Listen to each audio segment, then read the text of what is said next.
All right, good evening, everybody. Just gonna pause and wait a couple minutes so we can get those chairs out and everyone's seated before we get started. So just a moment or two and we'll get going.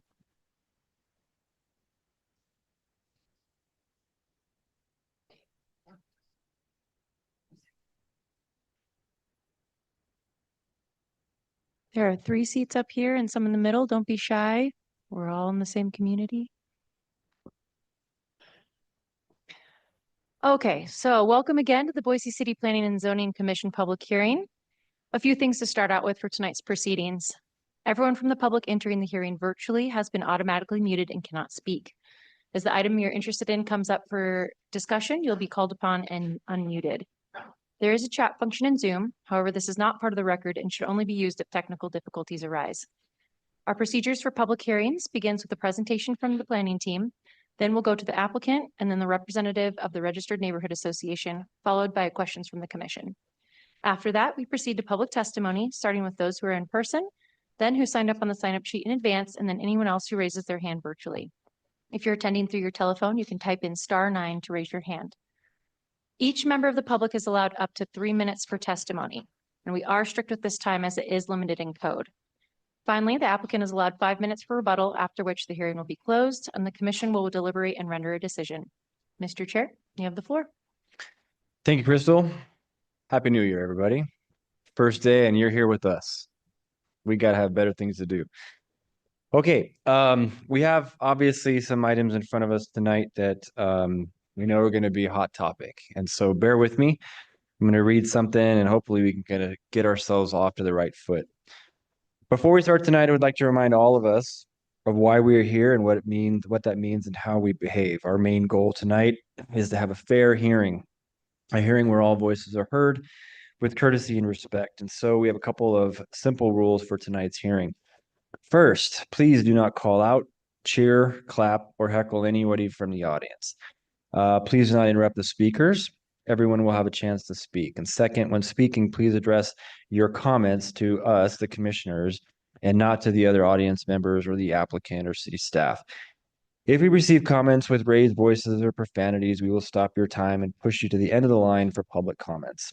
If you ask a question, the applicant may choose to answer your question during their rebuttal time, but the commission cannot answer questions during testimony. We are here to listen to all the evidence and to make a decision. We have a lot of interest in particularly one item tonight, and so I want to outline a few things. If you've submitted written comments ahead of this hearing, and we've read them, trust me, we've got several hundreds of pages of material that we went through. We want to make it clear that the commissioner has read them, and you do not need to repeat your comments verbally tonight. We'd like to make sure we hear from everyone who wants to speak, but do not need to hear from those who have already submitted written comments or the same comments over and over. We plan to close the hearing around 10 or 10:30 this evening. If we get much later, it makes it for a tough deliberation for us up here and none of us, the commission staff and you, want to be here into the morning hours. This is why we ask for new comments this evening or to hear from anyone who hasn't submitted written comments in advance. For those who have submitted comments or speak tonight, you'll be considered a party of record, which means you'll be able to speak at a future hearing if the decision is appealed to City Council.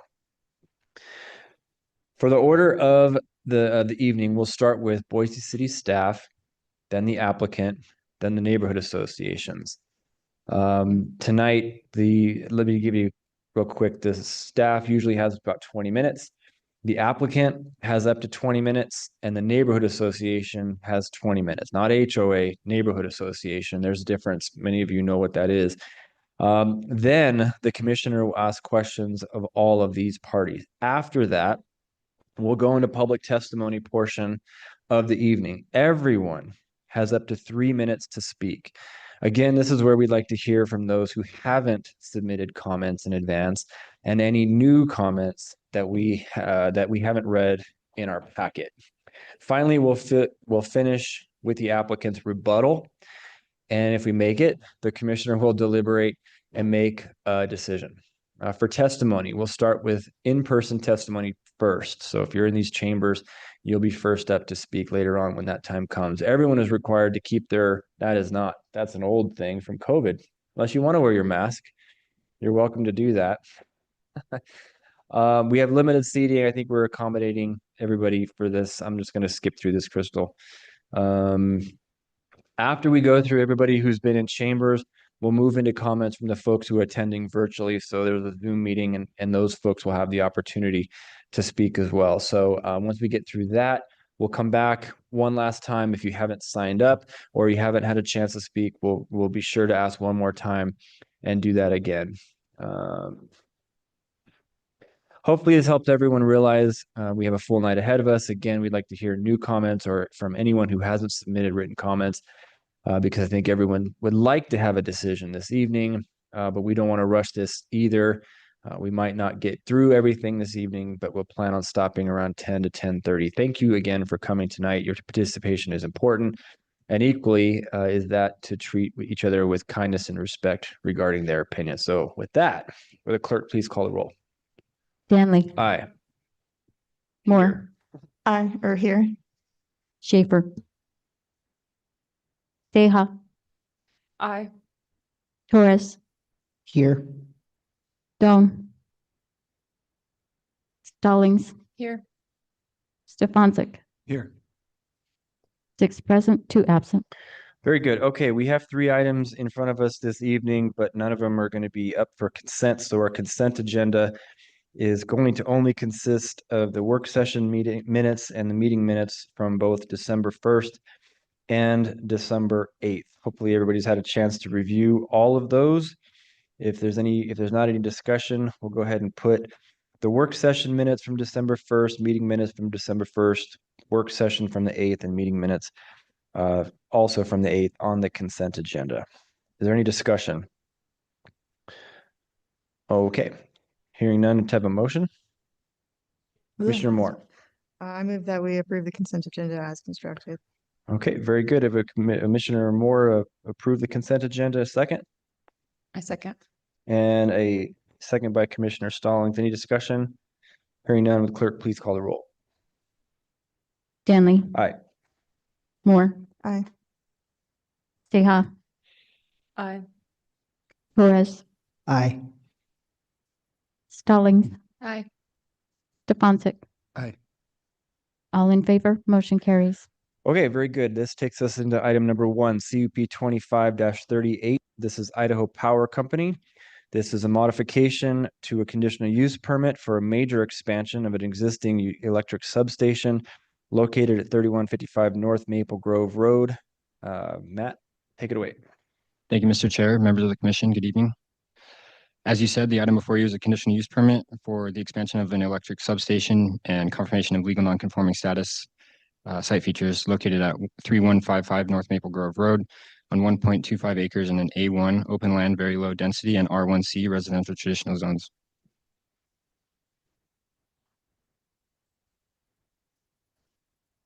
And just to clarify, the script was originally printed with an associated variance request, which is CVA 25-72, which is to deviate from the access and connectivity and streetscape standards for the sidewalk adjacent to Maple Grove. That application was determined not to be applicable to the request and has been voided. So the existing substation is located on the A1 zoned parcel to the north and is requesting to expand onto the R1C zoned parcel, which borders it to the south. As described within the project report, the substation has been in operation since the 1950s and was annexed into the cities in the 1980s.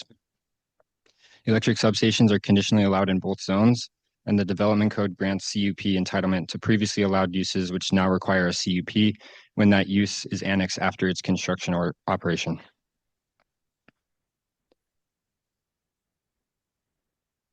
Typically, the planning team would recommend a consolidation of these parcels and zones into one. However, given the nature of the use being conditional in both zones, and since the proposed work is related to the power grid as infrastructure and does not require a building permit with the city, given these circumstances, the proposal is supportable across these 2 properties and zones.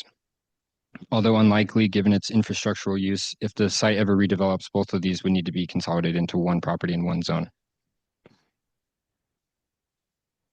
The planning team supports the expansion of the electric substation as this infrastructure is essential to urban lifestyle, and approving it will allow Idaho Power to meet current and future energy demands for residents of the West Bench. The operation will continue to operate as a passive use and will not increase the amount of noise or trips to support the expansion. It's adequately screened from adjacent properties and right-of-way with existing and proposed trees and shrubs, as you can see here. The planning team also recognizes with the CUP the nonconformities associated with the site, being the parcel size itself, which is less than 1 acre, and the minimum lot size for A1 is 1 acre. The street side and rear setbacks and street improvements along Ustick Road to the north, which is a 7-foot wide attached sidewalk rather than the typically required 10-foot wide detached sidewalk with street trees. The main discussion tonight for this application will be regarding the planning team's recommended condition of approval to install a 10-foot wide detached sidewalk along the eastern street frontage on Maple Grove Road, which the applicant has expressed opposition toward. The planning team is recommending this condition as all new development within both the A1 and R1C zones trigger the requirement for detached sidewalk, and the Maple Grove, unlike the Ustick Road street frontage, the Maple Grove frontage has adequate space for that detached sidewalk to fit without affecting the existing use. This condition of approval enhances pedestrian safety and comfort by providing shade and street trees with extra separation from the vehicular travel lane, which provides greater connectivity along an arterial that's surrounded by residential uses. It will also match the sidewalk that was recently approved as part of an infill redevelopment application, DR application that was recently approved to the south. Further, the location of the existing buildings on the east side of the street can meet the setback of the A1 zone, which are unchanged by this recommended condition as setbacks are measured from the back of future detached sidewalk, meaning this condition, if imposed, would not reduce the measurement of the front setback. In conclusion, the planning team recommends approval, and I will stand for any questions. Thank you, Mr. Dennis. Okay, we'll hear from the applicant. I think it's KM Engineering, or maybe it's Idaho Power themselves. Go ahead, come on up. Please state your name and address for the record. And I'm guessing you'll have 10 minutes, probably adequate, yeah? Okay, great. Thank you, Commissioners, Chair and Commissioners. My name is Jeff Mafuccio, 1221 West Idaho Street, Boise, Idaho, and with me is Good evening, Stephanie Hopkins, KM Engineering, 5725 North Discovery Way in Boise. So we'll split this up a little bit. We'll try to stay into that 10 minutes. Let's see. I'd like to focus on the need and the purpose of the substation, and I appreciate staff's presentation and report. As you're well aware, Idaho Power has been serving this community for over 100 years. We work hand in hand on a lot of projects together, and we served a lot of customers across southern Idaho as well. And stations like this Ustick substation are imperative and integral to serving our communities, serving this community, and this one has been for many decades. If you look at aerial photography going back into the early 60s, it's kind of out there on its own. And so the area has grown up around it. And as the substation has operated, infrastructure inside of it ages and needs to be replaced. And so when we look at the grid in its entirety, this is kind of the last major piece of apparatus or infrastructure before electricity is delivered to homes, businesses, and outside of the city limits, farms, and other uses. This Ustick substation serves about a 5 square mile area. It's right here in the middle, and then this is approximately the service area. Beyond this yellow boundary are other substations that, they kind of connect together, but this is where Ustick serves. So the objectives of this project were to upgrade existing infrastructure, utilize property that Idaho Power's owned for a long time, and replace old equipment, and with a more secure, newer facility or infrastructure within the station. It's what we call a metal clad, and that includes switches, breakers, fuses, computer controls that bring electricity from the substation out to those customers on our feeder lines. So this is the main piece of equipment that we're replacing, and then above this that connects these pieces of equipment are what we call bus work, and that's like the hard metal pipes at the top. The total height is probably about 15 to 16 feet, depending on foundations. So as you look at a substation, this one's from north to south at U-stick road or transmission lines. It comes in through switches, breakers, all connected with the bus work. You can kind of see the aerial imagery there on your right. We'll be replacing some breakers as well. And then the transformers, fuses, and then the metal clad. Again, kind of looking at both images here.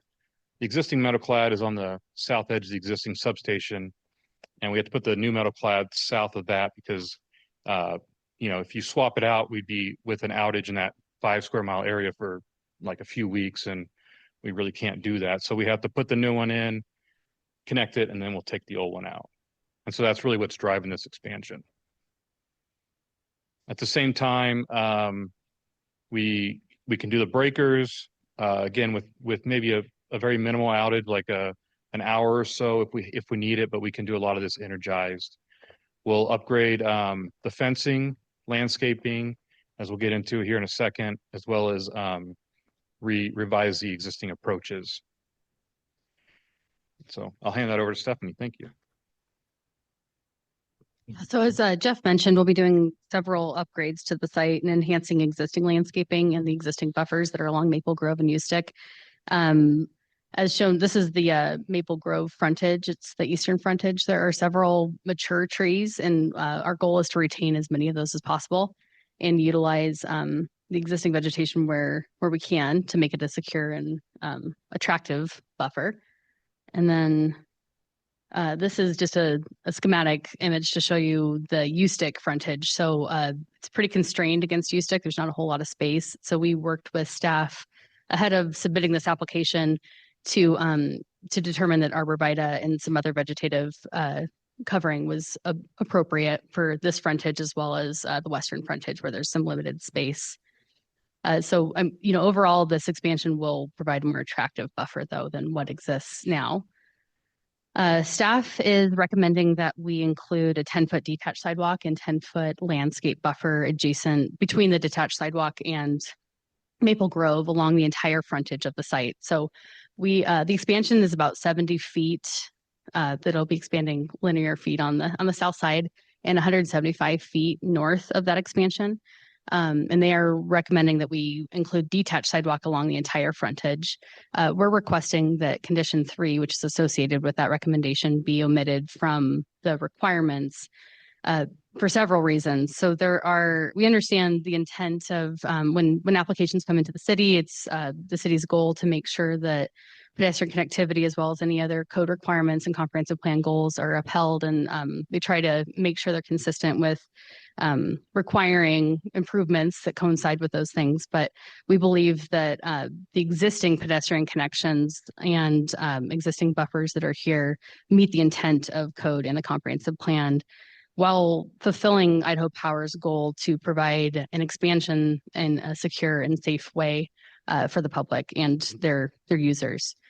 So utilizing the existing landscaping with the enhanced buffer that we've planned with the additional 8 trees, class 1 trees that'll be within the buffer we have proposed, as well as the existing screening from fencing, will be a better buffer and a more attractive buffer than removing or requiring that we remove the sidewalk and place a landscape buffer against the road, because not only would we lose mature trees, but it would add a separation from the substation to pedestrian connection. We would also need to relocate several existing facilities that would inflict, extra cost on this project that really seem unnecessary. We'd have to remove an existing mature tree. It's the white oak that's shown in the middle here. And this would be costly. It would also cause some service outages for folks in the area. And as Jeff showed, that's a really large customer base in this 5 mile radius that would be impacted by potential outages related to requiring sidewalk here or detached sidewalk. There's an existing 7-foot sidewalk, as you can see shown in some of these images with the red brick. That provides a nice pedestrian connection and enough of a separation from Maple Grove, as well as a 5-foot bike lane that exists between the existing sidewalk and Maple Grove. So our proposal is to admit condition 3, and we do have some solutions that we feel would help to meet the intent of code, which are shown on the slide right now. So we've agreed with staff, and this was prior to learning about the requirement for the 10-foot detached sidewalk. We've agreed to remove the northernmost approach. So there's an existing approach that's kind of right about where that existing irrigation box is shown on the north side. We're agreeing to remove that approach. That would be landscaped where we are planning on doing the landscape buffer, and would help eliminate some of the conflict that's, potential conflict for pedestrians and vehicles. The site isn't serviced by trucks often, but it would be nice, obviously, to have less in and out traffic from the site. So let's see what else. We could also replace the red pavers if that would help to improve the look of the pedestrian connection along the existing pedestrian facilities here. And then by using our existing sidewalk, that would avoid some costly tree removal. And as I mentioned, utility relocation and some potential service outages and some other things that would happen as a result of requiring relocation of all these things. Those several facilities are shown up on the site. So there are some guy line wires, there's a power pole, there's the existing tree, the existing utility vault is circled in yellow there. And that's a really large facility that has some big stuff inside basically that would create, to sound too technical, but it would create a big detriment to the project.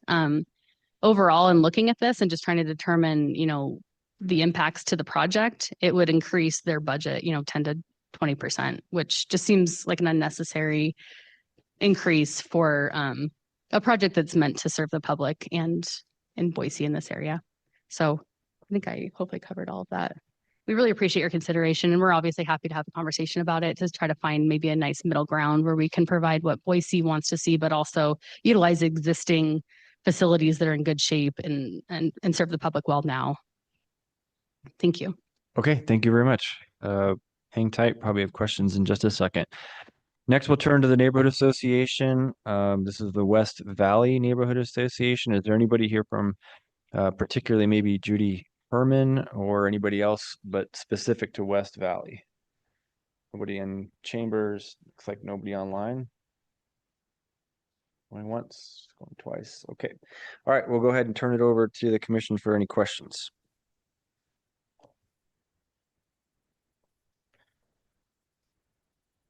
Be a long night. Y'all better get going.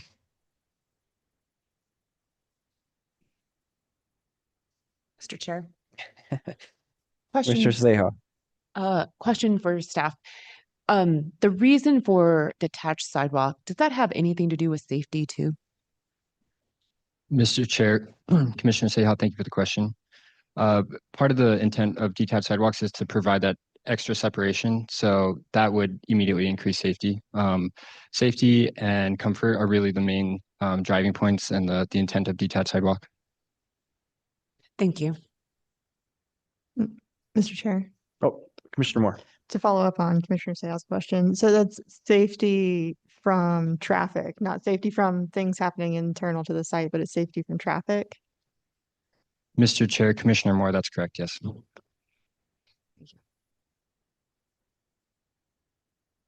Chair. Mr. Stefancic. Yeah, this is a question for Idaho Power. So in the report, you talked about there being potential conflicts with your vehicles coming in, having to unlock the gate, blocking the sidewalk. Is there an alternative design or option using any of the current driveway access points that would minimize blocking of the sidewalk?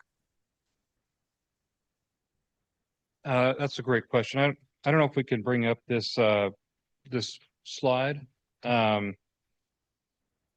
Essentially no, where we keep our existing fence line and the existing control building, kind of sets that eastern boundary and where those gates are, when those approaches are.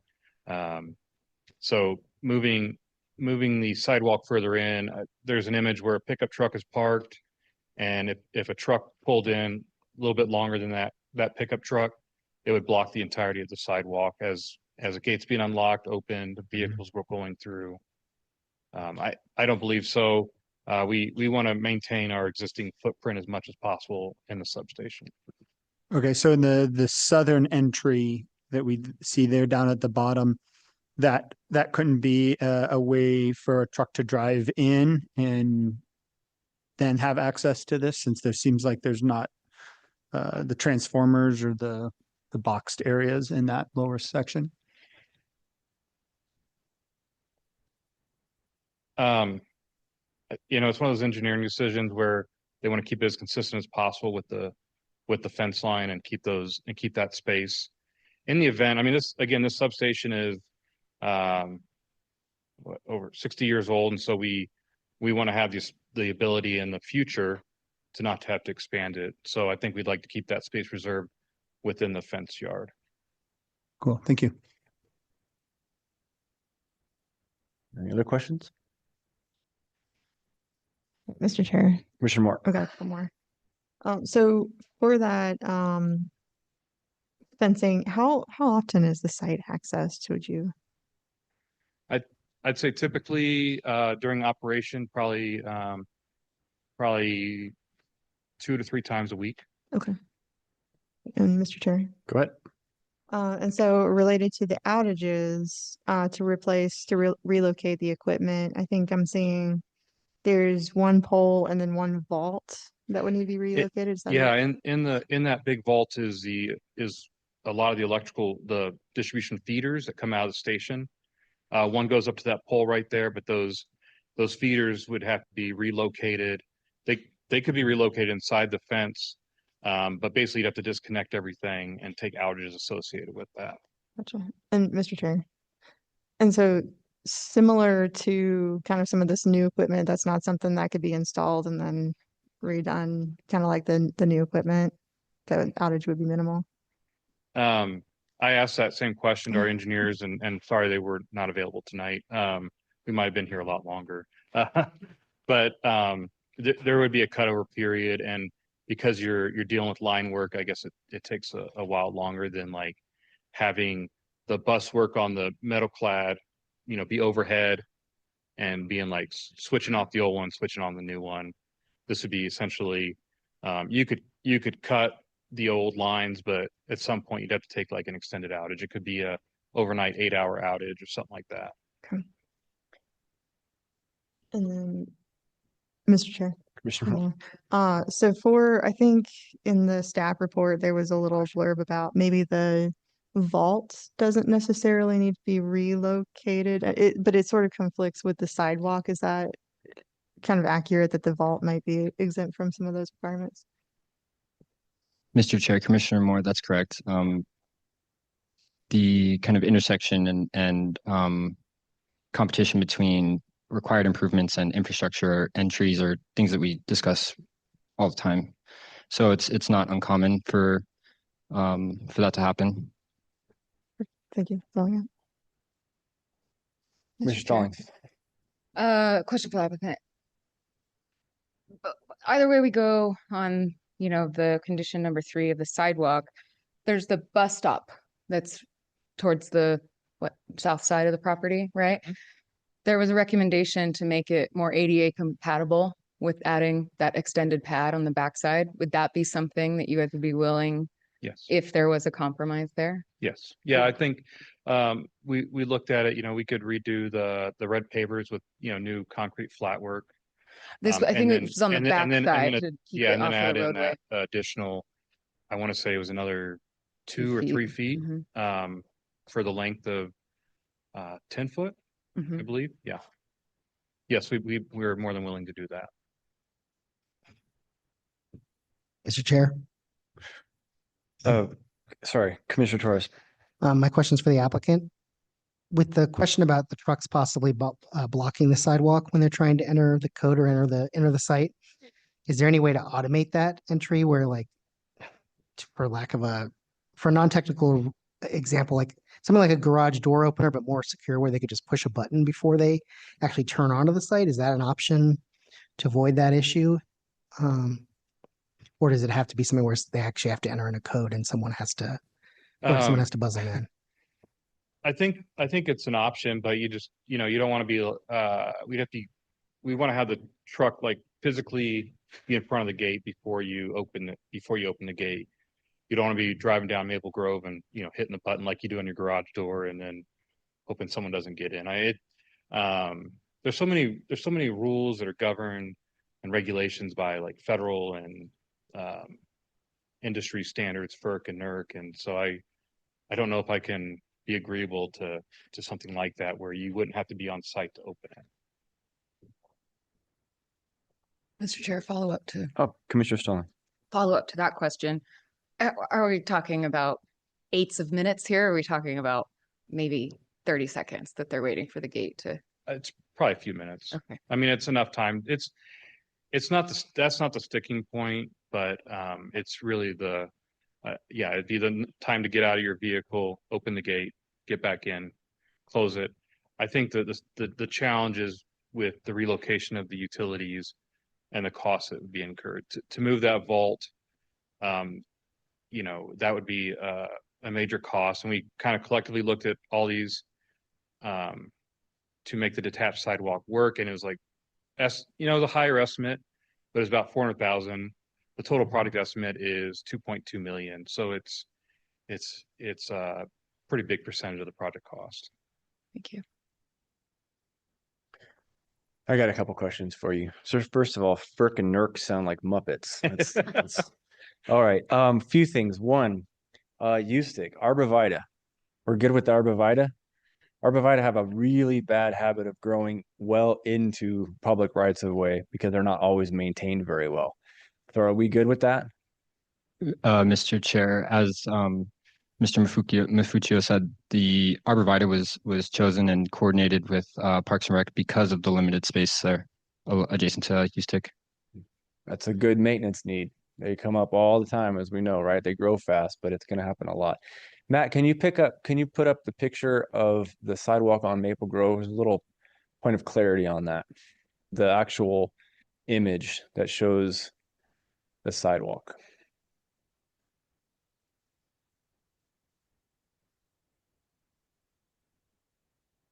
That's good enough. So a little point of clarity on this. That 2 feet is not sidewalk. That's stamped concrete. That was an agreement between ACHD and all the cities of Ada County when they put in their transportation and land use integration plan 20 years ago. And that 2 feet is what ACHD is willing to pay for in order to provide a buffer, because the cities didn't want to put in landscape buffers.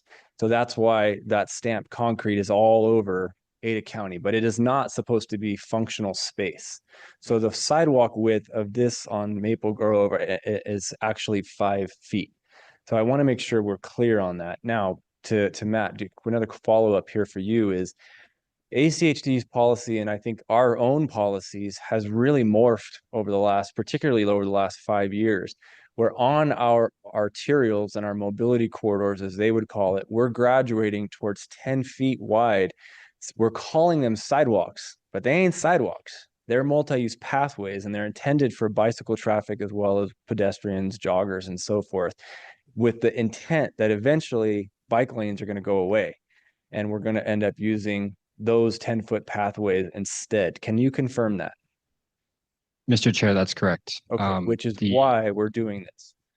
Right. Okay. The multi-use pathway is called, well, in the development code, it's called sidewalk just for simplicity, but it is a multi-use pathway. Right. Okay. So to the applicant, and Matt, if you can pull up I guess it'd be the site plan. It looks like the biggest contention that you have is mostly consolidated down to about a 20-foot length of frontage on Maple Grove. I understand some of the other trees, I get that, but we have this one tree. And then we have this vault that's really close in proximity that you're saying can cause issues. Here's my question. So we have the ability, we can do a couple of things with regard to meandering and tapering. So we have the ability, if we want to, you're proposing to keep 5 feet, we're saying 10. We have a landscape buffer of another 10 feet. Can we figure out how and be amenable to narrowing up some of the landscape buffer to work with the tree to make sure it's healthy and stays strong with the root ball and all that, but also on the sidewalk, we'll call it side, get that down maybe to 8 feet or 7-ish, and use the proper meandering approach that works to solve both of those two issues. Would you be able to do that? And would we as a city, potentially staff, be open to that for that 20-ish feet? I don't know if it's 20, maybe it's 25 feet, whatever it is. But would that help us move this forward? Mr. Chair, since there is enough room for the entire street improvement to fit, the planning team would be recommending that the entire improvement be installed.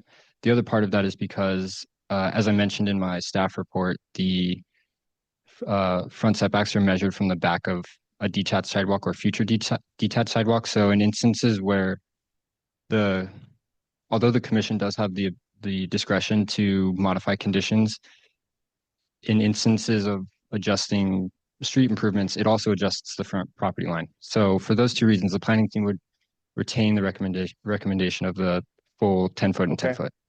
Okay, appreciate that answer. Anything to add on that? I guess I was just point of clarification where the sidewalk would meander would be behind that tree, between the substation and the tree, or in front between the road and the As tree? I'm looking at it from north to south, I see the vault first and I see the tree second. Yeah. So in my mind, but I'm also hearing what Mr. Dennis just said loud and clear, is the ability to taper, you keep it straight, but taper it around that vault. And then because of this tree, you kind of need to take the landscape buffer and you can taper it outward towards the street a little bit to create that space that it's needed in order to maintain that, with this between the sidewalk and that. But that's the general thought. But I hear what you're saying loud and clear too. Mr. Chair, I would just add, to retain the multi-use pathway, the planning team also tends to reduce the landscape buffer in instances where there's conflict before we reduce the width of the sidewalk, if that makes sense. Yeah. Okay, fair enough. I know that the green belt has sections that get narrower and so forth, but I hear what you're saying. So, okay, appreciate it. I don't even think I need to have your answer. I think I've got enough. Okay, any other questions? Going once, going twice. Okay, we'll go ahead and open it up. I don't have anybody signed up on this item on our sign up sheet. And I don't know if there's anybody online who we do have someone. I think, well, no, the hand just went away. I love technology. We're back. We have the hand up again. Okay, is it Darian Baravetto? Yep. Well, Okay. well pronounced. Thank you. I tried. Okay, you wish to testify on this item?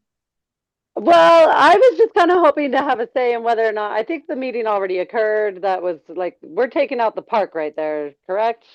That's the whole park is going away? Yeah, let me just back up. So in terms of our agenda, we're hearing item number 1, and this is an application for Idaho Power, and they're asking for an expansion of an existing site. And so the main issue is this sidewalk and landscape buffer on Maple Grove primarily. There's no park that's being taken out. Well, it's that green space that is the easement is what I guess you guys are calling it. That's right there. Like it's that green spot of land with the tree in it that I go to with my dogs every day. And I was just wondering, I thought maybe there was a community say in that part of it. Yeah, okay, right. So just to clarify, this is going to be, that's actually private property. So you and your dog and Idaho Power are gonna have to have a conversation about that, but for this evening, no, that's not gonna be germane to the discussion at hand though, ma'am. Okay, I apologize. Thank you for your time. Okay, no problem. Thank you, though. All right, anybody else? I don't see anybody else online. Anybody else in chambers who wants to testify? You do wish. Okay, come on up. Please state your name and your address for the record. You have 3 minutes. David Ruby, 499 Main Street. Kind of a coincidence I'm here. I'm for another item, but I actually, I guess I wanted to speak real quickly, threefold. Just as a citizen who happened to be here, I'm a design professional, so I do this, but I also own land about 200 feet south of here. So it caught my attention. And one thing I just wanted to make sure that isn't getting lost in the discussion is I believe there's a current project that's under construction today, about 200 feet to 300 feet south of here. And I believe they're putting in a detached sidewalk. I'd ask staff to confirm that, but I think they probably are. I'm not necessarily a fan of detached sidewalks. I love the ability to discuss where they're appropriate and where they're not. I think that is a bit lacking sometimes. So I'm not just jumping up and saying, hey, it was shown.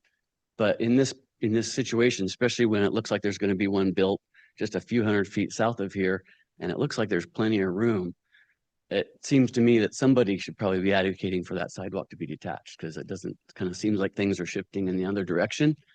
So I just wanted to say that real quick so that nobody was really coming to the detached sidewalks defense here.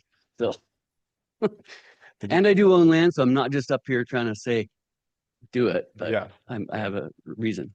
Great. So- Okay. Thank you very much. Thank you. Appreciate it. All right. Anybody else wish to testify? Okay. I don't see anybody else. So you'll have opportunity for rebuttal. Where'd they go? Yeah. Oh, there they are. If you want to rebut what you just heard or anything else you need to add, you have 5 minutes to do so. Otherwise, the item's before us for a decision. Okay. The item is officially in front of the commission for decision. This is item number 1, CUP 25-38. Reminder, it's a conditional use permit, so we do have the decision here, located at 3155 North Maple Grove Road. Mr. Chair, Commissioner Seha. I make a motion to approve the CUP or CUP 25-38 with all terms and conditions as outlined by the staff report. Okay, I have a motion by Commissioner Seha for approval with all of the terms and conditions in the staff report. Is there a second? Second. I have a second by Commissioner Stallings. Is there any discussion? Mr. Chair, I was reminded of another application that came before us last year, and it was on State Street, where there were some utility concerns as well. And I do believe that we did not make an exception. They were or are going to construct that 10-foot detached sidewalk. If you spend any time on Maple Grove, whether that's walking or driving your car, it's a busy roadway. So having that separation, I think as a pedestrian, would be, as a pedestrian, I completely support that detached sidewalk. And I do also, to the commenter on the detached sidewalk, I do think that our staff report did mention a development nearby that had detached sidewalks. So it's like a continuum. Absolutely. Okay. Thank you, Commissioner Seha. Any other discussion? Mr. Chair. Commissioner Stallings. Yeah, just a second, Commissioner Seha's comments, and what you were noting about the long-term plan on these arterial roadways. Riding your bike on these, 6-lane roads is very intimidating and very risky. And any kind of additional buffer, whether on bike or on foot or wheeling, walking, however you do, just it adds to the community feel and how these, major roadways and how we interact with them and how they are adjacent to our communities or our, our literal homes. But then just in the use of them, that extra buffer is such a different, it would make me use that route instead of trying to find an arterial route. So yeah, just a second. Okay, thank you, Commissioner Stallings. Any other discussion? Mr. Chair. Commissioner Forrest. I would just add also, if you've ever, to follow up with that, riding a bike on one of these very large multi-lane roads, a lot of cyclists will ride on the sidewalk anyway. And if you have an interaction between a pedestrian and a cyclist on a 5 or 7 foot sidewalk, whatever we want to describe it as, there's not a lot of room there, and it creates its own conflicts that can potentially be dangerous, especially when traffic is flying by right next to it. So I appreciate the concerns about the additional cost and the disruption of moving to the detached 10-foot sidewalk versus the end landscape buffer versus the keeping the existing 5 foot or 7 foot sidewalk. But I really think that if we're trying to create options for people that are safe and that don't require them to be in their car, we really should encourage this 10-foot multi-use pathway network that we're trying to build in the city. And I really think we've discussed many times before on past projects, whether they are an Idaho Power substation, a house, regardless, that the time to build these sidewalks is when these projects are being worked on. They're not going to get built otherwise. And if we want to have a network for the future, for future generations of Boiseans, we need to do it at the time of these things are before us. Thank you. Okay, thank you, Commissioner Torres. I think we're pretty good. We're ready to go ahead and take a vote. Okay, would the clerk please call the roll? Stanley, Aye. Moore, Aye. Seha, Aye. Torres, Aye. Stallings, Aye. Stefancic, Aye. all in favor, motion carries. Okay, let's take a quick 5 minutes. The chairman drank way too much water.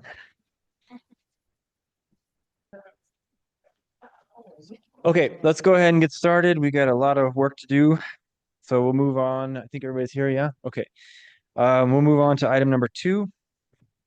This is CAR 25-3, Engineering Solutions. This is a rezone of approximately 8.65 acres located at 9744 West State Street, as well as a preliminary plat for a residential subdivision, which is SUB 25-12, Boney Brook subdivision with the same address. And it looks like Jesse Lyle. Good evening, Mr. Chair and Commissioners. The item before you today is CAR 25-3 and SUB 25-12. As you said, this is a request to rezone approximately 8.65 acres located at 9744 State Street from R1A to R2 and a preliminary plat for a residential subdivision comprised of 78 buildable and 14 common lots on 18.9 acres. The full subject property is shown in red on the screen, and the hatched area on the screen is the rezone request area. The subject property is designated compact on the future land use map, as are the surrounding parcels to the north, east, and west, with one area having a high density land use to the southeast. The surrounding parcels are zoned R1C to the northeast and west with R2, R3, and MX3 zoning near State Street. The applicant is proposing to rezone the property to R2 for consistent zoning throughout the subdivision. The requested R2 zoning is compatible with the comprehensive plan and appropriate for the location, as the property is along an arterial roadway and near commercial uses. There's also a planned multi-use pathway along State Street, and there's been a significant planning and investment along State Street with a long-range vision to provide TOD hubs and extend the existing best-in-class transit route. As proposed, all lots will meet the dimensional standards of the R2 zone. The applicant is proposing multi-family near State Street and townhomes and detached single family to the north. The applicant has included preliminary site plans and renderings for the proposal, which will be further refined during design review. The applicant is proposing no direct access to State Street, rather access from Gardner Lane, Utah Road to the north, Layton Street, and Sloan Street. Sloan Street is currently a dead-end road from Duncan Lane east of the subject property. However, there's approval for the Westlock Village subdivision to the east that would extend Sloan Street from the eastern property line and provide that connection. Part of the proposal includes realigning Ulmer Lane to the site to connect to Duncan Lane, which is included as a condition to signalize Ulmer Lane and State Street prior to building occupancy. A condition of approval for the current proposal will mirror that condition from Westlock Village subdivision and also require the intersection to be signalized prior to building occupancy. The Ulmer and State intersection will provide access to the subdivision, and the traffic impact study submitted with the proposal states that this subdivision will exceed level of service thresholds at that intersection. Additionally, ITD and ACHD conditions will require a right-hand turn lane onto Gardner Lane and traffic calming via vertical deflection on Gardner Lane and Utah Road respectively. Internal to the subdivision, most roadways will be the standard 33-foot wide street section, apart from a small reduced street section area in yellow. The applicant has also proposed a public alley, and a condition of approval will require all access from Block 4 and Block 5 to be taken from the alley. Another condition of approval will require Block 6 to meet all standards of the development code. Finally, conditions will require detached sidewalk throughout the subdivision and that the pathway shown in blue must be located within a public access easement. While further design review will be required for the townhomes, residential small lots, and multifamily developments, the general subdivision and streetscape standards are under review with the current proposal. As proposed, all townhome lots will have individual driveways from the local streets. However, these driveways are very close together and do not allow for the typical amount of space within the landscape buffer. A condition of approval will require townhomes to combine access points in order to provide a landscape buffer that can accommodate class 2 or 3 street trees. Consolidated access points also provide safer pedestrian environment and are encouraged where possible.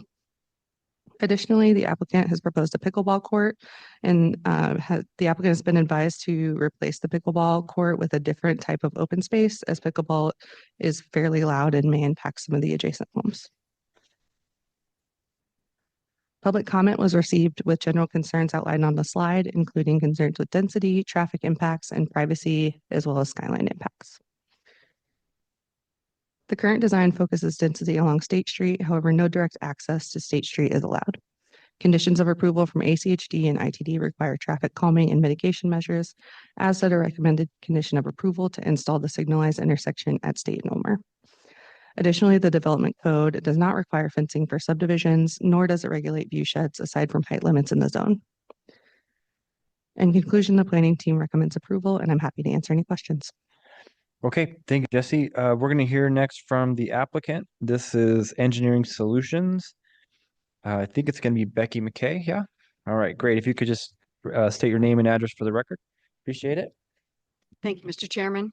I'm Becky McKay with Engineering Solutions, 1029 North Rosario Meridian business address. I'm here representing the applicant on the Bonnie Brook development that's before you this evening. Okay. How does it move forward? I'm having technical difficulties already. Oh, there it is. I didn't see. The arrows wore off. Not my bad. Plus, I don't see that well. So I'm representing Challenger Development on this particular property. As you can see, the parcel is located on the north side of State Street. The majority of this property was the Franz Whitty Nursery for many, many years. When my clients bought it, originally Mark Bottles and his group, they bought a parcel that went out to Utah and a parcel that went out to Gardner. Obviously, knowing that restrictions for any direct access to State Street would be required by ITD. As Jesse indicated, we're asking for a rezone. The property is already within the city limits of Boise. It has 2 zoning designations, R1A in the northern portion and R2A in the southern portion. It was annexed, I think, in 2015. So we're asking that the 8.65 acres of R1A be rezoned to R2. The total acreage within the preliminary plat is 18.85 acres. We have a preliminary plat that has 52 townhomes, 24 alley-loaded single-family lots, and 3 multifamily lots with 216 apartments. This shows you the phasing plan for the preliminary plat. As you can see, the phasing plan, phase one, consists of the northern portion, which would be the alley loaded detached single family dwellings. And then we have 24 rear loaded townhomes, and then we have the remainder on front load townhomes. The townhomes are in pods of 2, 3, and 4.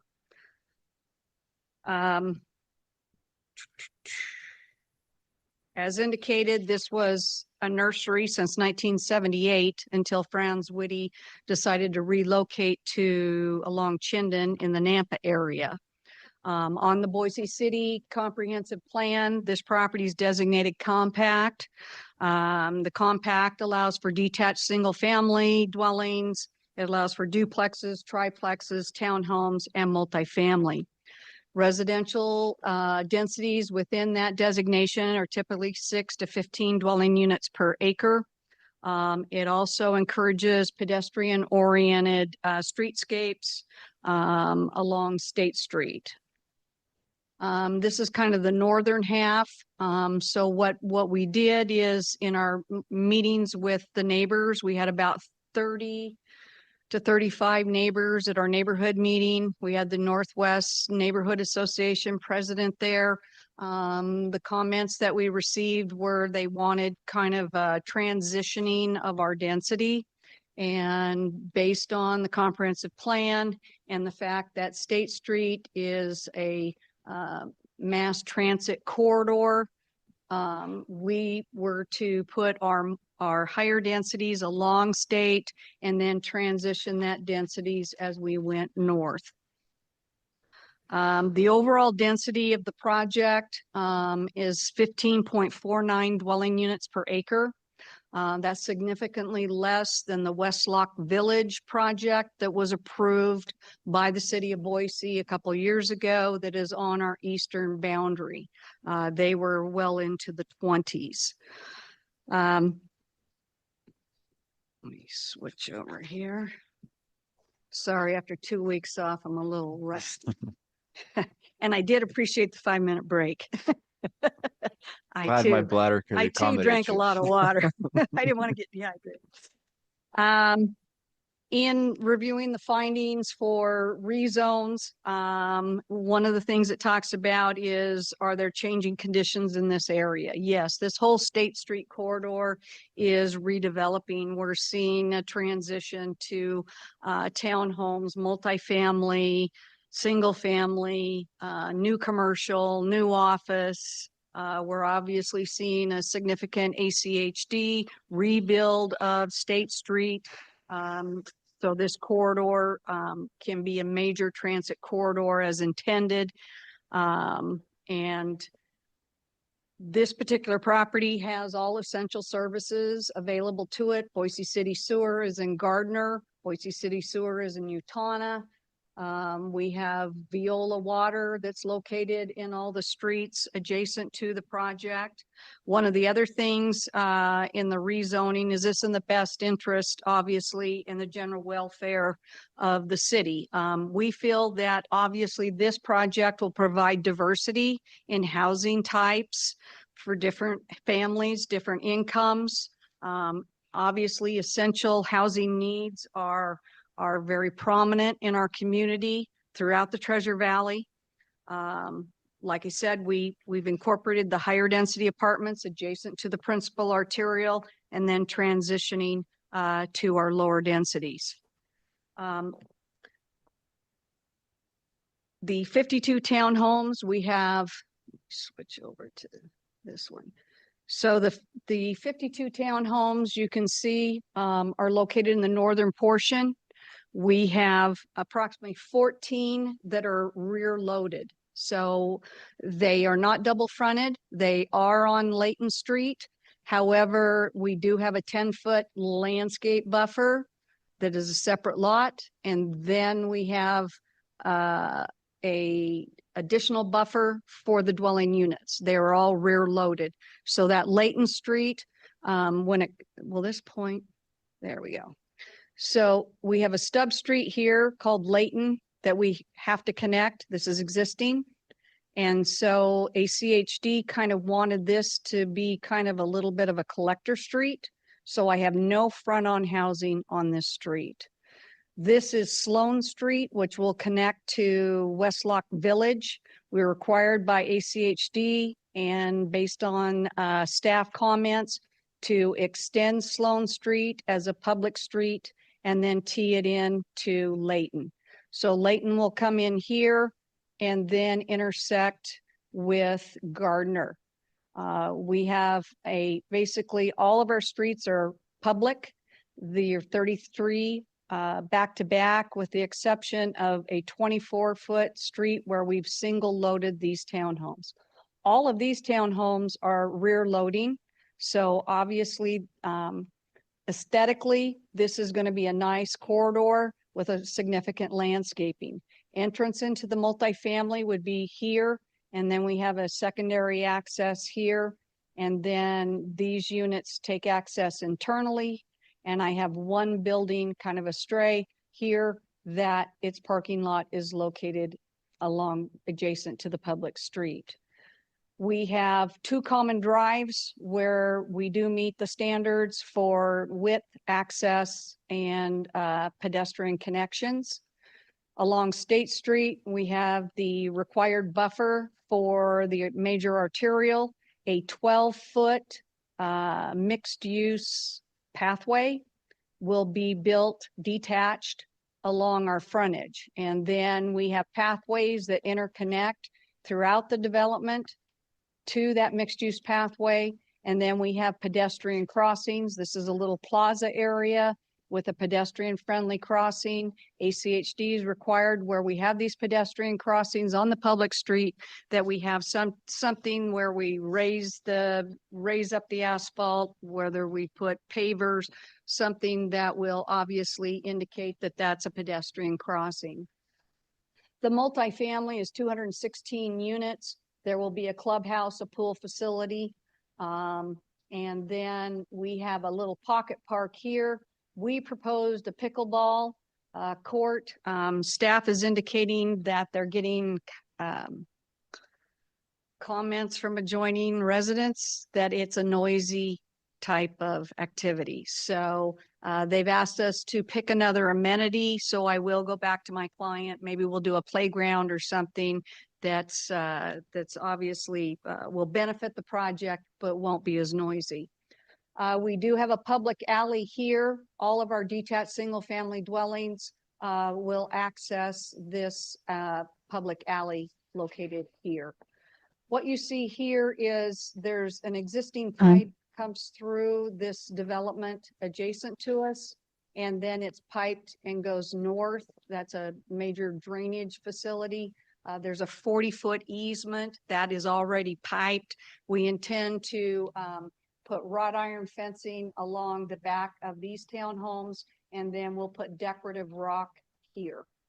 I made these lots deeper, so we'd have like 20 to 30-foot rear setbacks, just to give us a little bit more separation. The multifamily component within this project is approximately 44% of the overall project. We have a total of 292 dwelling units within this development.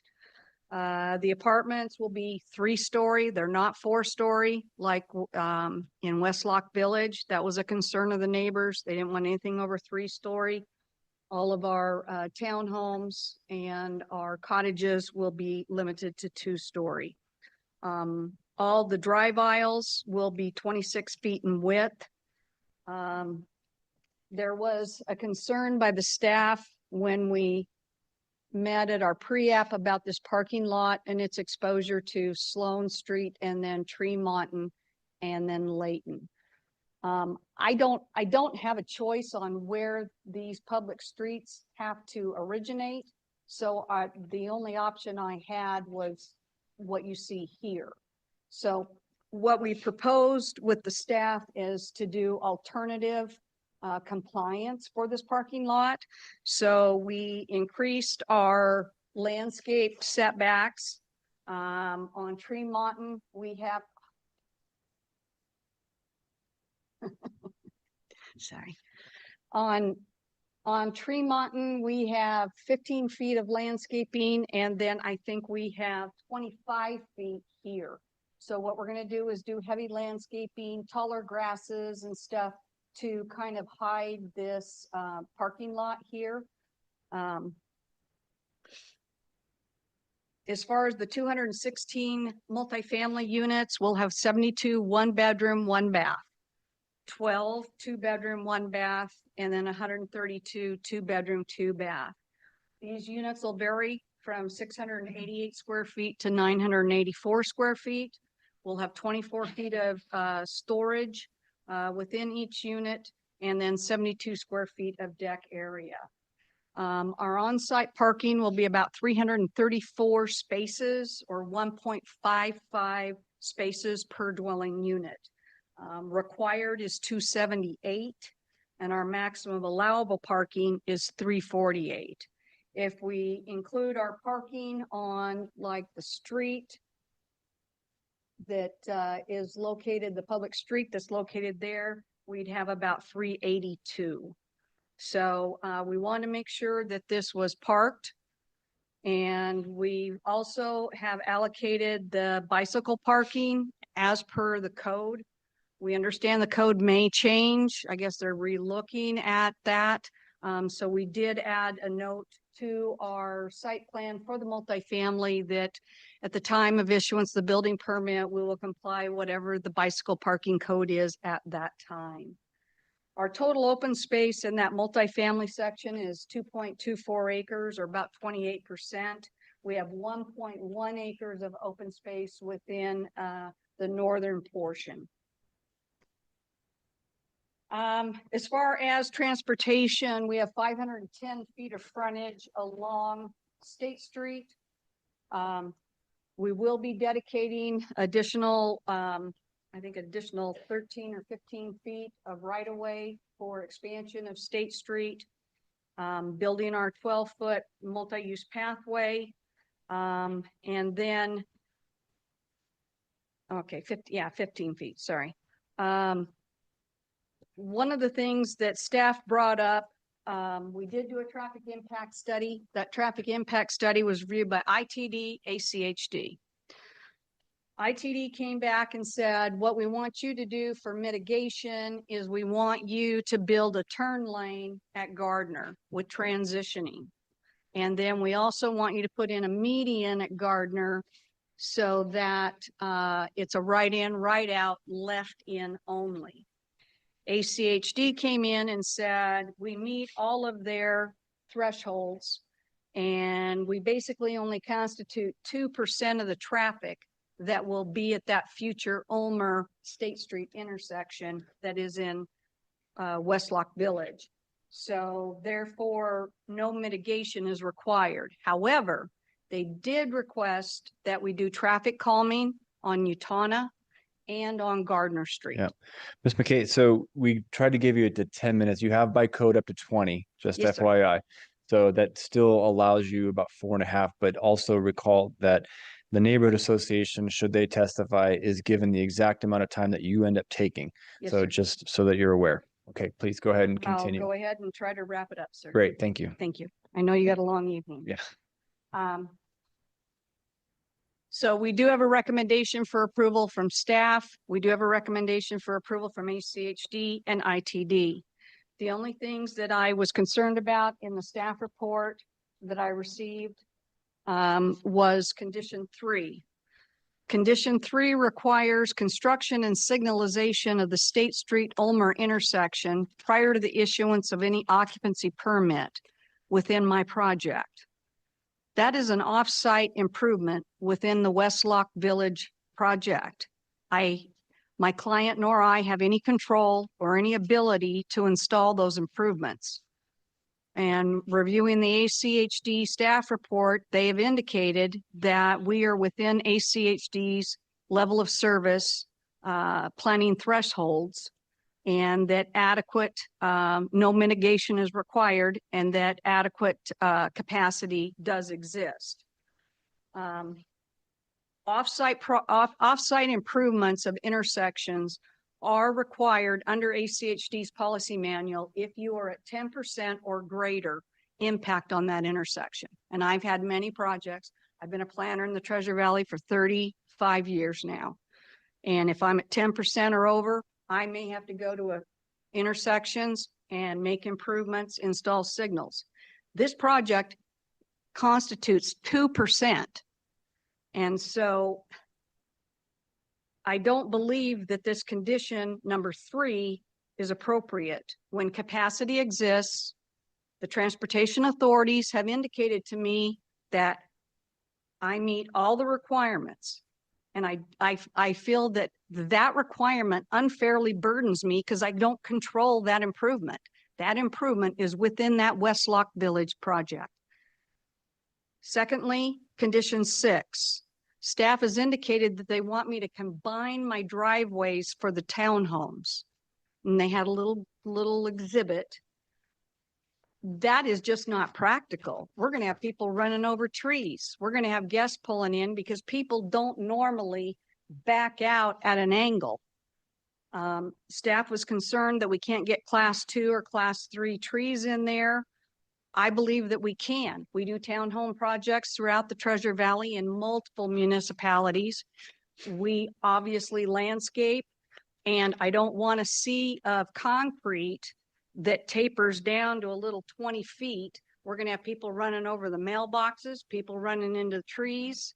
It just seems like a really, really bad idea. So I object to condition 6. Condition 8 is the parking lot within block 6, which I indicated right here. We'll be requesting alternative compliance for that. I'm not sure if that's done through the design review. Obviously, with the small lot and the size of the project, we will be required to go through design review. So I'm not sure if this is the body that needs to discuss it or not. Condition 9, it indicated that we needed to pipe the Boise Valley Canal. Just for your information, the Boise Valley Canal terminates and goes across State Street before it reaches our property. There's a 72-inch pipe right here. So I think that was from the comment by the Boise Valley Irrigation Ditch that if they have any facilities, we're required to pipe them. But I just want the commission to know that canal is not on my property. Great. Do you have any questions? We will, lots of them, but we got to get moving a little bit more. We got to go to the neighborhood association first and see if they're here and give them an opportunity to testify. You are here. Okay. Neighborhood association, right? Not HOA. Okay. All right. Go ahead and come on up. Mr. Chair, though we need the authorized representative. Okay. Are you an authorized I representative? am. I have a letter here from the president of the Northwest Neighborhood Association. You want to show that to, I don't know that I need it. Crystal can handle that. She's the muscle in the operation.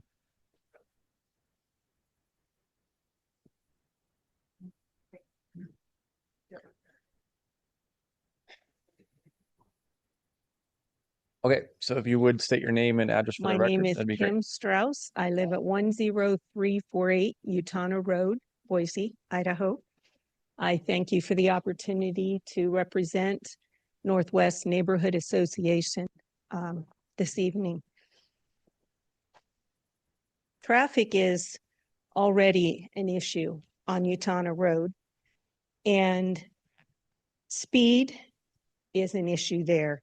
Numerous requests have been made to ACHD to install speed bumps to slow the traffic. Currently, the speed limit that is on our street is not enforced. When we first moved there, Utah was a dead end to the east. And then they punched it through, built subdivisions and apartments to the east and big businesses to the west.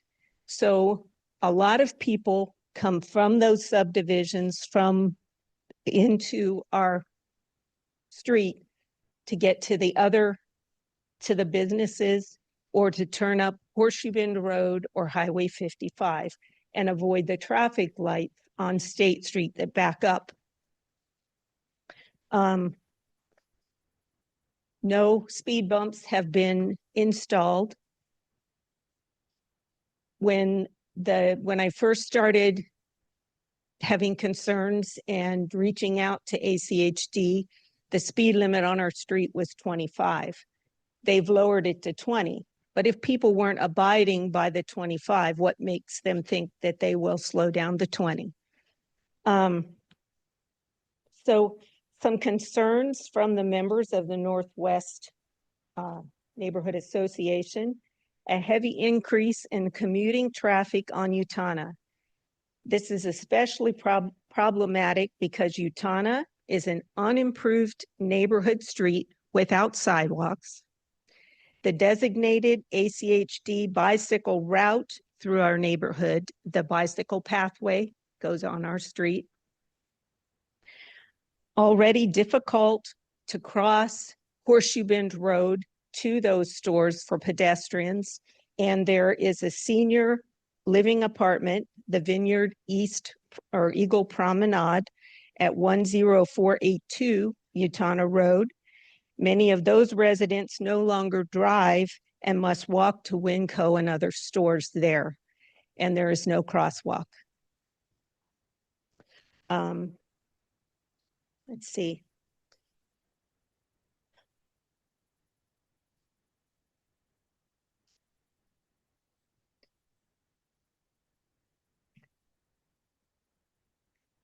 So, and with the potential of the traffic for Costco that is being built on Hill Road, the traffic will increase. And again, people cutting through off of State Street, up Gardner and up Utana and north on Horseshoe Bend Road will come up our street. So that's another issue for traffic on Utana Road.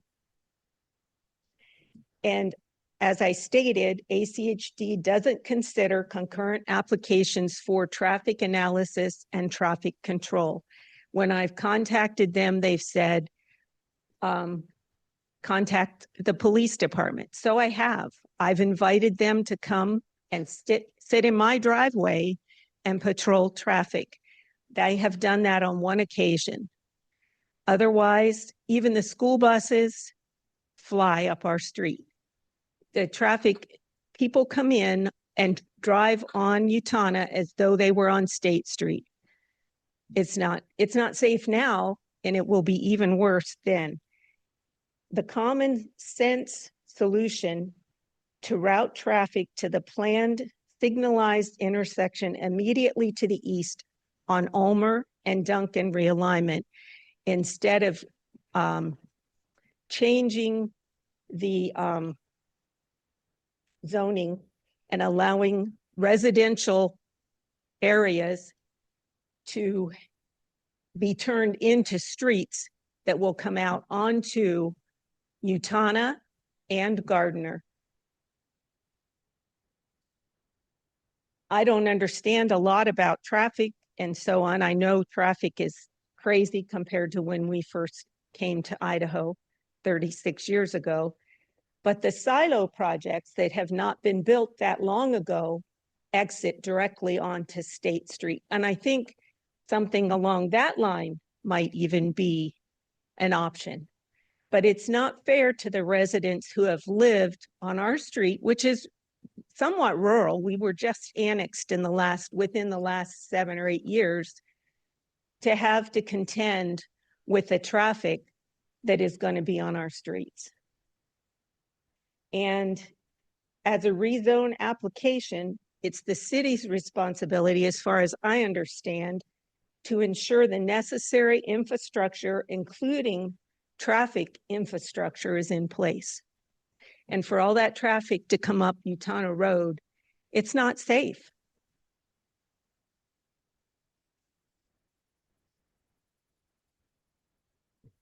Therefore, we request that zoning not change to be allowed for the residential properties to be access roads onto our streets.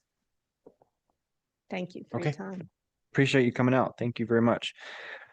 Okay, that takes us to the question and answer portion of the hearing. And so we'll turn it over to the commission for that. Any questions of staff, the applicant, or the neighborhood association? Mr. Chair. Commissioner Stefanski. Thank you. A question for the city staff here. Can you give us an update on the Westlock subdivision? What's the current status of that project since it is part of one of the conditions here? Mr. Chair, Commissioners, the Westlock subdivision project is still working to move forward. They received a time extension. And part of the reason they haven't been gotten further than they have is due to some complications with the light that needs to be installed. I think there was some property acquisition and then also trying to figure out funding. I do know that ACHD has agreed to pay a quarter of the cost of that project, but that is the last update I've heard. Thank you. Mr. Chair. Commissioner Stallings. Question for staff, Ms. Lyle. Can you help clarify just with so much to this project between the improvements that are required as conditions of approval and those that are recommended or planned by staff or ACHD, ITD, just to have some clarity on what is a condition of approval and what is a recommendation here? Mr. Chair and Commissioners, so the recommendations for the conditions for approval was the signalization of the Utana and State intersection, to have detached sidewalks throughout the internal of the subdivision, to combine the townhome driveway access points, and then as far as the ACHD and ITD conditions, one was to have the required turn lane from State Street onto Gardner, and that was an ITD condition. And then ACHD is requiring traffic calming on Gardner and Utana, most likely speed bumps or something similar.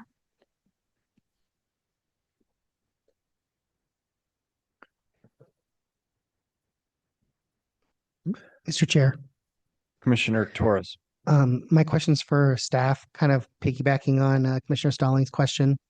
Can you address the applicant's contention about the signalization, that is not their property? And I'm curious what your response is to that. Thank you. Mr. Chair and Commissioners, so there's quite a lot of information that came from the TIS report that was included in the ACHD project report. And one of the TIS findings, as you see on the screen, is that the Ulmer Lane and State Street intersection is anticipated to exceed both the ACHD and ITD's operational thresholds and the PM peak hour and shoulder hour if that intersection is unsignalized. And so the traffic impact study did recommend signalizing that intersection. As the applicant stated, ACHD's threshold is different than what the traffic impact study requires. The ACHD threshold is 10%, and the TIS estimated it was, I think, just over 2%. So generally, staff's position is that if this project is going to put the intersection above the level of service threshold for ITD and ACHD at any point in time, they should work with ACHD and the adjacent project to signalize this intersection, because that is one of the main access points in and out of this subdivision. Mr. Chair, another one. This question is for the applicant. 290 some units of housing. That's a lot. I'm curious, do you know, and I realize that these factors can change, but do you know roughly what these units will go for, particularly the multifamily and the townhomes? You know, I assume, I guess, will they be market rate? Are they going to be priced at certain AMI to be affordable at certain AMIs? Can you address that? Thank you. Mr. Chairman, Councilman or Commissioner Torres, these would be at market rate, but we're trying to, with the smaller units, obviously hit that more affordable. And then with the cottages, they've been successful over on Overland Road. Their rentals over there. They can also be a product that's sold. That also provides, those are a one-car garage with a parking pad, so they still park 2 cars, but it obviously, is trying to hit that more affordable product to give the marketplace, options. So not everybody's spending $534,000 for a house in the Treasure Valley. So that is our intent, to keep this as affordable as possible. Thank you. Okay, other questions? Commissioner Mr. Chair. Moore? So just to clarify about the light, is the deal, so the proposal here, ACHD is committed to paying for a quarter of it.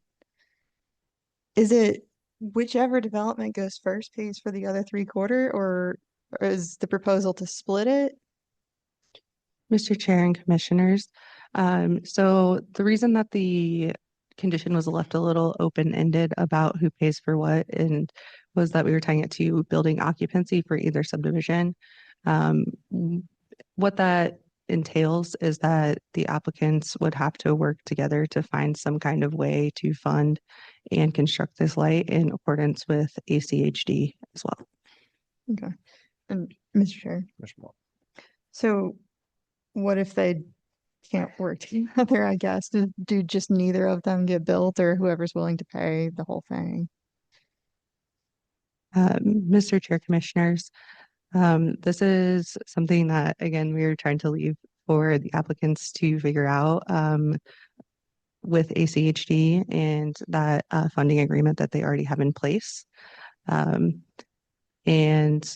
we do see applicants and private developers work together a lot of the time in order to get projects constructed in the Valley. Sure, that's fair enough. And then Mr. Chair. Right. So the other question, yeah, it seems like most of the recommendations for traffic calming mitigation are kind of focused on the connections to State Street, which means that maybe the traffic analysis wasn't kind of anticipating a major increase in traffic to kind of some of those more northern roads. Is that kind of a correct interpretation? Mr. Chair, Commissioners, I believe that because this has 2 different traffic entities with ITD having jurisdiction over State Street and ACHD having jurisdiction over the local roadways, they kind of focused on different things. I do know that ACHD did include traffic calming on Utana and Gardner to mitigate some of the traffic impacts internal to those existing neighborhoods. Good. And then just a couple more questions. So for the so I'm going to go back to maybe condition number 8 about that, the lot with the parking that's on the right of way. The applicant mentioned alternative compliance. That's something that gets handled in DR, right? Mr. Chair, Commissioners, so any of the development of those lots would have to go through design review. At that point in time, the applicant could either find a way to comply with the standards or request a variance. Okay, thank you.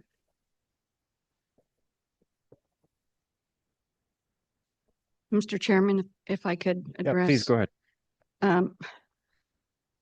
This particular project will pay $712,000 in ACHD impact fees. Those impact fees, there is no ability to have any credit for us to participate in the realignment or the light.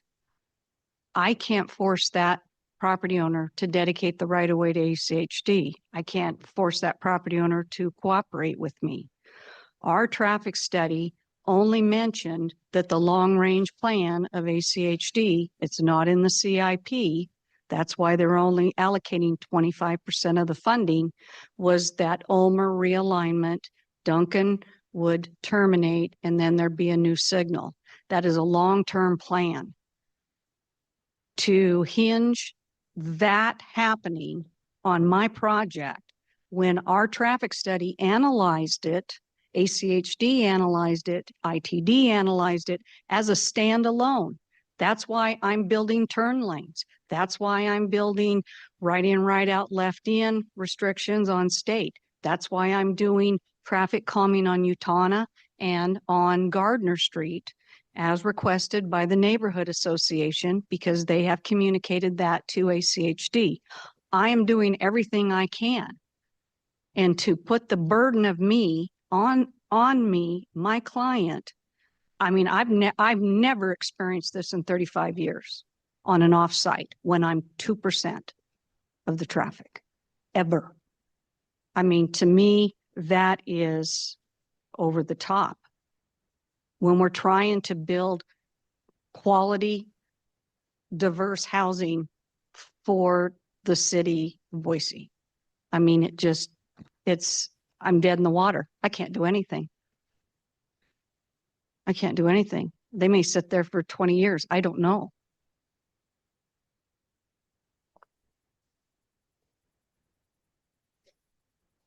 Okay, other questions?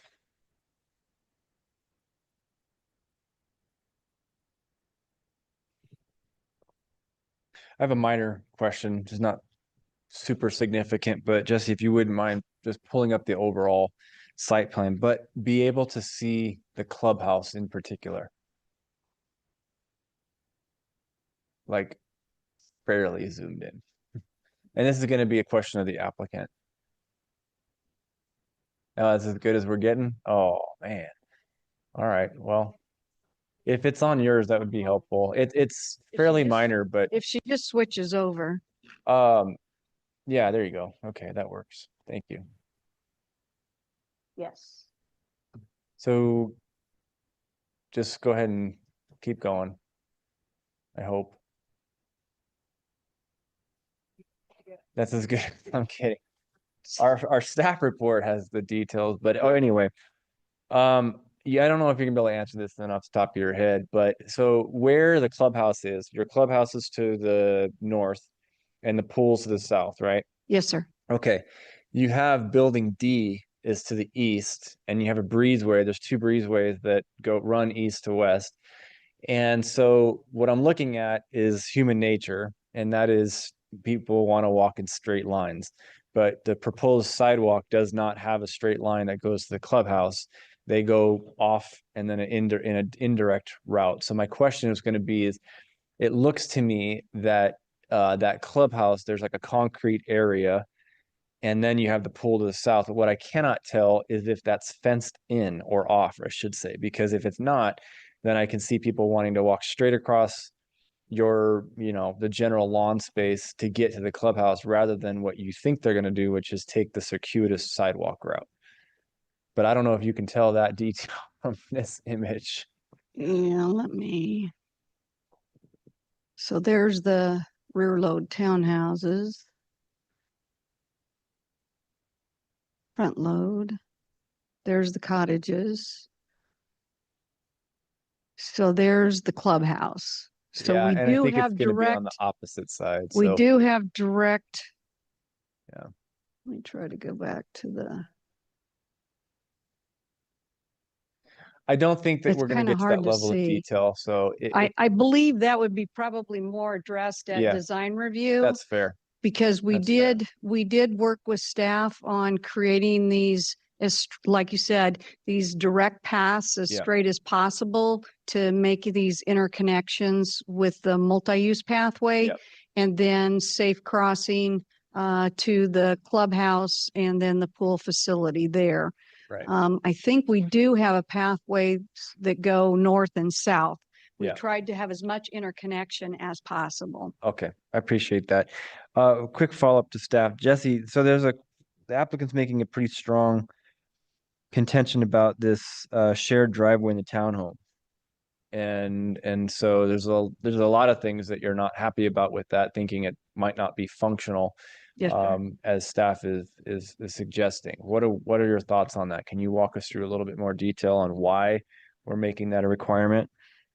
Mr. Chair, Commissioners, Combined driveways and combined access points is not uncommon. We do see it in townhome developments frequently, especially if they share a garage wall.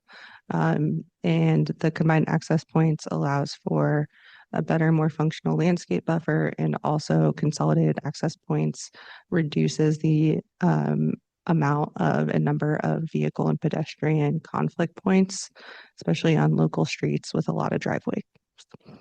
Okay, Mr. Great. Chairman, if I could comment sure. where those townhomes are located, where her exhibit is. I don't have any driveways on the other side of the street.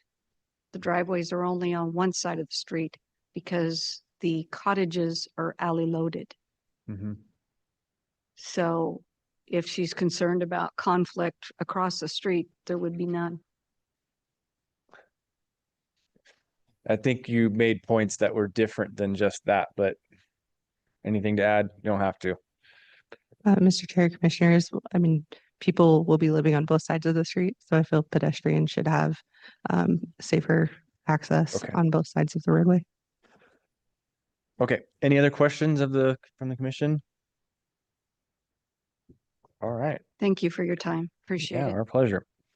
Okay, well, if there are no other questions, then we'll go ahead and open this up to public testimony.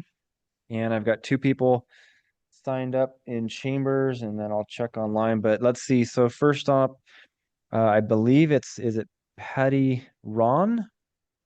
Oh, great. Come on up. And if you would just state your name and address for the record, and you'll have 3 minutes. And before you do this real quick, I didn't explain something. So a lot of folks in this chambers have never testified or been part of this process. And I just want to make sure you're clear on something that happened a second ago, and you might have had a question about it. So when the applicant, we talked about 10 minutes, right? And she went over the 10 minutes. The reason I'm permitting that is because our code allows the applicant and the neighborhood association to have up to 20 minutes. We try to go with 10 just to try to keep things moving, okay? But just so that you're clear, so she didn't do anything wrong. Everything was fine. And so just so that you know, and in terms of public testimony, everybody will have the exact same 3 minutes to provide their testimony, okay? So go ahead, sorry. No, Name that's and okay. address and let My her name rip. is Patricia Ron. Last spelling, the name is R-A-H-N as in Nancy. And I'm at 10403 West Mamie Road in the Randall Acres subdivision, which is adjacent to the proposed land. I appreciate your time and your willingness to hear all of our comments. Unfortunately, I didn't have a chance to participate in the reference neighborhood meeting because I didn't know anything about it. We didn't see anything until we saw the sign go up. While the proposed subdivision is beautiful and aesthetically it's awesome, it does absolutely nothing for the surrounding subdivisions. The increased traffic that was referred to by the Northwest Association representative talked mainly about Utana, but there's two other roads that are immediately coming out of that area, and that's West Claudia and West Mamie Road. The traffic has been horrible in that whole section there since the development started with the Winco and the Home Depot and all of those different businesses. We've had a problem, as indicated, with speeding, with lack of law enforcement. It's undeveloped, so there's no sidewalks to speak of. There's no lights. We have a lot of people that walk. We have a lot of people, the kids in the area. And without all of those things, we're potentially putting all of our children and all of our pedestrians in harm's way. The discussion about the signal on Ulmer, I'm not sure why it's being pushed so far down when the access points are off of Utana and Gardner. I don't understand why State Street access has been taken off the carpet, because according to ACHD, the whole goal is to use the main arterial roadways rather than subdivisions and diverting the traffic into the subdivisions. And I know that we're throwing around 2% as far as the impact goes, but my observation as a person who's lived in that neighborhood for 40 years is it's greater than 2%. Absolutely greater than 2%. And it's just going to get worse as people are trying to get into that subdivision off of State Street. Gardner, it's a nightmare getting off of Gardner onto State Street. It's a nightmare getting off of Jenny Lane onto State Street. I mean, literally, you have to go to Horseshoe Bend Road and try to get across Horseshoe Bend Road to get back to State Street to be able to get onto State Street as it sits right now. So, you know, I guess the concern that I have is the biggest concern is safety issues, the traffic flow. Speed bumps are, yeah, you know, they're going to slow some people down, but only if we do it. If we only do it on 2 roads, it's not going to make a difference because they're going to dance right way around it. I mean, on Gardner comes out. I mean, I'm sorry, the subdivision comes out on Gardner, but then it goes straight across onto West Claudia. So people are going to go straight across to go to the Stinker Station and all those businesses that are over there. And to the north of that is Mamie Road. Okay, thank you very much. Appreciate you So- coming out. No, you're okay. Thank you very much. Go ahead and we'll have the next person coming up. Next person I see signed up is Jose Lopez. And then there's somebody online. I believe it's going to be Amber McVeigh, and then we'll come back to Chambers if there's anybody else. Hi. Your name and address, and you have 3 minutes. My name is Jose Lopez, and I live at 7282 North Dodgen Avenue. My front door actually opens up to this proposed subdivision on Layton Street. So I think one of my and my wife's main concerns is just sticking to condition 3 as set forth by the staff, is that that's one of the big things just as far as safety and everything, just because of what the previous speaker had mentioned, is that you know, it just living there and the feeling that this would be much more than just 2% additional traffic in any road, whether it's north to Utana, west to Gardner, or east to Layton Street. So then any sort of way to try to mitigate that or try to play nice with the other area around it would be as good as possible, because without condition 3 and the building of the light prior to occupancy of this area, you'd be dumping out all of that traffic onto those 3 main streets on, because I'm assuming that that would also be, if condition 3 is not enforced, then I would assume that the building through Sloan would also not happen as well. So those are some of our main concerns, especially with the safety. You know, we talked about traffic calming on Utana and Gardner, but then on Layton Street, as soon as it leaves the proposed subdivision into the existing, there's a green space right there that's maintained by the Matlock Place subdivision. And every day there are kids running around, there are people throwing the ball for their dog and everything like that. And it's just one of those things that if putting, 200 residencies worth of traffic additional to go right by that is something that we're concerned about for sure. And then especially, up on Utana where there isn't sidewalks, there's just a lot of issues that we are concerned about. And as far as just traffic in general, we are also concerned about if something would be able to be done on that east side, because if you're trying to go eastward, dedicated towards downtown Boise, currently there is no traffic calming measure aside from just building the light and just hoping that people go down through Sloan in the proposed future. So if a traffic calming measure could also be implemented, essentially where the new and old Layton streets essentially meet, right where that green space would be, that would be ideal. But really just want to reinforce that we do stand behind much of staff's recommendations as far as making sure that traffic can be safely handled around everything. Awesome. Thank you so much for coming out. Appreciate it. Of course. Okay, I'm going to turn it over to online folks. I have one name who has a raised hand, and that person is Amber McVeigh. Are you with us, Amber? I am. Can you hear me? We can. Would you mind just stating your name and address for the record, and you will have 3 minutes to testify. My name is Amber McVeigh. I am at 7741 North Dodgen Avenue in the Matlock Place subdivision. I'm speaking today to raise concerns regarding site-specific transportation and pedestrian safety impacts associated with the proposed subdivision near my home. My comments focus on the operational safety, pedestrian exposure, and mitigation, not necessarily opposition to growth. The applicant has stated that this proposal would result in only a 2% change in traffic, and that the traffic impacts should not necessarily be a consideration when putting this through. While 2% might appear minor in isolation, percentage-based increases do not adequately reflect safety risk when existing roadway conditions already lack basic pedestrian infrastructure.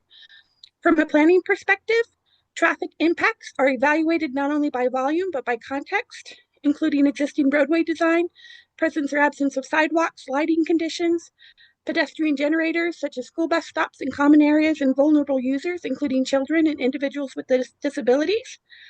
In this case, the roadway serving the proposed subdivision currently has no sidewalks. The subdivision streetways has no sidewalks, limited lighting, and children waiting for school buses along the travelway. Introducing additional vehicle trips, even at the 2% increase, creates new conflict points, particularly during peak morning and afternoon periods when traffic overlaps with pedestrian activity. It is also important to note that traffic impacts are typically measured as average daily trips, which can mask peak hour concentrations. Even a small increase in this average daily traffic can result in disproportional safety impacts during peak hours when school transportation, commuter traffic, and neighborhood activity coincide. One of my primary concerns is that a deaf and hard of hearing child, as well as several special needs children, reside in this immediate area. Not only do they get served by special needs bus, but they are at direct impact from increased traffic volume. From ADA and complete street standpoint, this is a population that requires additional consideration in roadway design, particularly where audible cues are limited or unavailable. Safe pedestrian infrastructure, traffic calming, and visual safety measures become even more critical under these circumstances. Additionally, the proposed layout places a common area directly adjacent to the roadway entering into one of the subdivision areas. In planning terms, common areas function as pedestrian activity nodes. Locating a pedestrian generator next to an active vehicular access point without adequate setbacks, buffers, or traffic calming measures introduces a foreseeable safety risk that is amplified by increased traffic volume. The applicant has suggested that traffic concerns should not necessarily be addressed at this magnitude for this subdivision. However, standard planning practice recognizes that developments are responsible for mitigating impacts they generate, even when those impacts are incremental. This includes addressing pedestrian safety when a development introduces new vehicle trips to an area with existing deficiencies. Finally, thank you for your time. Emma, I'm going to have to pause you there, but well done. Holy cow, that was great. Good job. Appreciate you participating, but you are up against the 3 minutes, so I'm going to have to move forward. Was there anybody else online? I thought I saw a second hand. I don't see that hand. Oh, I do now. Well, okay. So I have Melinda Rex. Yes, thank you. With us, Melinda? Yep, can you hear me? Barely, but we can hear you. So if you can just get close to that mic and state your name and address for the record, you'll have 3 minutes. Will do, thank you. I'm hoping you can hear me well enough, but I think we can get you. Great. I am a resident in Eagle, but a property owner in City of Boise, both on Mamie as well as on Utana. I have several properties there that are, that I'm working to redevelop and create into affordable housing. And I just wanted to sort of join the ranks of the neighborhood comments in relation to the safety of the streets that are right there between this proposed subdivision and think of it as and Winco, because we know that there's already a lot of traffic and there's already an uncomfortable amount of risk being taken by residents that rely on the open street for wheelchair and scooter access down the street because there's no sidewalk, et cetera. That exists both on Mamie and Utana. And while I am a houser and I want to see this development happen, in fact, I think it's wonderful because I know that this particular development team does produce some of the more affordable housing in the region. I want to see that happen, but I do agree that it is really, really untoward to see that much additional traffic, even if it's just a little bit of additional traffic going down Utana, Mamie, or Claudia, and passing through there. So I don't know if there's a way to potentially open up call it a State Street opportunity until such time as there's sidewalks and proper, infrastructure in that neighborhood. And I accept that they bought those parcels to make that interior sort of access and logistics make sense. But it only makes sense once the sidewalk and the safety exists for those local residents. They're already vulnerable enough. So that was my comment, and I want to see this approved, but we've got to do something about the practicality of it. Excellent. Okay, thank you, Ms. Rex. Appreciate it. Is there anybody else online? Oh, I'm sorry. Melinda, did we get your address?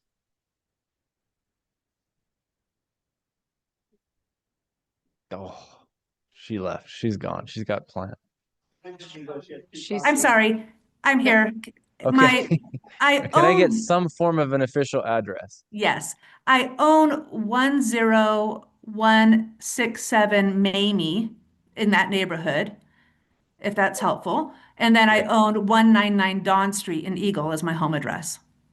Perfect. That works. Thank you so much. Appreciate you hanging out. Okay. Anybody else online who wishes to testify? All right. I'm seeing no hands. I'll check again in just a second. Is there anybody in chambers who did not testify? You can go ahead and come on up, and then I'll have you come up. You can sit right here, sir, and then pop up in just a second. Same rule, just throw the mic close to you. Got it. Name and address. And Terry Bartlett to 10649 North Sagecrest Place, Boise, Idaho. I'm actually here to speak on the next one, but didn't know about this particular agenda item, but I have some information that may or may not be of value. So I live up the street on North Horseshoe Bend Road, up behind the cemetery, Veterans Cemetery. So I've been communicating with ACHD over the years on North Horseshoe Bend Road. As you all know, there's a lot of growth out that way. There is no sidewalk. Well, I take that back. There's a short sidewalk from State Street up past a little ways past Wingo, and there's a very small section up near Optimist Park to State Street. And then there's no sidewalks. Up until recently, there's been like 6 inches for bike lane on both sides of the road. I think the speed limit was 45. I think it might have gone down now to 40 miles an hour. Last year, when ACHD was doing a resurfacing, I reached out to them and said, can you just put, when you're putting the white lines, so they have a huge, I don't know what it is, 25-foot center turn lane all the way up. There's really not much to turn except for just the Winco place there. Said, can you shrink that by a little bit and put bike lanes? I ride back and forth to try to get to the Greenbelt. They declined and said that they're proposing a pathway. Oh, also, as we know, there's a high school up the street in Optimist Park. And so people that walk back and forth on there, they're walking in the gutter, essentially, kind of a thing around the side of the road. It's very dangerous along there because cars are going, 50, because it's 40, 45 kind of a thing. Anyway, I reached out to them. They said they were going to put a pathway in for bikes and stuff in 2026. So they declined to move the white lines in because they thought that would create, I don't know, some kind of public feed backlash, I guess, those anti-pedestrian bikers. But anyway, and then I recognized here in December 5th of last year, they changed that, I don't know why, from 2026 to 2028 for the pathway. So there's no sidewalks. there's not going to be a bike lane on North Horseshoe Bend Road, as people already stated, and that's what got my attention, where Utana connects into North Horseshoe Bend Road. It's a busy place. There's people trying to cross there. I see them, and even though there's not a pedestrian crossing, to stop, but that's not commonplace. People are in a hurry to get home, get to work. So anyway, that's my comments. Great. Thank you very much. Appreciate you having them. Okay, come on up. And anybody else who wants to testify, you can go ahead and bring a seat or have a seat up front, and we'll be at you in a second. If you can, just pull that mic down just a little bit and your name and address, and you have 3 minutes. My name is Tim Strauss. I live at 10348 Utana Road. I just got a couple of little comments. With this subdivision going in, and there's nearly 300 units, everybody's got 2 cars. That's potentially close to 600 vehicles that's going to funnel onto Utana Road and Gardner and Claudia and Mamie to get out to Horseshoe Bend. Some of them may go out to State Street on Gardner, but only if they're going to go west.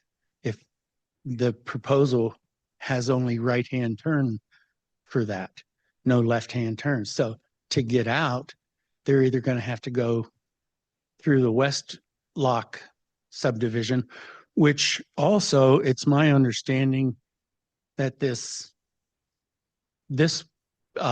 subdivision can't go forward until the West Lock has been totally approved. And it's my understanding that that has not been totally approved yet. And I have an RV that I have to back into beside my house.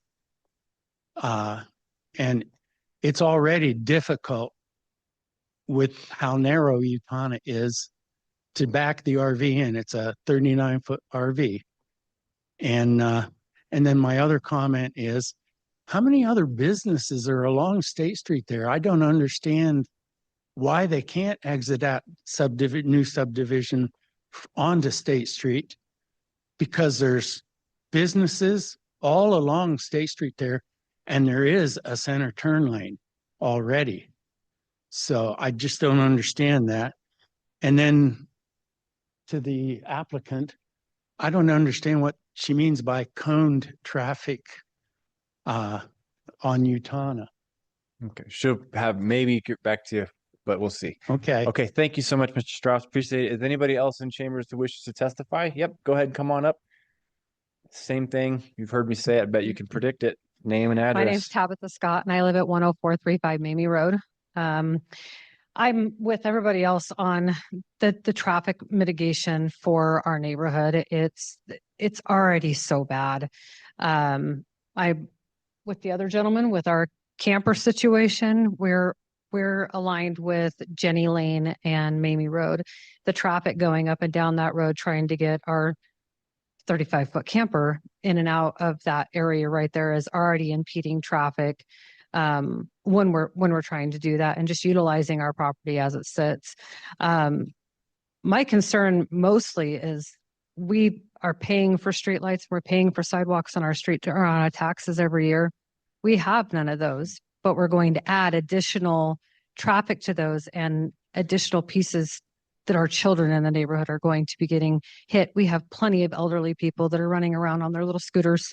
My grandfather is a 92-year-old male who lives with my mother, and he is walking his dog out there with a flashlight on his head and around his neck to avoid being hit by a car because there's no lights. We're going to add, what did you say? 600 more vehicles to that neighborhood on a potential average. That's our concern. I want to see the development of our neighborhood. It's been like this. I've lived in this neighborhood for 40 years. I want to see it happen, but there needs to be other steps that happen before we get to that point. Right. So, okay. Thank you so much. Appreciate it. Okay. Anybody else in the chambers who wish to testify? Looks like nobody. Anybody else online? One last call online. Okay. And nobody else in chambers. Last chance. Okay. With that, we'll go ahead, and the applicant will have 5 minutes for rebuttal, and then the item will be before the commission for recommendations.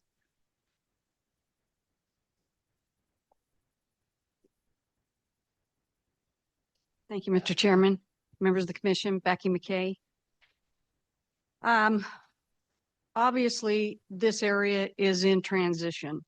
Some of those subdivisions were platted in 1910. So, you know, it's kind of an area that's redeveloping over time. This was a major article I saved from January of 2020. So 6 years ago, and it said plan would turn State Street into hub for transit and housing. And it was a major article on the city of Boise, ACHD, ITD, and their commitment to create this mobility corridor where public transit can provide access from these neighborhoods to downtown, where we can have diversity in housing, diversity in densities.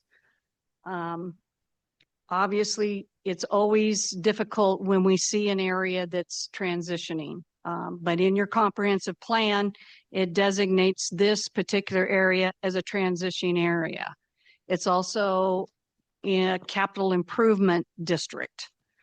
So for many years, everyone has seen that the potential for the redevelopment of this area.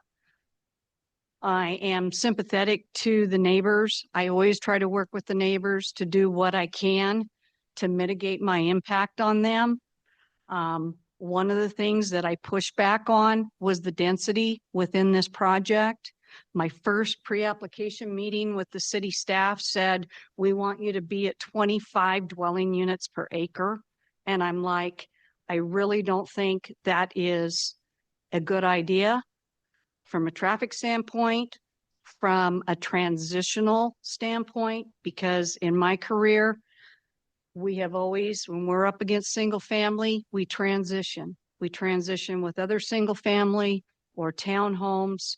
We don't put 4-story or 3-story multifamily buildings. So I did fight with the staff about that. And I said, you know, 15, that's as good as it gets. I think that is providing the transition.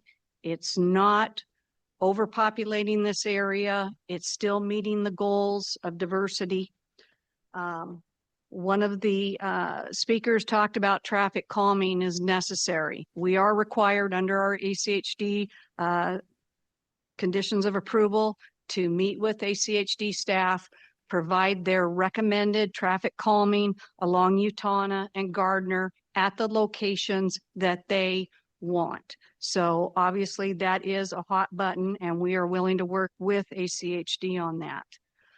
One of the things that this project does have that obviously it's a blessing and a curse is we are creating interconnectivity by having a public street outlet to Utana, a public street outlet to Gardner, connection to Layton, then a future connection into Sloan, and then interconnectivity into Westlock Village.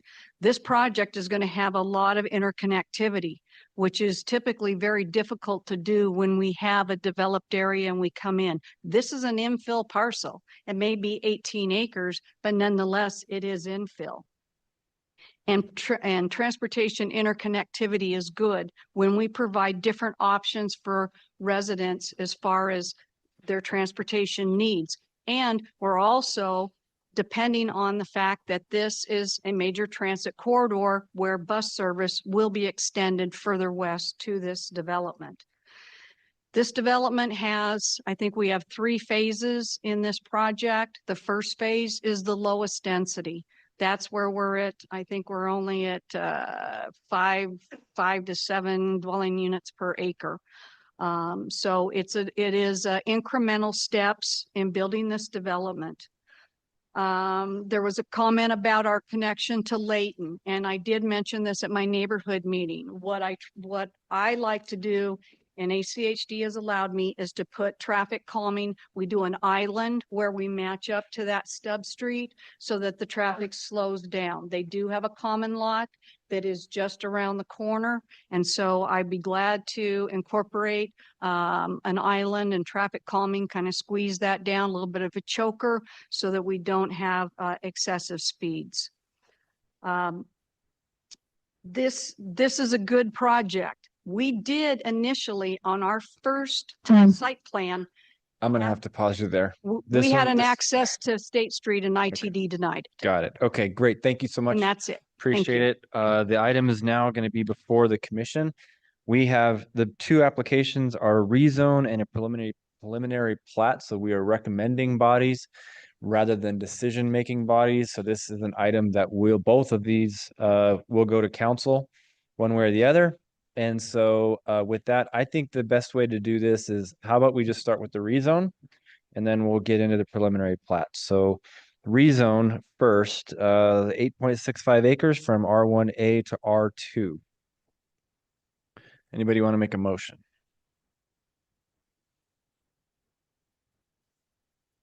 Mr. Chair, Commissioner Moore, I move that we recommend approval of CAR 25-3 with all the terms and conditions in the staff report for the reasons stated in the staff report. okay, I've got a motion by Commissioner Moore on the rezone to recommend to council approval. Is there a second? Second. Is that Commissioner Seha? Okay, any discussion? Mr. Chair. Miss Commissioner Moore. So I think from the rezone standpoint alone, I'm looking at, state, property along State Street or, behind the property on State Street. A pretty significant lot that connects to a network of roads that feed out to State Street. I have R2 just to the south of me, and I'm just pulling up the map so I can talk my directions correctly. So I have R2 just to the south of me. I've got R1C on either side, but a sizable lot. There's R3 DA just adjacent to that. And, to the east, there's some smaller size lots. They kind of vary, but they're generally, modest in size. Obviously to the west, they're a little bit larger, and to the north, they're a little bit larger. And just from the R2 rezone standpoint, I feel like it's compatible based on the density kind of anticipated, the types of uses that would be anticipated, and its adjacency to the R2. I feel like it's a compatible use for this particular location. Okay, thank you, Commissioner Moore. Any other conversation on the motion to approve or recommend approval? Mr. Chair, I Commissioner Seah. second it, but I have nothing to add to it, Commissioner. Okay, fair enough. Any other discussion? Just in the rezone. I'll echo those sentiments. I'll be in favor. I think that the other part of this I would just add is our comprehensive plan would back this up. The State Street master plan that's been discussed, millions of dollars has been studied on State Street. And this is, I think, in line, the rezones, particularly with what has been envisioned as things have transitioned over time. Case in point, Friendswood moved to Nampa. And it tells you a lot. Tells you a lot about what they are thinking and what we're seeing now. So I'll be in favor of it. Any other discussion? Hearing none, will the clerk please call the roll? Danley, Aye. Moore, Aye. Seha, Aye. Torres, Aye. Stallings, Aye.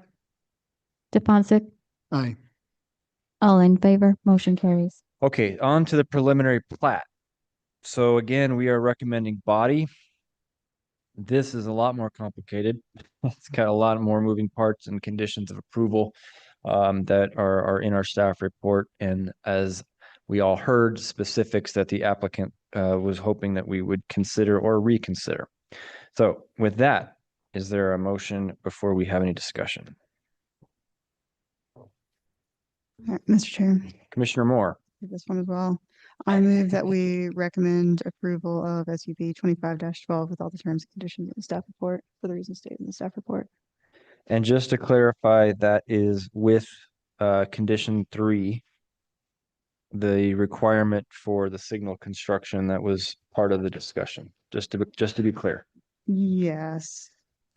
Are you sure? I'm sure. I've Okay. got some discussion. Fair enough. Okay, for now, that's good. Okay, I have a motion by Commissioner Moore for recommendation to council for the preliminary plat as conditioned in the staff report. Is there a second?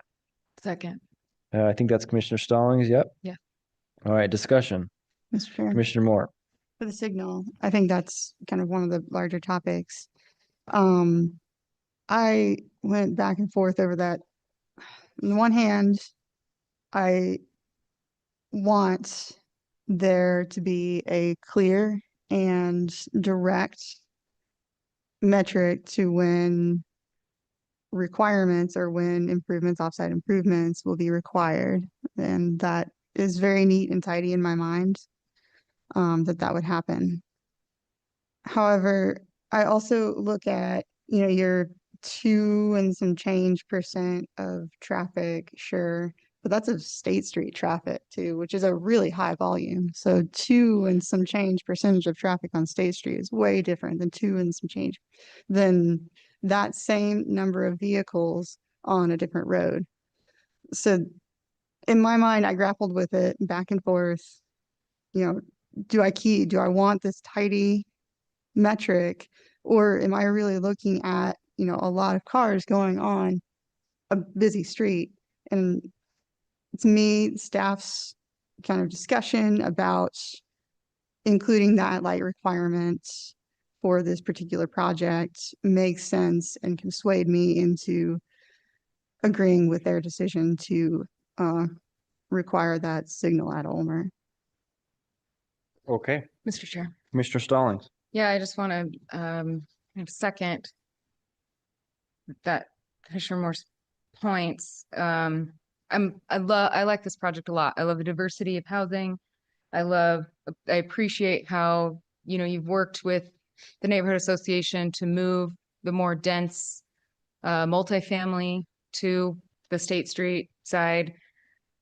It is, it's a lot of traffic to add to a neighborhood without a solution. And yeah, I think it's the other side of the equation that also has to be solved for when we build this amount of housing in an area. Yeah, I just appreciate the staff's work and their considerations on this. And I agree with the motion. Okay, further discussion? Mr. Chair. Commissioner Torres.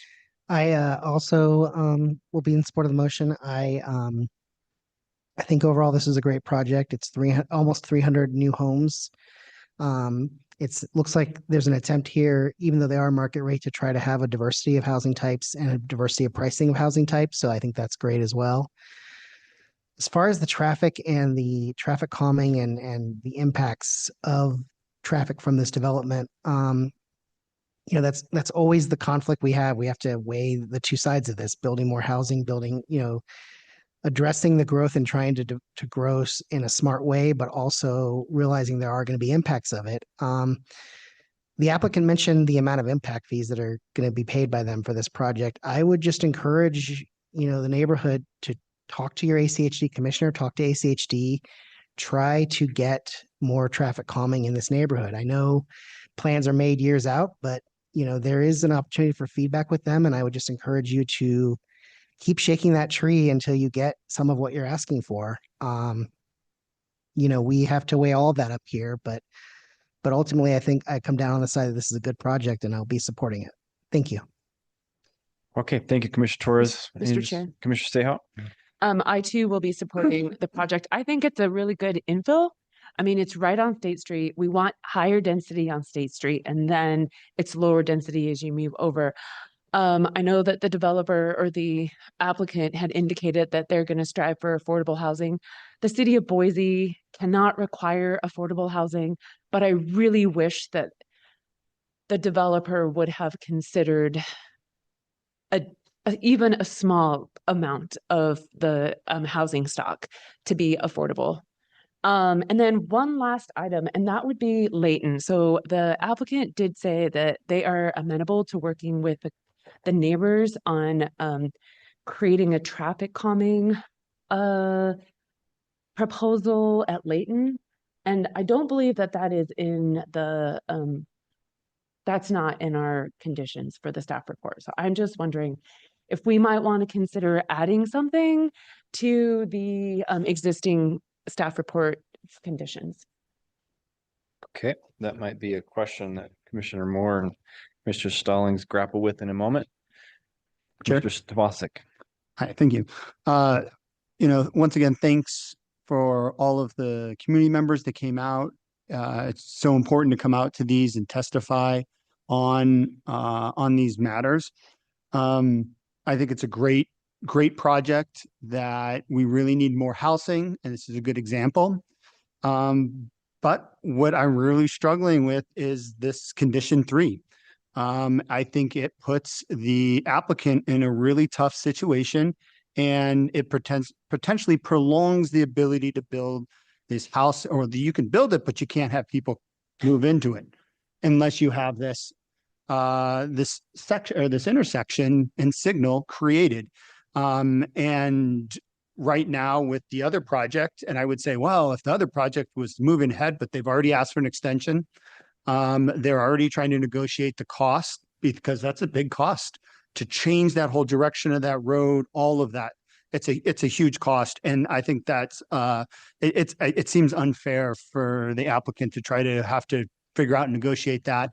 The housing that we really need is potentially gonna sit there, and same with these other developments. And so I am not going to be in support of this, because I think more discussion needs to happen. We need to figure out a better plan to be able to move forward with this. And I don't think we can just kind of keep approving things without a clear kind of next step for how to resolve that. And I don't think if you take that off the table, I think it's going to create even more traffic. And so it would maybe even be, unfortunately, potentially redesigning that neighborhood to address how folks are going to get in and out of that if that lot doesn't get developed, unless you all decide to purchase that lot from those individuals and design around that. So, you. Okay, man, there's a lot to unpack, and I got to be quick because I'll pull my own string here. There's a few things y'all need to understand, and I think we don't hear it enough. First and foremost, off-site improvements in the pedestrian realm. Totally would love to do that. ACHD does not allow it. You wrote a check, or you're going to write a check for $750,000. They won't use one red penny because of policy to implement sidewalks in your neighborhood. They only will do vehicular improvements. That's their policy. That's straight up fact. Last legislative session, our state was recipient of a bill that also then said any entity, city, highway district, or county can no longer dedicate traffic improvements specifically for bike ped only. It has to be for the benefit of motorists first and foremost. That happened last legislative session. So for every neighborhood that's surrounding this site who wants these things, those two things are really against us in this particular instance. I'm with Commissioner Stefanczyk because the 2%, what that actually is saying is that their traffic impact study is saying that 2% of peak hour traffic, which is a forecast year into the future, is coming from their site. That's within the margin of error. There's no accuracy that gets to that degree of detail that gets us to the point where I believe having this requirement for a signal should occur. So that's a very big frustration. I think that this application is really strong. One of the things I heard is, what are we going to get out of it? Well, I think there's some great public streets. There are sidewalks. There's going to be, we hear a lot about property values in these chambers. That's something that's going to happen because we have a dirt lot that's here. And so that application is going to do that. There's one thing I would like for the applicant to do though. This site was a cultural site for the better part of 70 years. And I think that everybody knows the Pink Flamingo, right? Franz Whitty was known for it. I think that it would be smart to have something on the entrance of your site that honors that has a plaque and commemorates the history there somehow. Not just the flamingo, but the history part of it, and celebrate it in some modest way, but recognize what was there before. Anyway, I'm struggling with this signal because I think we are in desperate need for housing, and I think we have a good application that addresses it. And to hold up because of what I believe is a marginal accuracy at best is a challenge to me. So is there any other discussion, or I don't know, Commissioner Seha, you had a discussion on LATOD. That's up to the makers of the motion if they want to amend their motion somehow, but otherwise we can. I guess I don't think I can ask staff, but the condition that the city staff have identified as a result of the traffic impact study is not of the city's, that was ACHD. That was ACHD. That is not the city. So the city can choose to adhere to the information that came out of that staff report, or the city can choose to ignore it. But if you spend any time, and I'm not a traffic expert, I will say that, but I spend a lot of time on State Street, folks, like most of you do. And it is crazy, specifically around peak hours in the morning and in the afternoon. Seems like from 3:30 to about maybe 6:30. So I understand where, Mr. Chair, you're coming from, and where I can never say your name correctly, Stefancic, are coming from, but traffic is an existing issue there, and it will continue to be there. And the hope, at least my hope, is that by having this condition, and constructing this intersection, it will alleviate some of the challenges onto State Street. Mr. Chair. Mr. Stallings. Yeah, I just want to say I'm willing to amend, if you are, our motion to have some traffic calming measures. And the only other thing I'd say is this is another time where I wish we had representation from ITD and ACHD that could help shine more light on these applications in this room. Mr. Chair. Commissioner Moore. How do we want to amend? I'm amenable to amending the motion. I think that's a great idea. Can I just I think you can propose a just condition? Yeah, I think we can do that. We don't have to, we can amend. We need an approval from the second, and then we can vote on the amendment, which usurps the original motion. So I think, and correct me if this is wrong. I think the proposed condition would be the applicant shall work with ACHD for traffic calming measures at the connection to, what's the street name again? I'm blanking on it. Layton, thank you. To Layton Street to the site. Is that specific enough? And the rest of the conditions, yep. Perfect.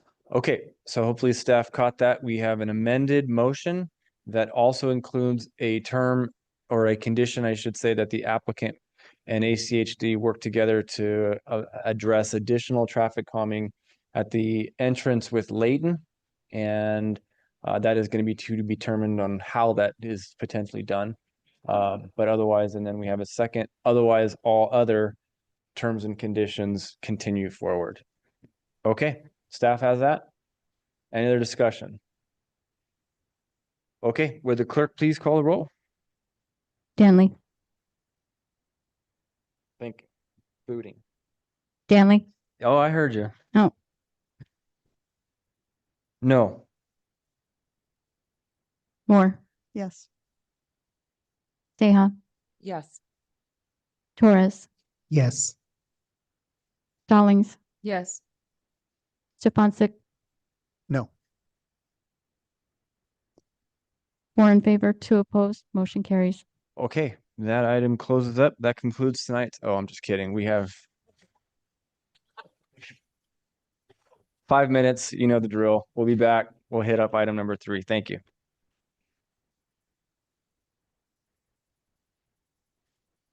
All right. Thank you, everybody. So we're going to move on to our final item of the evening. And so we have CUP 24-46, Strategic and Operational Solutions, Inc., a conditional use permit application located at 2823 North Cole Road, and a rezone of approximately 2.03 acres from R1C to R2, and this is item CAR 24-18. Before I open this real quick, I think it's important real fast, if you would just indulge me. The person that is presenting right now, Jesse Lyle, has been a staff member here and worked in the Development Services Department and with us, this riffraff, for several years now. And she just received a promotion, but is no longer going to be a part of this body. And I think it's important just to say thank you for your service. We appreciate it and wish you all the best luck in design review. You're going to need it. So Thank you, Mr. Chair. with that, Jesse, please take it away. Well, thank you for that, Mr. Chair and Commissioners. The item before you is CAR 2418 and CUP 2446. As you said, this is a request to rezone approximately 2.03 acres located at 2823 North Cole Road from R1C to R2 and a conditional use permit for a co-housing use. The subject property is designated mixed use on the future land use map, as are the surrounding properties to the north, south, and west, with suburban land use to the east.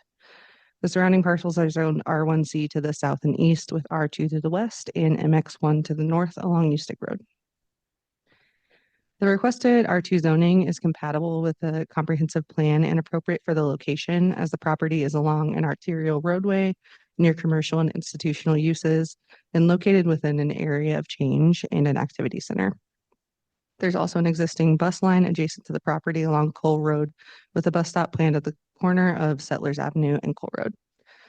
The comprehensive plan encourages density in these areas to reduce vehicle miles traveled, utilize existing infrastructure, and locate housing near employment areas. Additionally, Blueprint Boise encourages the construction of affordable and non-traditional housing options. The applicant is proposing to construct a co-housing use on the site, which includes individually leased bedrooms with shared cooking and sanitary facilities. It is important to note that this request is not for a shelter house, which is not allowed in the R2 zoning, or for a recovery residence, which is defined as a single dwelling where individuals live together as one housing unit, where staff provides care, supervision, and treatment for persons requiring medical, correctional, or other mandated supervision. The applicant is proposing a 3-story apartment with 33 3-bedroom units, where each bedroom is individually rented, along with 3 2-bedroom units for staff, as well as an accessory building containing a garage, classroom area, laundry facility, and long-term bike parking. Rooms will be rented for approximately $500 a month, and residents must be enrolled in the associated program, which offers supportive services for vulnerable individuals, some of which are listed on the screen. The site layout shows the proposed co-housing structure located near the arterial roadway and office uses, away from the adjacent single-family homes. The proposal will be approximately 36 feet tall, under the allowed 45 feet of the R2 zone. The applicant will install the 10-foot wide sidewalk along Cole Road and retain as much existing landscaping on the site as possible. There are 104 parking spaces between the proposed co-housing use and the existing church, and a condition of approval will require a shared parking agreement. Additionally, the proposal must receive further design review approval. Public comment was received mostly in opposition to the proposal, with general concerns listed on the screen. Many comments expressed opposition to the use specifically and cited lack of program details, as well as many safety concerns about the intended population and the proximity to schools, parks, libraries, and halfway homes. Other concerns focus on traffic, density, and economic impacts. The letter of support cited the location of the subject property, how the proposed use was supported by the comprehensive plan and was a better use than vacant land, and how alternative housing types should not require a conditional use permit. As previously discussed, the proposal is not for a shelter house or recovery residence. Residents would be living independently within each unit while meeting program requirements to maintain their ability to live on the site. All relevant state and local ordinances must be met, including those for any individuals with criminal backgrounds. Subject property is located in an area that can support the proposal, and all common agencies indicated the proposal can be served. Finally, the proposal will be subject to further design review to ensure all zoning requirements are met. In conclusion, the planning team recommends approval, and I'm happy to answer any questions. Okay, thank you, Jesse. We're going to turn it over to the applicant. This is David Ruby and/or Steve Neighbors, the Architect's Office of Idaho. Hi, welcome. If you would, just state your name and address for the record. Welcome. My name is Steve Neighbors.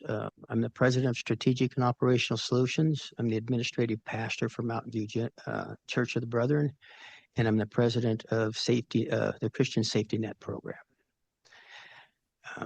My address at Strategic is 5598 North Eagle Road. The church is at 2823 South Cole Road, and that's also, I guess, Safety Net is also at 5598 North Eagle Road. So first one, I want to thank you guys for giving me this time to explain. We tried to do it in a neighborhood meeting and it just turned into chaos. So we did try to meet with a neighborhood association, but we have none that we know of, or at least we've never met with one, at least in the 18 years I've been there. So what I'm going to do is kind of walk through some slides to help keep me on time. Great. I think this works. Would you also just step into the mic just a little bit more? Okay. There we go. Great. Thank you. Really, there's two entities, Mountain View Church of the Brethren. They've been there 70 years. They were annexed into the city 60 years ago. The property was bought from the White family in the mid-50s. Church was built in 1957. We were incorporated in 1968. Since then, the congregation has undergone tremendous changes over the years, including from a neighborhood of rural farmers to our present neighborhood. The church has decided to review its mission to its neighborhood and congregation, given all the changes. To jump ahead a bit, the Christian Safety Net program was set up as a 501c3 educational nonprofit over 2 years ago. The Safety Net board is solely volunteer and comprises Ray Casey and myself, Steve Neighbors.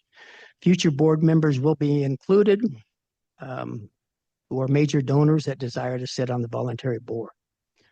What follows is how the church settled on a partnership with Safety Net and to determine the highest and best use of its God-given resources.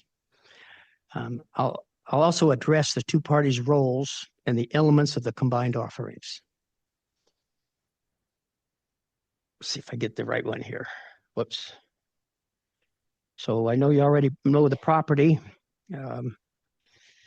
The red line highlights the property that Safety Net is requesting a zone change. A significant neighbor is the large Flying H mobile home park that has been there most of our history. And that's this one here. And that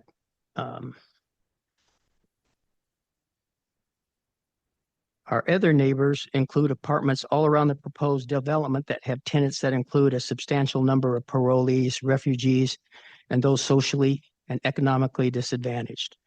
The most controversial set of neighbors are 9 or more halfway houses in the area. Probably the one that everybody complains to us about is the halfway house here, Iron Sharpens Iron. We found them to be very good neighbors and they're doing a good job. That's not appreciated, we think. The statement that the church and Safety Net is not wanting a halfway house or a direct prisoner release program that has continued to be brought up. We keep saying that's not what we're trying to do, has fallen on deaf ears, with some continuing to stir up emotion against the project. What I believe the thrust of the opposition against the Safety Net program is that the church allows some of the people from existing halfway houses, from the Flying H mobile home park, parolees and refugees who wish to do so to attend our church service. I say some, as the church does have some sex offenders who have paid their duty to society, which are allowed to attend, but only after discussion with their parole officer and knowing the details of the judge's ruling and conditions of their parole. Given the neighborhood, the church has implemented strong safety measures, making it one of the valley's safest public places. The church also allows Alcoholics Anonymous and Narcotics Anonymous to use its building for their meetings. These programs have proven their value, and there is a need for them in the neighborhood. They will continue to operate within the overall safety net program. The church also recognizes that its congregation represents one of the lowest social economic group in the valley. Given the church's open door policy to all, including those sinners in need, that have already paid their price of justice, and the church has been publicly painted by many throughout the city as the church of the homeless, the church of the felons, and even the church of the pedophiles. Nonetheless, the church feels it must maintain its open door policy for those that legally and safely can let attend.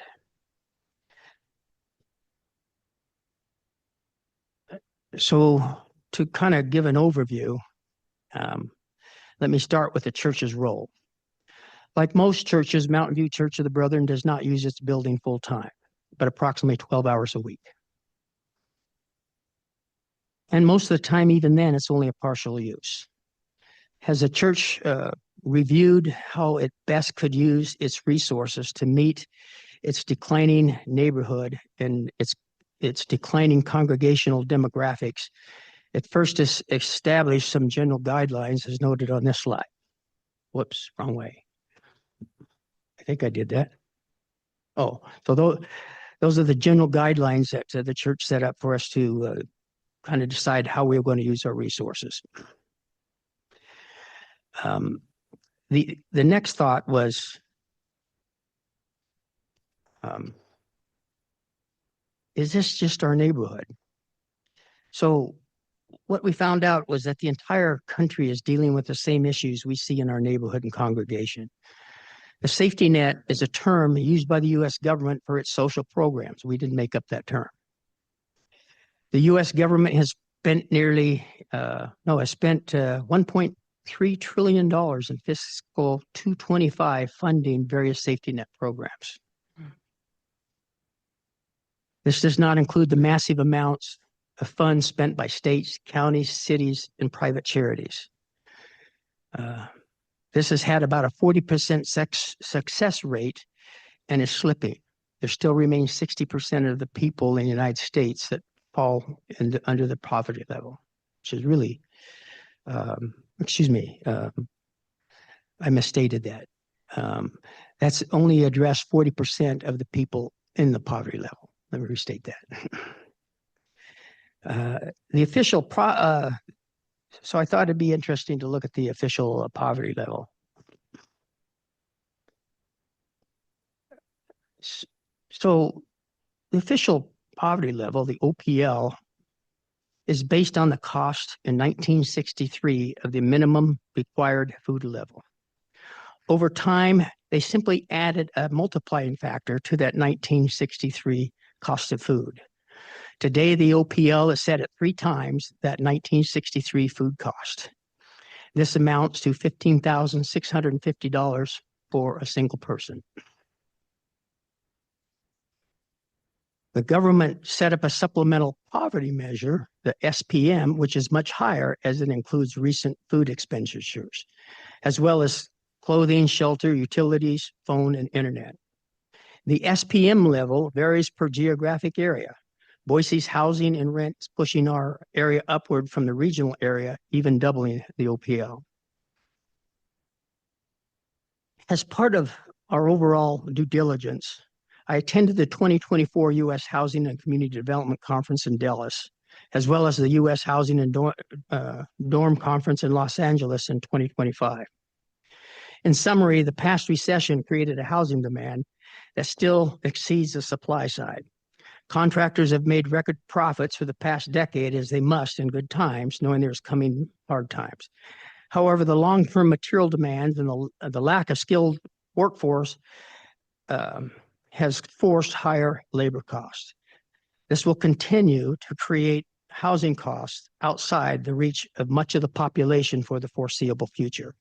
The consensus of those two different seminars or conferences but that the U.S. will see a further growing housing crisis.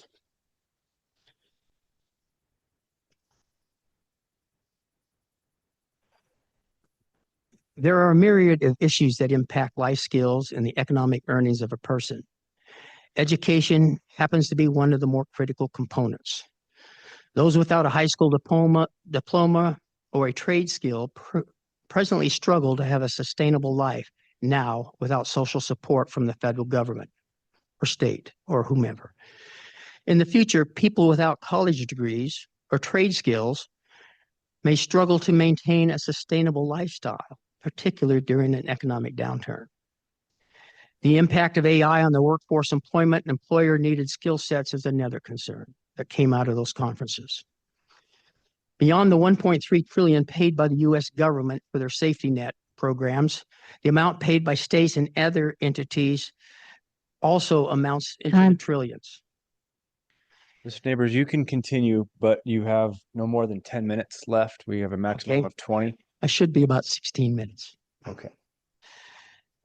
Let's see. At the other end of the spectrum, let me see where I'm at. I stopped somewhere. The federal student loan balance alone is also another 1.6 trillion. Today, we have about a 38 trillion national debt. A lot of it most of it caused by efforts to help education and safety net programs. And the future forecast is it's going to get worse. The median usual weekly earnings by age and sex, we looked at that to see how we could help.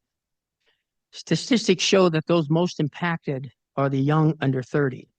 Many families find their children cannot afford to move out of their parents' houses even in their mid-20s. At the other end of the spectrum, there are those who are senior and retired and are finding it increasingly difficult to make ends meet, and they're having to sell their homes with a lease payback system at a high interest discount rate to live off their home equity.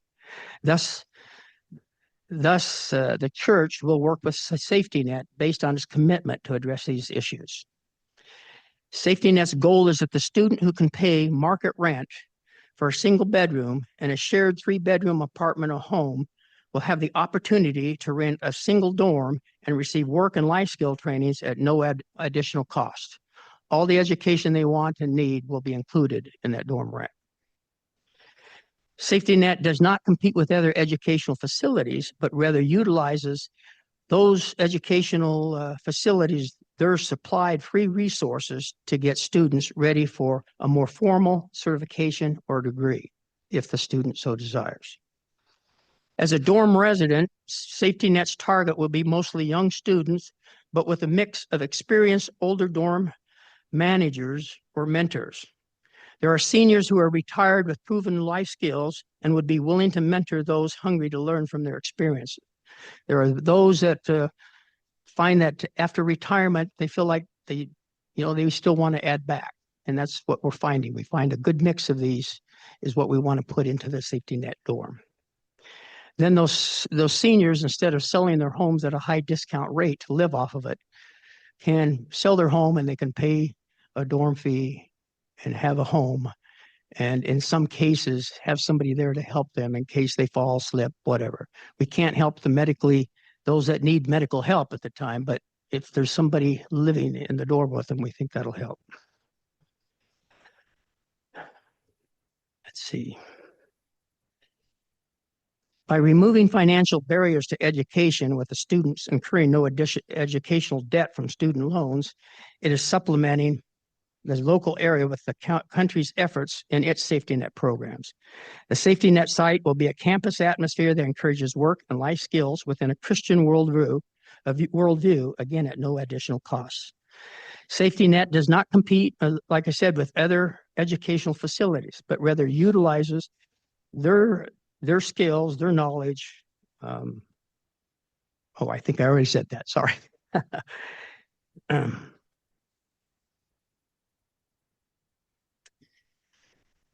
There will also be career counselor involved in helping the students think through their passion and training desires. There will be full-time on-site property manager. As to the more experienced dorm managers, some young students will need a firmer hand to learn some of life's disciplines, such as maintaining a clean house, having a good relationship with others, while others will need a gentle, affirming manager mentor.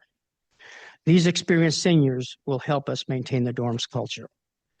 Safety net. Oops. So who can we help? Safety net can only help those already employed and committed to self-improvement within a faith-based environment.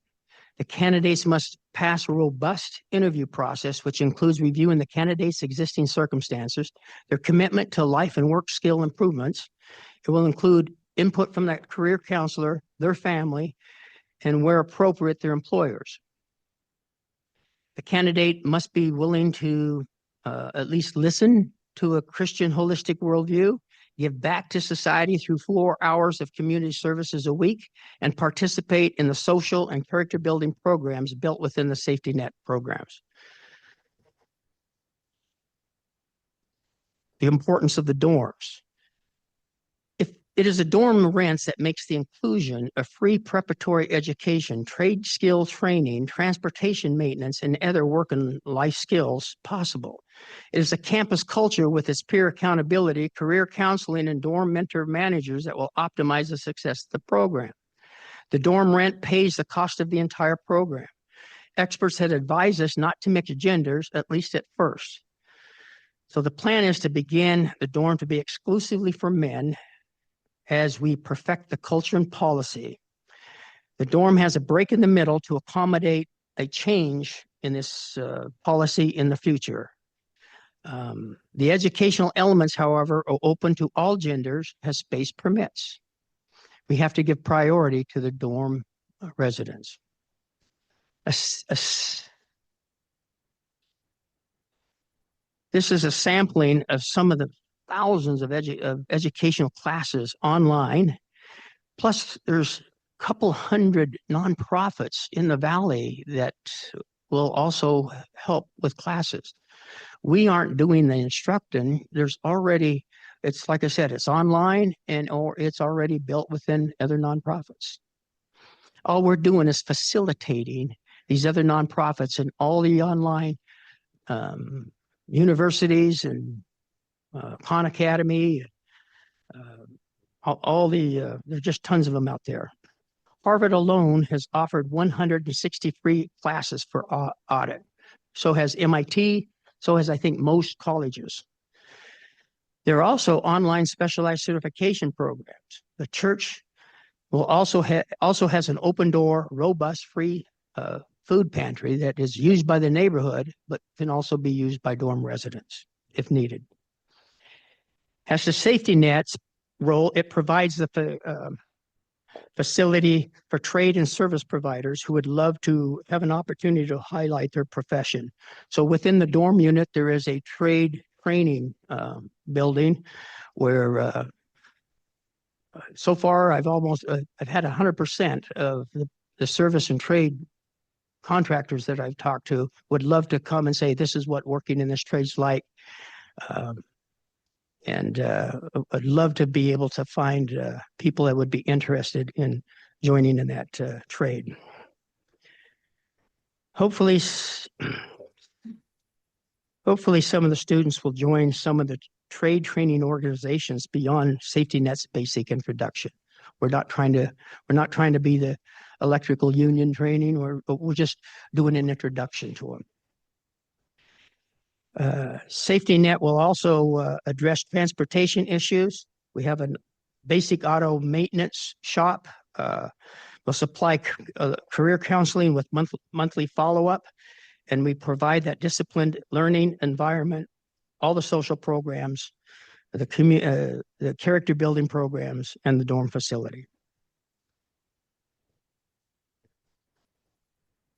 Our intent is to create planned metrics of what works and what does not work. And we'll do that through 360-degree assessments.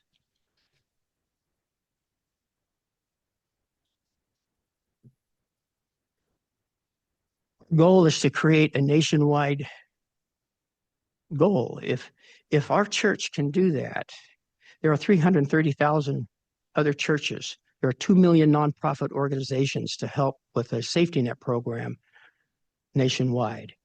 Each church could target their specific demographics in their area that they feel they can help. The premise is that every person should have a right to life, liberty, and the pursuit of happiness. We've had a lot of complaints that there's too many men going to be there, and we believe even men have a right to life, liberty, and pursuit of happiness. If we tried to be a halfway house or a direct release from prison ministry, we destroy our basic goals, we eliminate any interest from other churches or charities, and we will also find financing difficult. We're not interested in either one of those, even though we keep being painted that. We're not affordable housing, or I don't know what to call us, or dorm. Final comments. On behalf of the church, I'd like to invite the neighborhood association to meet with us, to meet with the halfway houses, and you'll find that they paid their price to society. Thank you, Mr. Neighbors. We're going to have to All right. wrap up. It's been your 20 minutes. Okay. Appreciate it. We'll be asking you lots of questions in a moment, I'm sure. All right. But in this point, I need to turn our attention over to the West Bench Neighborhood Association. And at this point anyway, Jonathan Melby. Is Jonathan here or anybody? You are here. Okay, come on up. I think you know the drill, perhaps. State your name and address for the record, and you two have up to 20 minutes should you need it. Yeah, before I start testimony, we received notice for this over the Christmas holiday, and I wasn't able to schedule a board meeting until this Thursday. So I do not have authorization to speak on behalf of the Neighborhood Association. So I am prepared to give personal testimony. If that's Okay, so we need to hold a second. Mr. Chair, Jesse has confirmed that John Melby is the designated person to speak. Are you John Melby? Yes. Then that is who we have listed as the person who can speak. Okay. So you have up to 20 minutes. Very good. Thank you. Sure thing. So, good evening. I'm Jonathan Melby. My address is 2924 North Maywood Avenue. I serve as president of the West Bench Neighborhood Association, but this evening I'm testifying personally. I last testified before this commission for the King of Glory, Lutheran Church's partnership with Leap Housing. They created income qualified affordable housing units. That project represented true affordable housing, open access, income qualified, no religious requirements, or no mandatory programming. What we have here with the Mountain View Church of the Brethren Safety Net project is a very interesting project, but it's also very odd. There's a lot going on here. The Safety Net project isn't open access affordable housing. It's program conditioned housing, which has mandatory counseling, community services, and supervision requirements. Ahead of this evening's hearing, I submitted written testimony concerning the puzzling change from MX1 to R2 in their rezoning application, which was first submitted as R2, then withdrawn, and then resubmitted as MX1. The future land use map for this parcel shows MX. It's at the heart of our neighborhood activity center for the West Bench and Winstead Park neighborhoods. You can literally walk from the corner of Cole and Ustick down to this parcel without crossing any public roads. There are driveways and a private lane, but this is right there at the center of our neighborhood activity center. This should be MX1 or some other MX. Now tonight, I'm raising a code interpretation question that I think needs resolution before approval. Given all that's tied up with this, this is not a simple straight up co-housing thing. It's co-housing plus mandatory services and many other aspects, which perhaps might actually make it something that is different than straight up co-housing. The applicant says it's co-housing, general population housing, but if you read through the Q&A and the neighborhood meeting transcript, they also said, you can't live here unless you're in the program. We accept anyone, even those on parole. They accept parole board recommendations. They provide 24-hour coordination with parole officers. A lot going on here. So here's the problem. Even though the staff report asserts that this should be perhaps classified as co-housing, I went through the other documents, the original, it started with the interdepartmental review. It just seemed to kind of slide into that as this appears to be a co-housing thing. And I don't know that that actually had a careful in-depth review by the Director of Planning and Zoning Development. What I'm asking for is for the planning director to provide an interpretation to determine this appropriate zoning classification. Is this a situation where the use cannot be included in any existing classification? And as I puzzled looking over the different categories of co-housing versus recovery residents, they're both kind of awkward fit. This seems to kind of be somewhere in the middle of all that. It has all of these conditions and the supervision. It is open.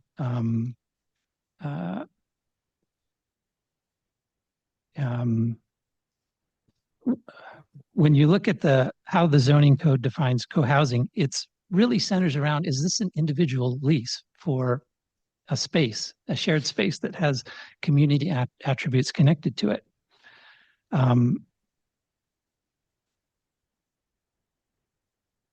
But it also specifically says it doesn't include any facility meeting the definition of recovery residence. Now, this one, co-housing, it's all about, are we leasing it by the room? Then you switch over to recovery residence. It's defined as people who are under correctional or mandated supervision with staff providing care and supervision. That's more about the what's going on there. If you take the what's going on there and instead of handling it in a more traditional way, say we're going to lease it by the room, does that magically turn what's going on there into co-housing? I don't know. Can you avoid recovery residence classification by using individual leases while serving the same population with the same staffing structure? If you look around the valley, there seems to be a very common land use pattern that doesn't have a name on it. You take a building and you take all of the rooms and you rent them out, maybe not even by the room, but by the bed. And there are quite a few places that attract a lot of folks to places like that. And if you look on things like the registered sex offenders registry and so forth, there's a large concentration of stuff that goes on there. I'm not saying that this is that, but what I'm saying is there's a use out there that's kind of strange. It doesn't fit recovery house. It sort of is like co-housing, but it sort of is like recovery house. And it's a pattern that's out there, but we don't have a very clear way in our code to assess what needs to be done to implement it safely. We don't have a very clear way in our code to ensure that it has satisfactory staffing and oversight like we do with the recovery residences. So it's kind of a confusing situation. So I have spent hours, many, many hours, in addition to my regular work and family commitments, just trying to sort out, what is this space in the middle? Originally, I thought maybe a new category is it, or maybe you can go with the existing co-housing if you put some sort of, what do you call it? you look at it at different levels. Co-housing for 10 units, that's pretty straightforward. Co-housing for 100 units or 500 units, those can be very different animals. So we might need some sort of graduated, maybe they're just handled through conditions on the acceptance, but some sort of graduated analysis or requirements for what things of higher scales need. Because it's clear that this type of vehicle can be used for those type of things. I'm not saying this project does that, but without some sort of guardrails, either through a specific zoning use or perhaps conditional uses placed on the thing, it's not clear that we're ensuring that the potential difficulties are fully mitigated, because there's a lot of unknowns here. So maybe one last thing here in closing. I keep hearing that this is not a halfway house. This is not something that's going to be accepting people coming out of prison. Perhaps one thing that we could do then is limit community supervised residents to perhaps 5% of the total population. Statewide, the general population rate is under 1%. So that could be something like that, could be a guardrail that just says that, yeah, this is, even though we might approve this under co-housing, we're not going to let it slide into this mysterious middle ground or something that actually is more like recovery housing. So could you repeat that? The 5% of what? 5% of community supervised residents. So that might include people who are on parole or probation or registered sex offenders. Thank you. Thank you. Okay, thank you very much, Mr. Melby. Okay, the item is up for questions among the commission. Sure. Neighbors, I'm assuming you're going to have a lot of answers or a lot of questions you're going to be asked, so you might want to pop up here a little bit. Okay, Commissioner Seha, I think. Yeah. I have a handful of questions, and I'm not going to ask them all. I will just ask a couple. You know what? Actually, now that you say that, let me do this. I think we should structure these questions a little bit. And so I'd like to do is let's start with the rezone, and then we'll get into the CUP. Okay, but let's start with our question. Any questions that we might have, since we have two items before us with the rezone, and sort of organize our train of thoughts a bit, and then we'll get into the CUP component of it after that. So with any questions? So on with rezone? that, I have no questions on the rezone. Okay. My questions are all specific to the conditional use permit. Okay, we'll come back to Chair? Commissioner Seha. Commissioner Stefanski.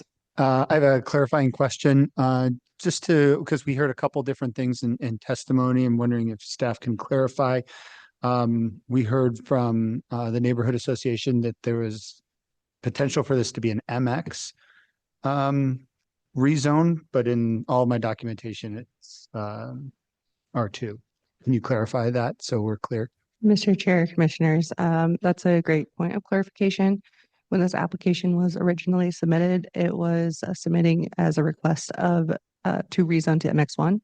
However, based on some of the feedback from the neighborhood, the applicant decided to adjust that request to ask to go to R2 instead of the MX1. So the request is to go from R1C to R2. Thank you. Mr. Chair. Commissioner Moore. So for rezoning, and this transition between R1 to R2 is still getting used to that one. So when you rezone from R1C to R2, being an R2 zone that's adjacent to an R1C zone, you're actually more restricted in terms of height and transitional setbacks than you would be if you were just an R1C zone, right? There's more transition height requirements and things like that. Is that correct? Mr. Chair, Commissioners, that's correct. So any R2 or R3 adjacent to R1C has additional neighborhood transition setback or requirements, which have extended setbacks and then step downs on height. Great, thank you. Mr. Chair. Commissioner Torres. My question could apply to both the rezone and the CUP, but I will ask it just to break things up a little bit because I think we're gonna have a lot of questions about CUPs, if that's okay with you. So my question is for staff. If the rezone and the CUP were denied, the applicant could proceed with the same demographic for for these, but just as apartments. Is that correct? Mr. Chair, Commissioners, so the applicant could come back with a request for just a multifamily building, but there are different limitations on multifamily in R1C zone. Thank you. Okay, other questions on the rezone? All right, so this is where it gets muddy because we have zoning and we have land use, and the land use map is definitely tied to the comprehensive plan, but so too is the zoning. So we have a property that, according to our comp plan and our future land use map, is intended to be a mixed use area and is specifically called out with an additional element, which is the neighborhood activity center. And is that correct? Mr. Chair, that's correct. Okay, so this application is purely residential, correct? That's correct. Okay. However, high density is permitted under the general mixed use future land use. And so I think that this gets to the high density. We're in there. So it does, as far as I can tell, I think satisfy that. Fair?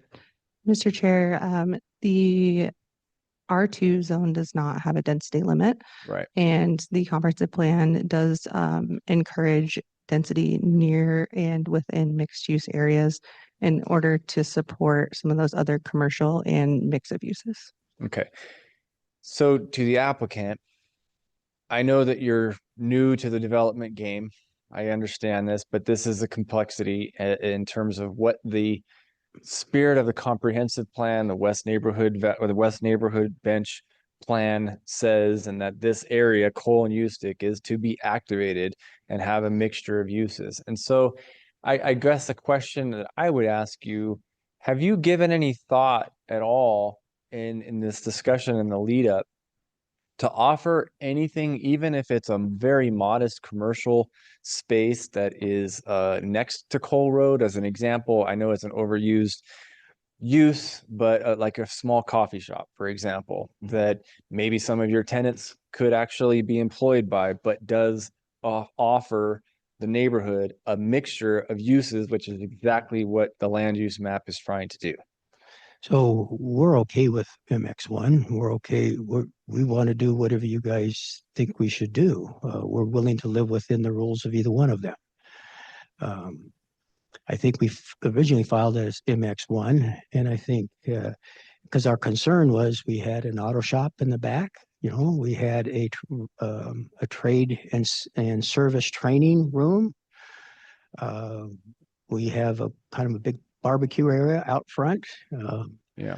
So, you know, we have the pastor's office at the very front of Cole. So we're open. Okay. It's outside my pay grade, to be honest.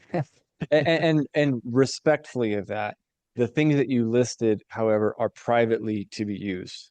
It's not an auto dealership or an auto repair place that is open to the public. That's my point. And it's intended for your residents. Totally fair, understand it. But what I'm getting at is that the intent and spirit of our comp plan and the future land use map is to try to bring in a mixture of uses that are open to the other residents around it. So that's what I'm getting at. Yeah, I don't want to throw a kink in everything, but there's 4 hours of community service required by every one of the students. Mm-hmm. And the Flying H mobile home park, and that which leads, and they're already really fragile into homelessness. That which leads to homelessness is not taking care of their vehicle.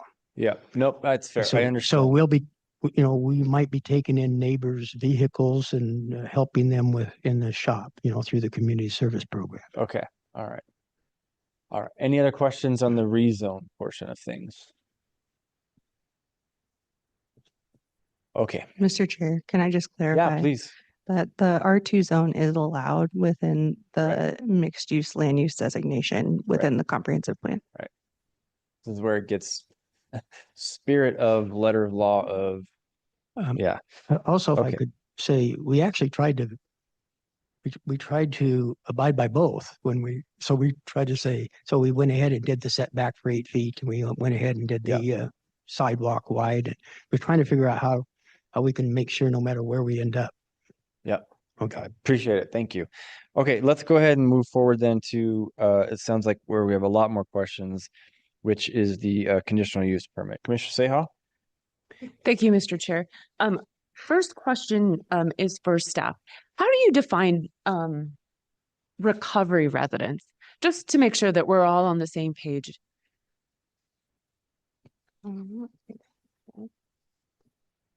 Mr. Chair and Commissioners, so the recovery residence is individuals living within one housing unit. So individuals not renting out like each separate bedroom, they're living together as a housing unit together. And there is staff that's providing services and care for the people in that recovery residence. Okay. So we've had a couple of developments west of Capitol, south of the Boise River in the old, I don't know what that area was called. It's where the old Pizza Hut was near Boise State. Lusk, the Lusk district now, I apologize. So, you know, I know a lot of those, or at least 2 of those apartment complexes, I would consider co-housing because students rent a bedroom in an apartment and then they share the kitchen and living room. Mr. Chair, Commissioners, is that like a clarification question? Well, I guess that to me, you know, we just had the West, the neighborhood association person come up and talk about how this is kind of, it seems like it's kind of somewhere in the middle. So clearly the proposal is not a recovery residence, but it's not just a standard co-housing because there are other requirements that the developer or the applicant is proposing. And so to me, it appears as though it's transitional housing. Mr. Chair, Commissioners, thank you for clarifying. So a co-housing use is, you know, defined in code, and it can be something more like a traditional dorm, or it can be something more like what the applicant is proposing. It's new within the current development code from December of 2023. So anything approved prior to that wouldn't fall under the specific use.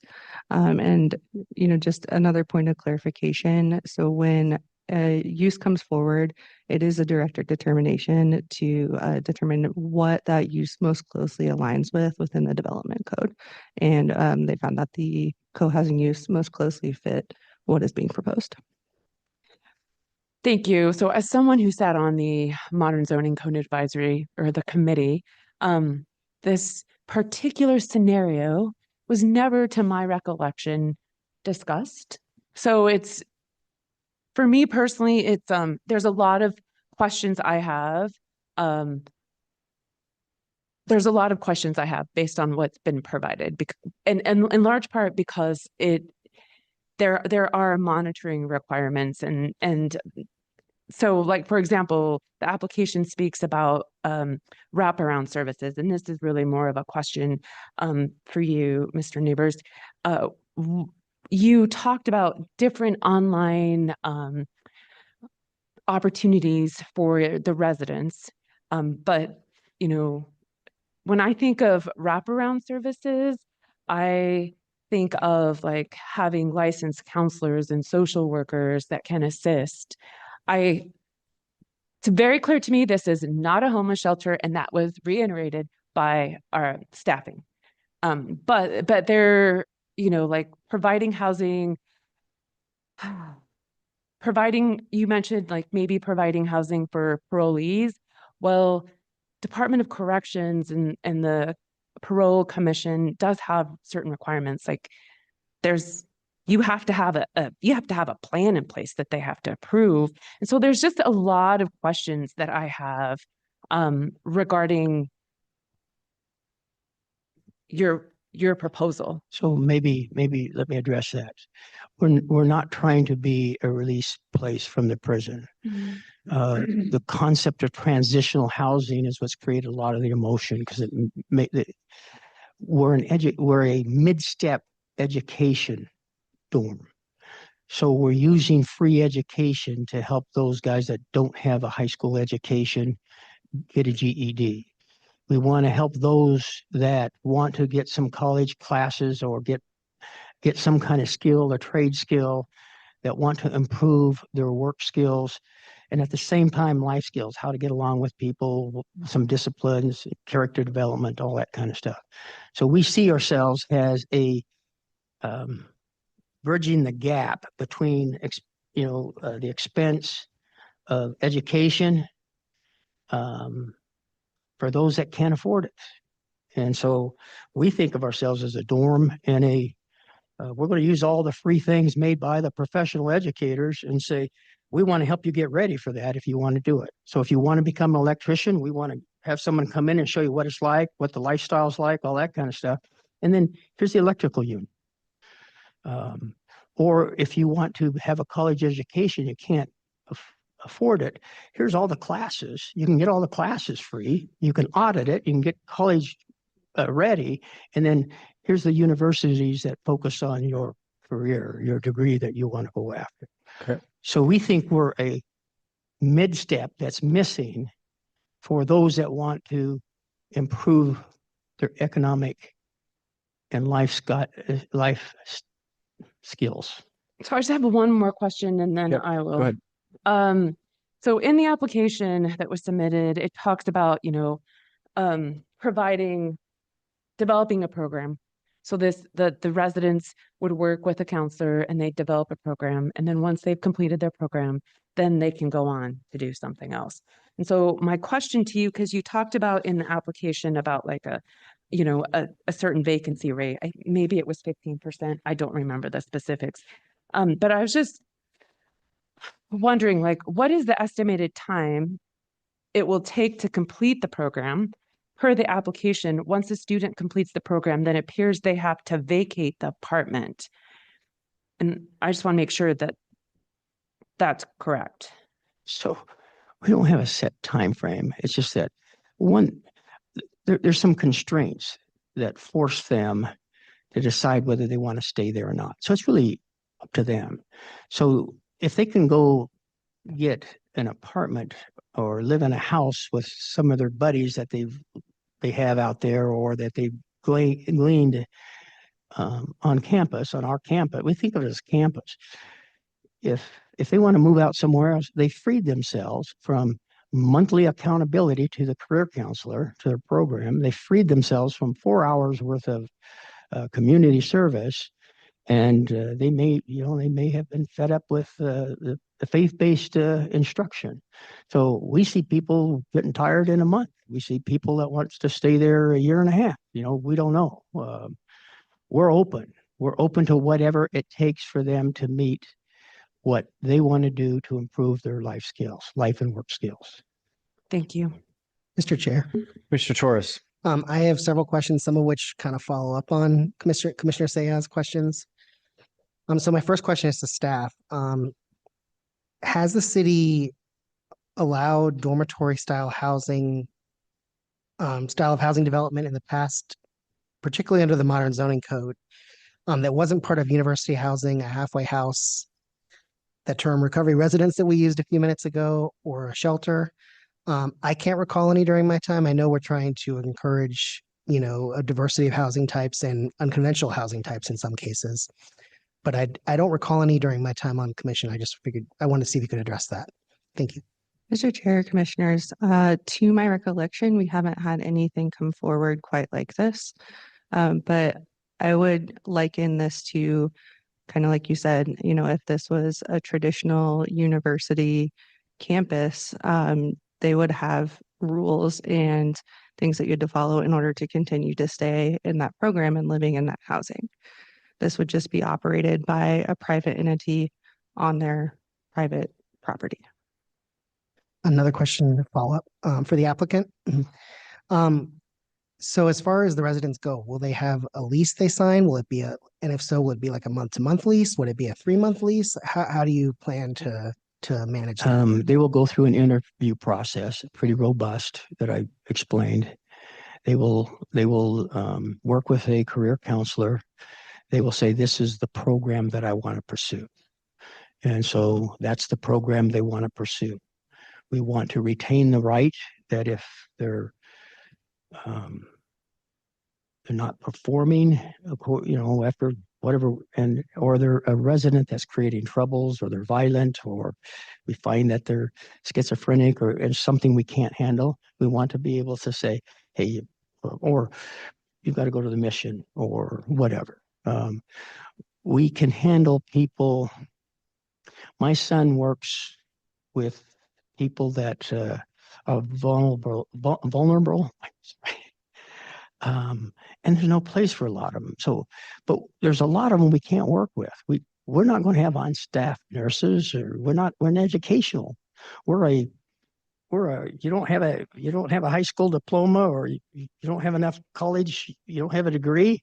How can we help you get acclimated so you can get that trade skill, that certification, that educate? We're kind of in the middle. We're trying to bridge that middle gap that we see is missing. And we see that amongst our congregation. We see that amongst all the flying age. We see that amongst the homeless. But we're also trying to say that a lot of times these people at risk, we think more and more pressure is going to come on our society. And one of the things that leads to homelessness is they don't take care of their vehicle. And pretty soon they don't have a vehicle, they don't have credit. And the next thing you know, they can't get to work and they become homeless. And so that's why we included basic auto mechanics. And we also find people out on the streets without insurance. That's one of the first things that they don't have. So we want to make sure they are good citizens.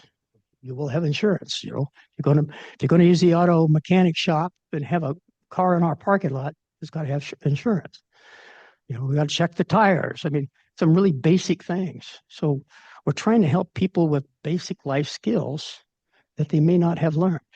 And a lot of kids are in schools, at home, and they can't move out because they can't afford to. And how many people went to high school and didn't pay attention? How many kids went to college and decided it was a place to party? Yeah.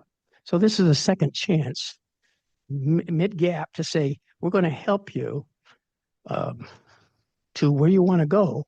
And here's a career counselor to help you see what your passions, your aptitude, your skills are, and help you get going. We think most of the employers, they have to have a job. So we think most of the employers will work with them. I'm a business consultant, been in the Valley 60 years in business. And I've been a turnaround guy, and I have been in about 200 businesses in the Valley. And I would say 80 to 90% of the employers would work with somebody who wants to improve their life skills, and would even help the person say, here's what you can do, and for a raise or for a different. So I think employers by and large will work with them, and that's going to be part of our interview process. But there's a few that once they know they're not going to be there forever, fire them. So I can't say the employer will always be involved, but this is about just. Okay. I'm going to have apology there because I need to make sure we keep going. Yeah, I was a lot gonna of people jump in. here that want to testify. I would love our answers and questions to be a little more succinct and a little bit more specific to the application. I'll I go through totally it. understand your mission. I think you've made that very, very clear. Appreciate that out of complete respect to you, but I want to make sure we move this along. Mr. Chair, I'm going to ask a follow-up actually to press them for a little bit more clarification on one part of that. So can you elaborate how you will handle residents who commit crimes or who are otherwise disruptive? I'm not an expert on dorm style living under Idaho law, but I do know in my day job, I work in a nonprofit that deals with housing related issues. And I do know that there are laws, they tend to be, more skewed in favor of a landlord versus a tenant, but you do have to meet certain criteria under those laws to kick someone out. You can't just say, you broke my rules, you're out. So Right, can you elaborate on that a little bit?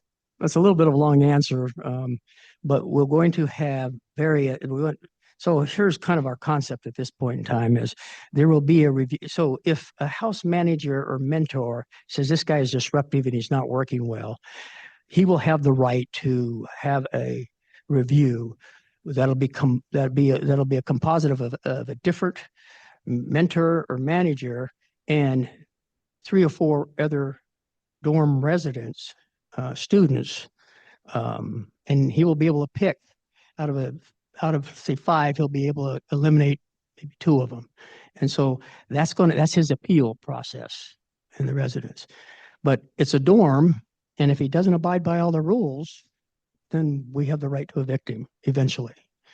And only after we see that, it's not a problem he's exhibiting a problem we can't handle. And if he commits a crime, we call the police. I don't know what to say. Okay, thank you. I just have a couple more, Mr. Chair. All right, go ahead. This one's for staff. Jesse, did BPD provide any feedback about this application, and are they available to answer any questions we have? Mr. Chair and Commissioners, no, we did not get any comments from them. As a follow-up, excuse me, there were a lot of concerns in the testimony we got, or the written testimony we received, about the potential for sex offenders being housed at this property. I believe the number, and I'm not an expert on this, but I believe the number is they can't be within 500 feet of a school. Is this property located within 500 feet of any schools? Mr. Chair and Commissioners, so if anybody who wants to live on this property would still have to follow all state and local laws, which includes any location restrictions on where they could live. I don't know the exact distance to the nearest school, but I believe it's more than 500. Okay. As a follow-up for the applicant, well, go ahead. I'll let you answer. I think people keep getting confused because we're using the term transitional and recovery, and that's not what this is. We're not interested in being a direct release from prisons. But that's outside our skill set. That's what halfway houses are for. We are not a halfway house. We're looking for our target is those that already have a job. They're already in society, but they want to improve their life skills in their workforce, and they want to get ready for a trade skill, a service skill, or a college education. And we want to help them get ready for that. So we don't like the term transitional or recovery. We like the term dorm and campus. So just to clarify on that, because I believe when the neighborhood association gentleman spoke, he mentioned people who are on probation or parole, but also people who are on the sex offender registry. Obviously, people who are on probation or parole are directly under supervision as a condition of that parole or probation. But people who are on the sex offender registry, that's something they have for pretty much the rest of their lives. So they may be working, they may be in the community. Assuming this property isn't within 500 feet of a school, do you plan to accept sex offenders as your No, we plan to abide by any and all laws. Okay. And we're going to be, I got to be careful here because I'm being a little utilitarian here. If we help a student that's 25 years old and single, and we help him, we have helped somebody for the next 50 years. We have helped them in their marriage with their spouse in the future. We have helped their children. If we help somebody, if we give up a room for somebody who isn't really interested in education, have some issues that really don't allow us to help them with work skills, hiring skills, we've wasted a room for someone that we could impact for 50 years. And so that's part of the screening process. Our position, because people wanted to say, well, you're not going to take somebody with a felony in their past. And I'm thinking, look, if they've already paid their price and they pass all muster and we think we can help them, why are you putting a second form of punishment on them above and beyond the justice system, the law, the people that know the details? And so if there is a sex offender, the first thing we do is what stage, what phase, what class. We visit with a parole officer. before we even let them attend church. And this is a open door church. It's not an open door dorm. They have to convince the interview team with their employer, with their family, the career counselor, that they're serious about improving their life skills. And we don't want to put constraints that the legislature or the justice system has already established. We want to abide by them, but we want anybody to feel like they can apply, but we will discern or screen out those that we think we're going to help the most and going to most impact our society. Okay, thank you. That answers my question. Mr. Chair, I have one last question, if you'll indulge me, and it's for the neighborhood association. I guess, can I ask the question? I guess he is the designated neighborhood. Yeah. Okay. They're fair game. If he's still here. Mr. Melby, if you wouldn't mind, real quick. I'll go ahead and ask it while you're walking up, if that's okay, to save some time. This is in no way prejudging how I'm going to vote on this, but we've had concerns in the past in planning and zoning hearings and other hearings and at city council hearings about neighborhood associations, representatives speaking on behalf of the neighborhood without accurately polling the neighborhood. Now, there are a lot of people here in your neighborhood. I Yeah. can see that. I am not speaking on behalf of the neighborhood. And I know you said that. I association. just wanted to reiterate that and get that confirmed on the record again. Thank you. Okay. Commissioner Stallings, I think you had some questions. Thank you, Mr. Chair.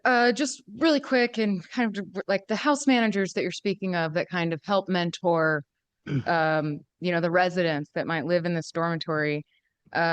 Do they have any official, do you have a requirement that they have a prerequisite or any certifications by any official agency or any training in any, do you have any program on what that role needs to be defined as? I mean, we will develop our own basic training, but no, this is not a recovery or transitional home. These are young kids or students that could go to BSU if they had the money and if they had the background to do it. So we just, in my due diligence, there are a lot of mature people that have retired that feel like they now don't have something to offer, or would themselves like company because they're a widow, and so we think they have mature life experiences that will help younger ones. And so we believe there will be some dorms that, one manager guy can be over 3 separate dorm units, maybe 9 students. 9 students. But we think there will be some that just don't have enough social skills and get along skills that they may need to have a more rigid, Marine sergeant. So we will try to fit based on who the students are, what kind of mentor manager and what kind of concentration. So there'll be a career manager counselor. There will be an on-site manager and an assistant site manager. And then there will be an on-site pastor. And then there's a board, the safety net board. So we'll deal with whatever issues that come up. But the dorm allows us to deal with them immediately. One quick follow-up. Yeah, Mr. Chair. please. The counselor, would that be a certified counselor then on site? So we'll find a career counselor and it's built into the rent. We'll find a career counselor.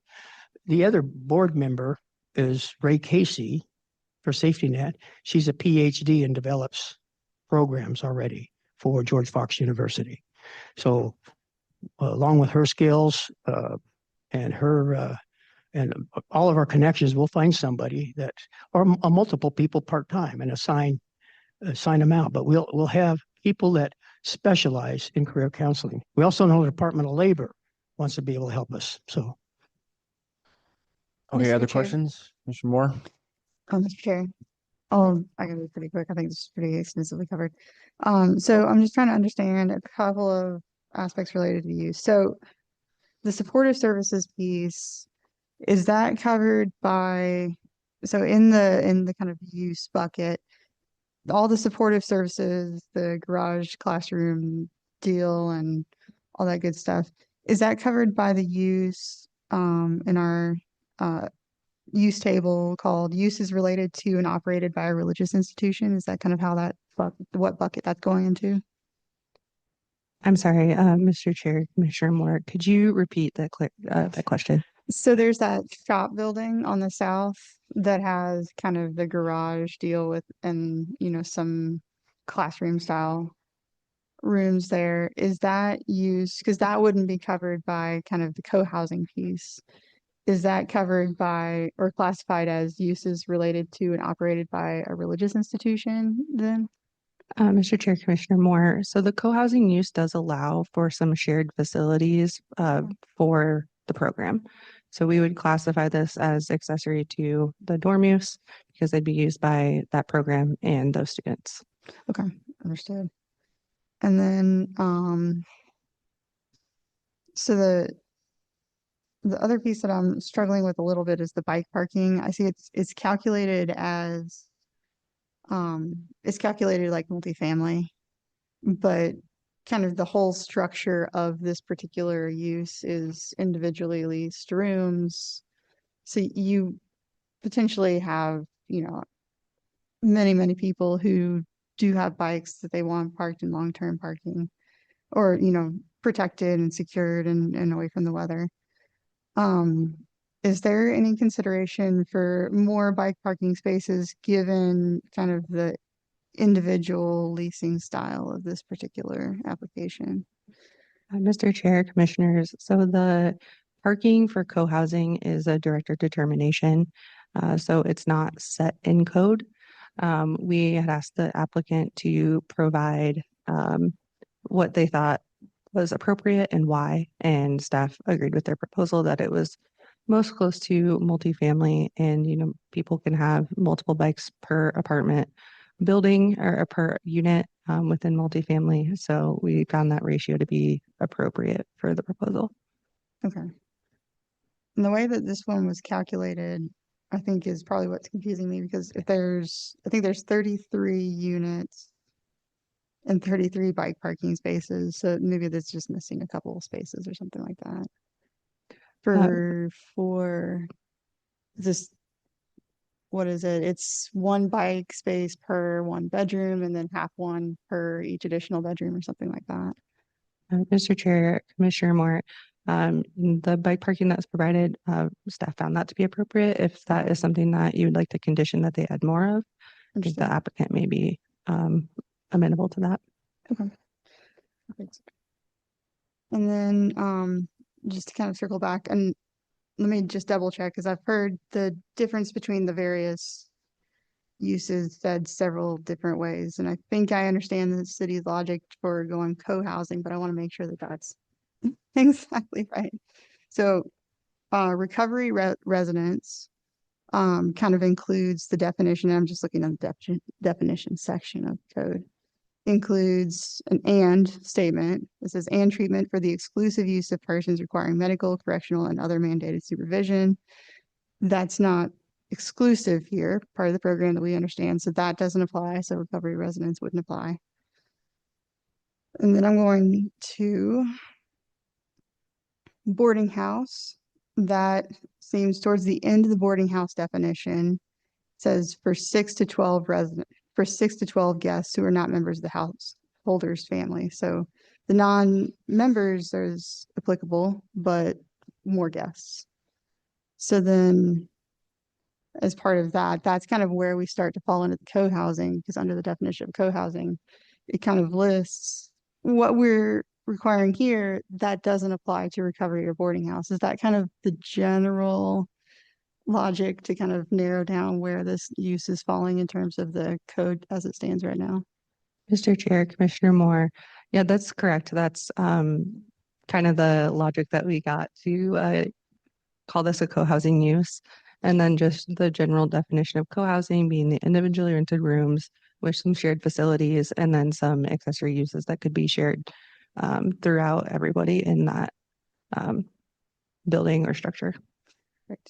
And then the other key piece of that is there's a minimum lease term that's required in that use too. That 28-day kind of minimum stay deal is also the other key piece of that too. Okay. Mr. Chair, Commissioner Moore, that's correct. Perfect. Awesome. Thank you. Jesse, in our code, there's a lot of ambiguity in certain places. Well, actually, let me back up. Crystal, did you have something you wanted to add? I thought you might have. You're okay? Okay. I will if it comes back up. I'm sorry? I will if it comes back up. Okay. So our code has some ambiguity to it, I think, and I would say one of the areas I wanted to ask about is we've talked a lot about halfway houses. I don't see in our code a capacity of residents under one roof that is permitted under a halfway house use. Am I missing that, or is there something else that I'm missing altogether? Like I think that it's usually, like, from my experience, it's been 8, 10, somewhere in there has typically been that number.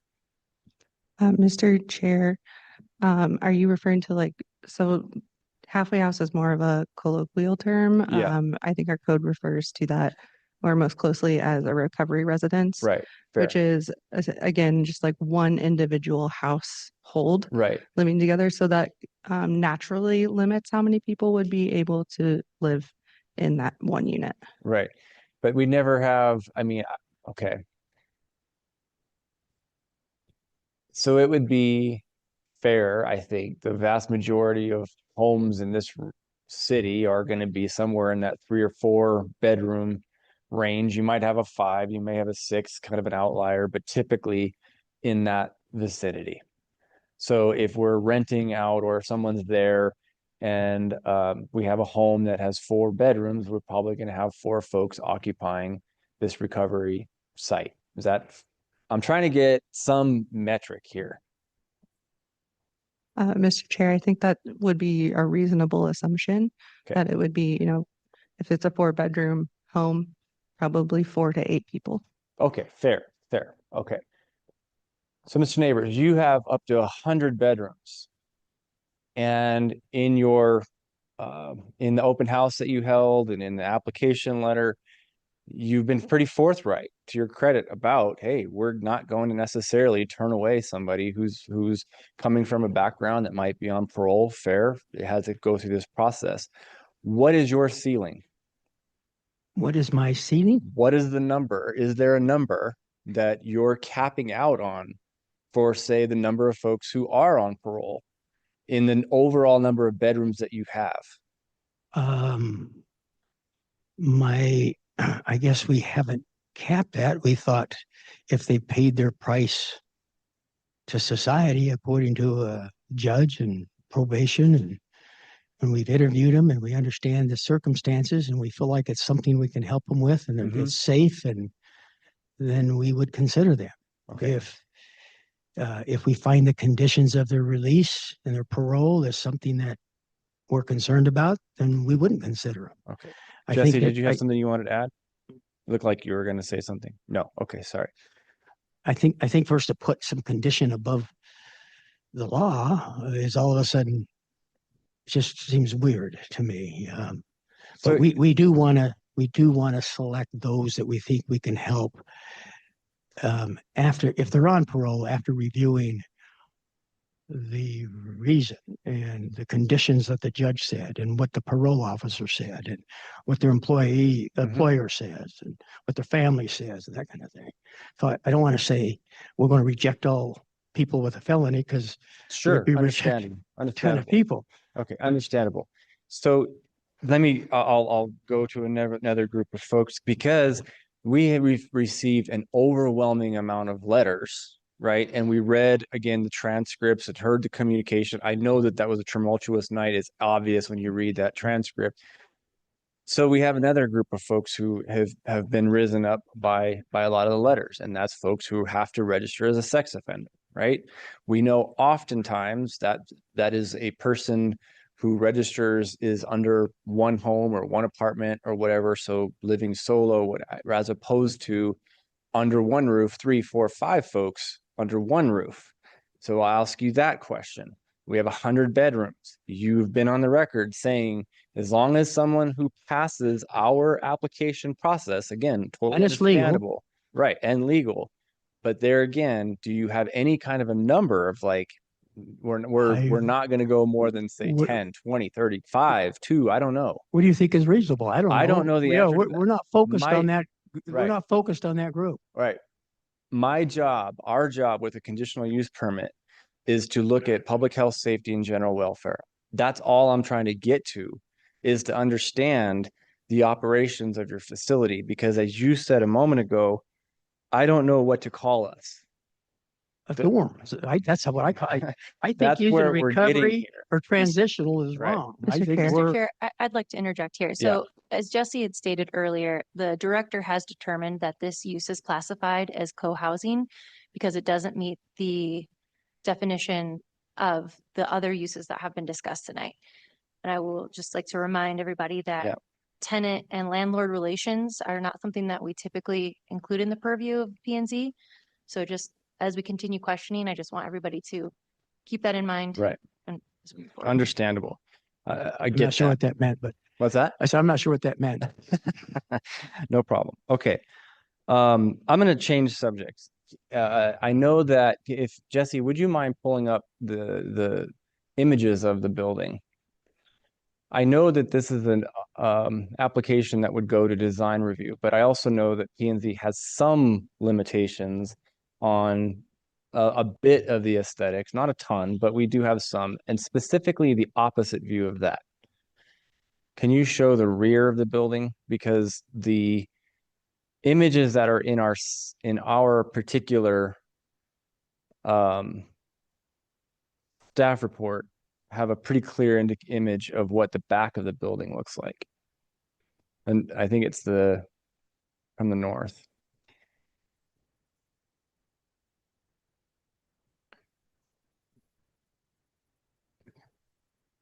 While she's looking for that, we have no problem changing the building however we need to at design review. I didn't spend a whole lot of money setting this up. I thought I'd do that if this gets approved.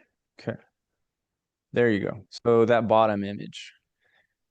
What I see on the top images is I see several things that are called out architectural details, but on the back side, there are no call outs of any architectural details. So I'm just trying to ask the question of, would you be open to making some changes in the back of the building? Absolutely. Okay, because I think that's an important thing. You do have neighbors to your north who are looking directly No, at this. I want it to be a really nice building. Okay, fair enough. Fair enough.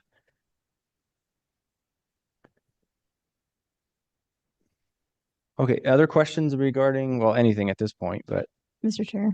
Commissioner Moore. And just to clarify, when we're looking at these elevations, if you scroll down to the bottom right corner. Yeah, I'm assuming that DR will also handle any sort of entryway off the street. I think that's required for DR typically.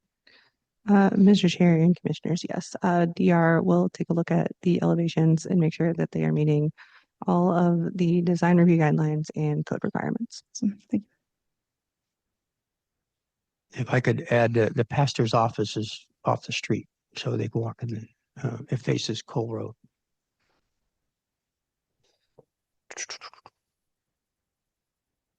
Okay, any other questions of the commission?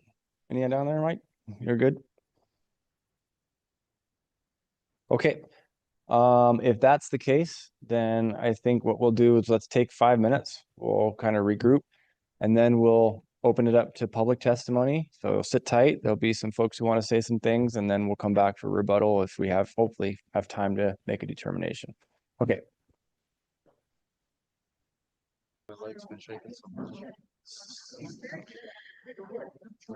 Okay, if we can reconvene. Yeah, I've got a guy here coming. I'm sorry? I've got a guy here coming. You have a guy here calling you an idiot? That's not going to be tolerated. Here in the back. Okay, so before we get started, this is an appropriate place to restate what was stated at the outset of this meeting. And that is that this is a chamber of respect. You can disagree, we can all disagree, we can agree, whatever the case may be. However, that's not going to be tolerated. Okay, we have a process, we have procedures. You've seen how we've tried to conduct business as much as we can and listen to one another. And that's what this city is. It's what I love, right? I know it's what everybody in this chamber loves. And so I ask, and I'll restate as said at the beginning, as we get into this, everybody will have their 3 minutes. Okay. What we ask you to not do is please refrain from clapping, cheering. All of that's due process in the Constitution. That's cauterized in what this country and what this city and state are all about. So all I'm asking for is for the next bit of time for all of us to please try our best to be respectful, make your point, bring your passion. There's nothing wrong with that, right? But please do it in a constructive way. Okay. All right. Yeah.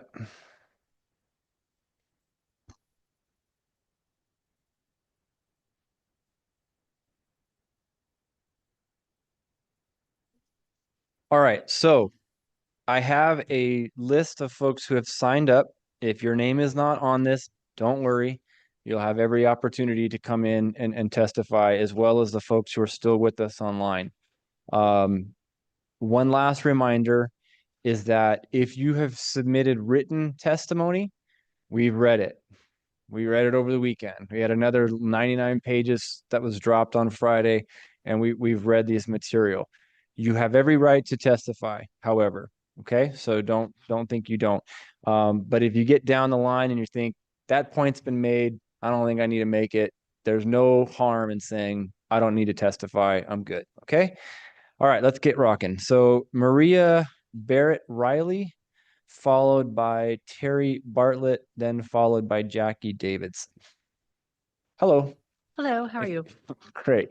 If you wouldn't mind stating your name and address for the record, that'd be wonderful. Thank you. Absolutely. My name's Maria Barrett Riley, and I live at 3998 North Burnstead Place. Good evening, Chair and Commissioners. Thank you for the opportunity to testify. I'm here to respectfully request denial of the proposed rezone and conditional use permit. My concern tonight is not philosophical or emotional. It's about how many critical questions remain unanswered and how those unknowns create real foreseeable risk in a location that functions daily as a child-centered corridor. Based on the applicant's own materials, this proposal is a large transitional congregate living campus serving up to approximately 100 residents with significant turnover, discretionary screening, anticipated bus stop use, and on-site programmatic activities that go well beyond housing. Yet the record does not answer some very basic questions. First, there's no meaningful analysis of how this population will interact with nearby schools, childcare facilities, and student travel routes. Fairmont Junior High, which I have a student that goes there, Morley Nelson Elementary, St. Mark's School, Community Center rec facilities, as well as the Fairmont Pool, and multiple licensed daycares are all less than a mile, some less than half a mile from this proposed site. Children are present here predictably before school, after school, and throughout the day. The applicant anticipates residents using nearby bus stops, but there's no mapping of school bus stops, no analysis of congregation points, and no mitigation plan for overlapping use by adults and minors. This is not a minor omission, it's a core compatibility issue. Second, there are significant unknowns about resident screening and supervision. The materials acknowledge openness to individuals with criminal histories and parole referrals, but the city has not been provided enforceable eligibility standards, verification protocols, or monitoring mechanisms. Tonight, we've heard Mr. Neighbors say that they were going to interview and get a feel for people. They were going to, if something didn't work out, they were going to remove the person without a lease, which was brought up as well. The commission is being asked to assume that all of this will work out magically somehow. That's great liability for the city, for the commission, and for the neighborhood. Third, the proposal includes industrial type uses, including a maintenance and light mechanic shop with oil change and tool use, scaled not to a single household, but to a high occupancy dormitory population. There's no analysis of hazardous material handling, waste oil and fluid disposal volumes, spill risk, traffic, and equipment movement, or how these activities intersect with nearby pedestrian and child activities. Again, a big liability. What may be manageable for one household is material different when scaled to dozens, let alone 100 residents. Finally, and importantly, this application raises a property rights balancing issue that is central to the conditional use process. The city is being asked to significantly expand and use rights of one property owner while potentially diminishing the quiet use, safety expectations, and enjoyment of property held by dozens of surrounding homeowners, schools, and childcare operators. Conditional use approval is not about whether one entity has the right to pursue. Thank you, ma'am. I need to Yeah. pause there. Thank you so much Thanks. for your testimony. Thanks for hanging out. Okay, Terry Bartlett, followed by Jackie Davidson, then April Lanningham. My name is Terry Bartlett. My address is 10649 North Sagecrest Place, Boise, Idaho. And I'm here today as sort of a different scenario here. My wife and I are small business owners and have been small business owners in Boise since 1999, about 27 years. We're the owner of the 2 commercial buildings that are within 20 feet of this proposed complex, 40-foot complex. Ours are single-story buildings. We're the only commercial buildings that are directly affected by this particular piece of property. We purchased our buildings 2915 and 2939, or 2915 in 2010, 2011. We've owned it for quite a few times, for quite a few years. We've been good neighbors with the church all those years, no complaints per se. These 2 buildings, in these 2 buildings, we were owner occupied for a number of years, for many years. We just sold a couple years ago our business, and we still we've kept the 2 office buildings, and it's our key retirement income now and in the future. So I think the chair mentioned in one of the earlier discussions about property values and the effect on property values.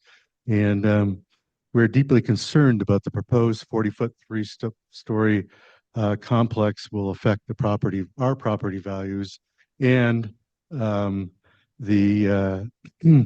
both now and the future sale value, as well as trying to secure quality tenants for our commercial buildings. I mean, who's going to compensate us for the loss, the value loss in future means of our buildings? There's proposed 100 men coming and going, maybe a month at a time in this particular building within 20 feet or 30 feet of our building. So we have deep concerns about the value of our property and our tenants that I don't think has been addressed. It was said that this proposed building is compatible or zoning change. We don't believe that's true with our commercial buildings that are right next door. So we're not sure who's going to compensate us. Mr. Neighbors is more than welcome to buy each one of our buildings for $1 million each, and then he can use those as housing, and he would probably save himself $4 or $5 million from building this complex if he wants to. The 40-foot, potentially 40-foot, 3-story complex doesn't fit with our commercial buildings. You can see the picture of it, 20 or 30 feet away. We'll be looking at this skyscraper thing. There is no other three-story apartment complexes. The apartment complexes behind us are 2-story, across the street are 2-story. So Thank you, Ms. Bartlett. I have to cut you off. I apologize. 3 minutes goes fast, but thank you. Appreciate it. It's okay. Jackie Davidson, followed by April Lanningham, followed by Timothy Terry. Hi. My name is Jackie Davidson. Thank you, Mr. Chair and Commissioners, for all the work you do. My name is Jackie Davidson. I live at 8107 West Canterbury Court in Boise. I'm here in opposition to the rezoning and conditional use of this facility. And I'm not really against what they're doing. It's the location. And it all sounds really great, that they're doing such a great job for the people, but it's the location. And we have 100 people, 100 men that will be in that neighborhood next to all of these children. And my real concern is for the children. Walking next door, these people might be all good, but in 100 people, all it does is take one person to, grab one of those kids or try to follow them home And that's just not right. And so, you know, they've already stated that these are vulnerable people, that they could be parolees, pedophiles, etc. It's, I'm getting this picture that it's all, nicey, but we're talking about 100 men. And so, that is very dangerous for these people, these kids that are walking, to and from school. Those schools are right next to those. They're probably not within 500 feet. So they're legal. It's legal. But there's a lot of kids in that area. There's 3 schools right there, and there's another one down the block. So I'm hoping that you would consider the children in this situation. One of the things that I noticed that thought about when you were talking about the Idaho Power thing is you're so concerned about the safety of those bikes, those people's riding the bikes down Maple Grove. And so I am just asking you to have that same consideration for these children that will be walking right by that building with 100 men. Thank you. Thank you, ma'am. Appreciate it. Okay, next up is April Lanningham, followed by Timothy Terry, followed by, we'll get to Steve Neighbors because you're listed as a citizen. I was excited. Okay. Good evening. Thank you for your time. I apologize. I brought images to share, but I didn't submit them in advance. So I think this might go a little bit faster, as well as some of my testimony is related to the design review process and the facility. So I'm just going to read verbatim because this is nerve-wracking to be up in front of you all. Again, I'm April Lanningham. I live at 7103 Pomona Road. In the Grandy subdivision directly across from the proposed project site. Our neighborhood already hosts 2 men's co-housing, if we want to call it that, within 700 feet of our residence. Our direct experience with living near these facilities includes a long list of interactions, and some of them are just too graphic to even discuss in a public forum. However, that's not my main point of what I'd like to talk about today. It's more of the land use issue. The project is architecturally incompatible with the surrounding area. There are serious issues with the infrastructure in regards to safety, and the project's lack of financial viability are my primary concerns. The current resident rendering is a carbon copy of a Motel 6. It's trying to fit a commercial project in a neighborhood footprint. A good example of a project would be the apartments across the street. They demonstrate that the high density housing can be designed thoughtfully with varied roof lines, trim, and textures that respect the neighborhood's character. And then my second concern is that the infrastructure and the suitability of the site. This stretch of Cole Road is narrow. It has 4 lanes, no center turn lane, and no bike lanes. There's also no detached sidewalks. So it's also extremely dark based on the age of the neighborhood. It's heavily trafficked with, as people mentioned, students walking at all hours of the day. And this proposed building site is one big monolith. It's too bulky for the site. It will create a cramped feeling in the corridor in an already congested area. One image was a screenshot of the street view, and you can see if you're at the street level, how tight the corridor already is. Lastly, the applicant has grossly underestimated the project cost that has been stated in at $7 million. I think a lot of people know based on current market trends that the project will far exceed that at 33 units. That's approximately a 40,000 square foot building, and the market rate costs, I would value that more at the $14 million level. The applicant has said that they will be relying on donations and work in kind to fund the project, but that is not a prudent or realistic strategy for a project of this magnitude. So again, The lack of realistic funding plan, documented safety concerns in the infrastructure, and the architectural incompatibility demonstrate why this project is Thank you, not ma'am. well thought out. Appreciate it. Despite the nerves, you did well. Thank you. All right, Timothy Terry, followed by Carol Gross, followed by, I think it's Brian Anderson. Anderton. Hello, sir. Hello, thank you. My name's Timothy Terry. I live at 6060 West Target Street here in Boise.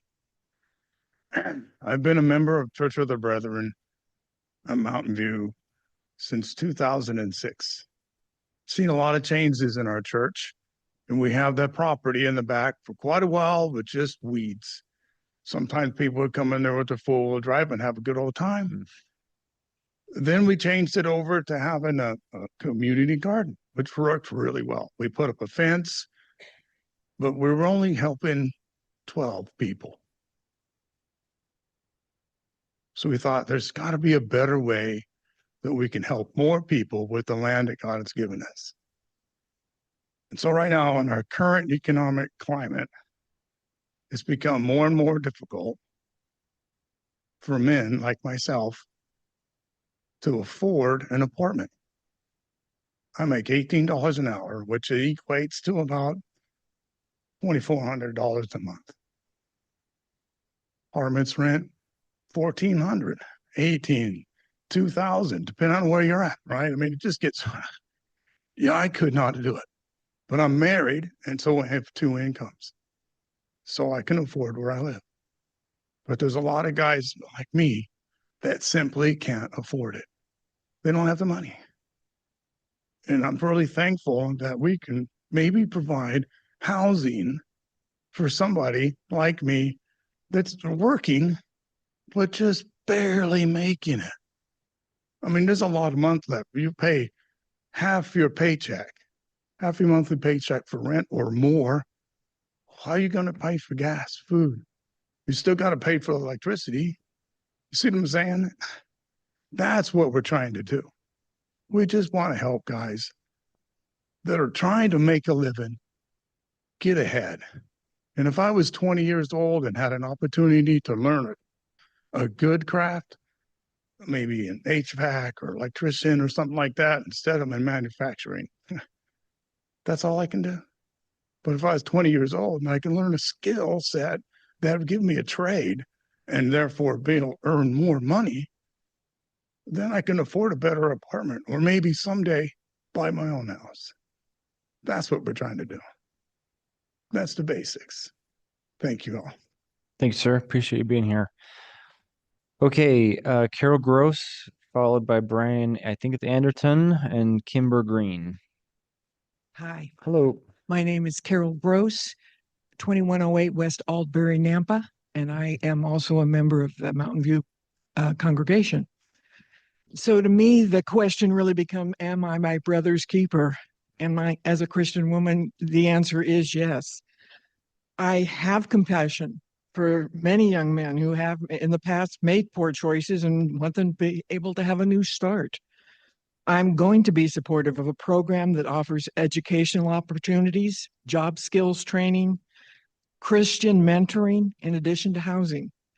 These men don't need additional justice. They need compassion. They need opportunities to make progress towards their individual goals and become productive community members. I would ask that you support the Christian Safety Net Academy. Thank you, Ms. Gross. Appreciate it. Okay, Brian, I think Anderton. Hopefully we can confirm that. Is it Anderton? Well done. Okay, and then Kimber Green. Hi, I'm Brian Anderton. I live at 2619 North Grand East Street. It's a stone's throw away from the proposed project. I've lived in the neighborhood. I've raised 3 sons there. 2 are with me this evening. I own my home. We've been there for well over a decade now.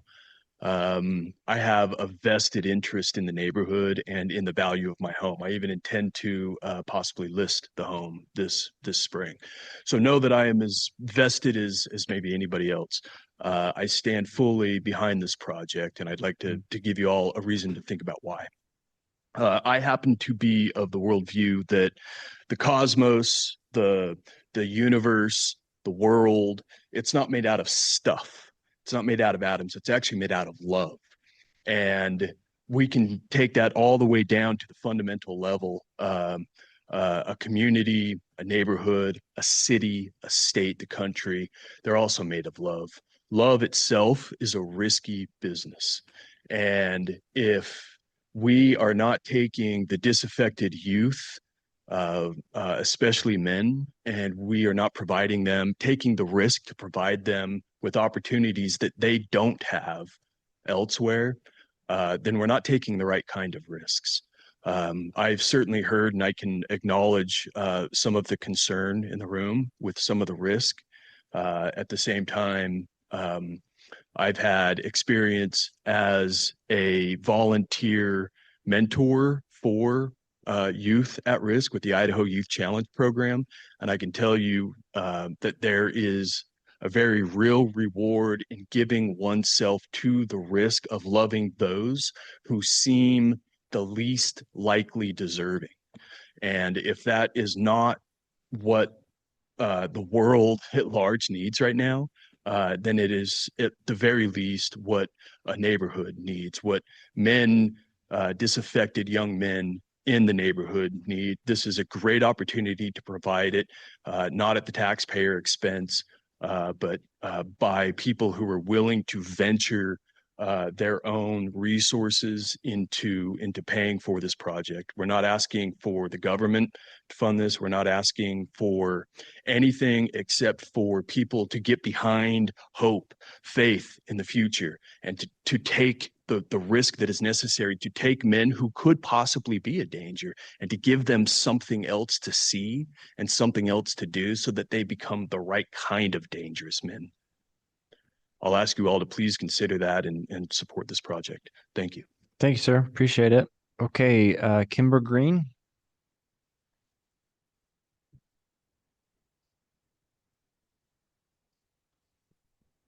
Hi. Hello, Commissioners and Mr. Chair. I think I got that right. I'm Kimber Green. I live at 4140 North Mountain View Drive. And I've been making some changes and cutting things out, so I'm just going to read them here, trying to shorten it up. I have some observations and concerns that I haven't seen clearly addressed in the record or reflected in the proposed conditions. One thing I've struggled with is understanding the enforceable limit on how many men would live in the dorm. I've heard up to 100 referenced, and tonight it was described as rooms being individually rented, but I'm not clear how or whether those details are actually locked in as conditions. Other group homes in the area house multiple men per room, some up to 4 per room. It's just difficult to understand the true scale and intensity of what's being approved or how it could function over time. Another concern I have is about how the compliance would be monitored over time. I understand that intentions are good, but I don't see clarity around reporting, audits, what would happen if the operation doesn't function as described. My concern isn't really about today. It's about what happens if circumstances, leadership, or the resources change. Related to that, it feels hard to evaluate the potential impacts because key operational details aren't yet defined. Things like staffing levels, length of stay, turnover, supervision, and how residents exit the program are all directly affect neighborhood impacts. Without that information, I personally struggle to understand how those impacts can realistically be anticipated or addressed. I also have concern about how much responsibility would rest on this nonprofit organization that doesn't yet have any operating track record. From the outside, it feels like both the city and the surrounding neighborhood would have limited ability to respond if things don't go as planned. Lastly, the descriptions of what this project is, what is being called and how it would operate have varied over time. I don't think that it's intentional, but it does make it difficult for residents to clearly understand what is being approved and what elements would actually be locked in long-term. For me, it feels like there's still too much uncertainty to fully understand the long-term impacts of this proposal. My hope is simply that no decision is made until the operational details are clear enough that everyone, residents, the city, and future occupants know exactly what to expect. And then I do have one question that I was asked, and we may have missed this, but we're wondering if there is any documentation on record explaining how this project was determined to qualify as co-housing for the purposes of the conditional use review. So I don't know if that's a staff question or something we need to know. So that was a question that was asked earlier that staff tried to address. I can't go backward and look at that, but perhaps, and this is totally up to the applicant. He's going to have 5 minutes of rebuttal time, so maybe he touches on that. I don't know, but Okay. it is It's a in the, determination by the director though, or no? do you want to confirm that? I don't know if we can do that at this point, Okay. but so the short answer is yes. I think there were some other things we saw that were documented and that this Yeah. process wasn't, and that's why we were asking. So, Gotcha. Thank Okay. you. Thank you so much. Okay. I don't have anybody else on the sign up sheet. I know, here it comes. So here's what I'd like to do is you're more than welcome. You had your hand up first. You can come on up. If you intend to come up and testify, great. There's 3 seats over here and there's 3 seats over here. I would just ask that you kind of stage and then we'll come up one by one and we'll get through it. So same drill if you can, just your name and address for the record, and same thing, 3 minutes. Mr. Chair and Commissioners, thank you for allowing us to testify tonight. I appreciate that. My name is Crystal Smith. I live at 7724 West Bay Hill Street. And I think now that I wasn't going to speak, but after listening to what's been going on tonight, I think you can all now see why, as neighbors, we have a lot of concern about this project, because we've not been able to pin anything down. Like Kimber said, there's nothing concrete. We don't see anything, any plan, any safety plan. There are actually 3,200 children in the schools around this area. And we really do have a disproportionate amount of sex offenders in that area. Mr. Neighbors mentioned Iron Sharpens Iron and the halfway house that's behind the church. They're affiliated with Iron Sharpens Iron. If you go out to their website, you'll see that is listed on their website. That is a home that does have sex offenders in it, and it is managed by a sex offender. It's owned and managed by a sex offender. So you can see where our concern has kind of come from in that respect. I also, being where I'm at, I live very close to the Rising Sun Sober Living. They have 34 rooms there, and of 4 men, and of the 34 men that are there, 26 of those men are sex offenders. I just checked the registry this last week. And that's not all of them. I mean, you'll just have to look at the zip code. So my question would be to you guys: has the planning and zoning staff assessed the mitigation necessary in a scenario where nearly all of the 100 residents are either on parole or registered sex offenders? Thank you for your time. Thank you, Ms. Smith. Okay, let me go this way and then I'll go over to the 2 gentlemen this way.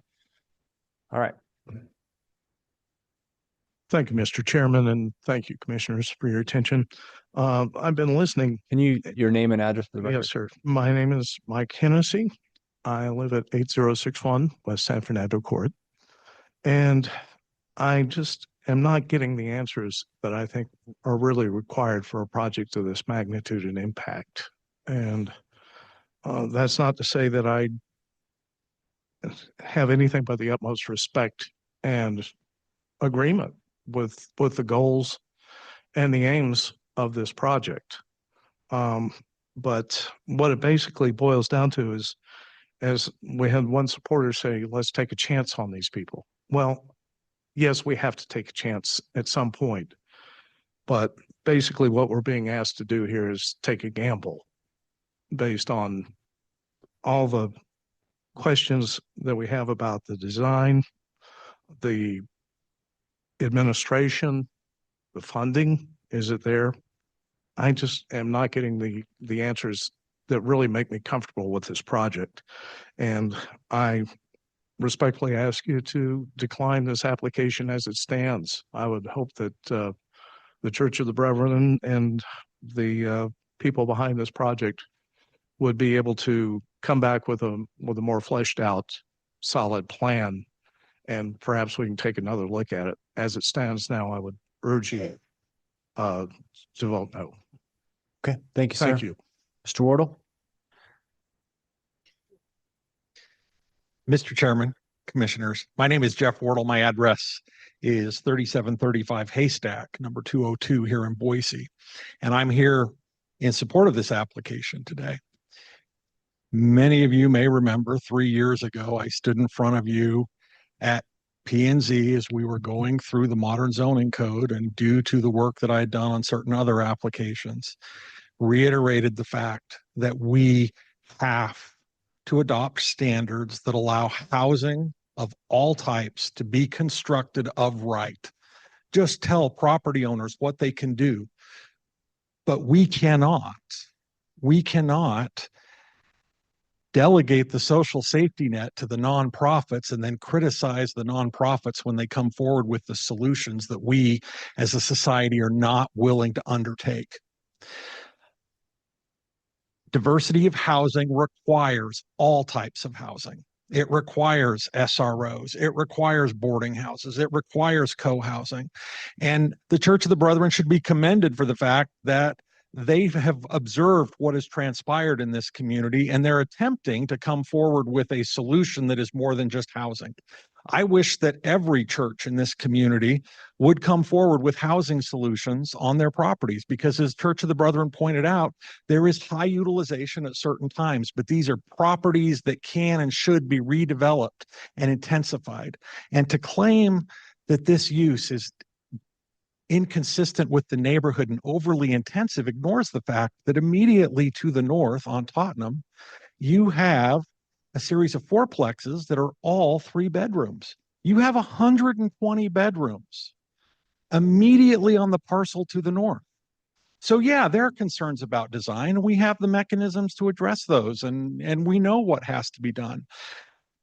But to require and condition housing the way we do is not right, because it causes a bunch of well-meaning people to come to public hearings and say some of the most obscene things that we will all hear from time to time out of fear. And what are they afraid of? They're afraid of people. Now, I guarantee you, we have this vision of what people were afraid of. But when we look at the wealthy single-family residential neighborhoods, it shocks people to find out how many white-collar criminals actually live in their neighborhoods. People who've engaged in mortgage fraud, who've had DUIs and things like that. So we should not be judging housing based upon who lives in it, because each and every one of us need shelter. Each and every one of us need a place to be there. And we should be making it easier to do all types of housing, especially housing for those that most critically need it. Thank you. Thank you, Mr. Wardle. Okay. And anybody else who wants to come up, please occupy these first seats. Thank you. Come on. Thanks. My name is Steve Mason. I live at 2414 North McKinney Street, which is just right around the corner from this proposed site. I'm not going to repeat all the other things people have repeated. I agree with a lot of the concerns around child safety, a lot of schools in the neighborhood, all that. Instead, I'm just going to focus on the lack of planning. I think that it is not a well-formed plan yet.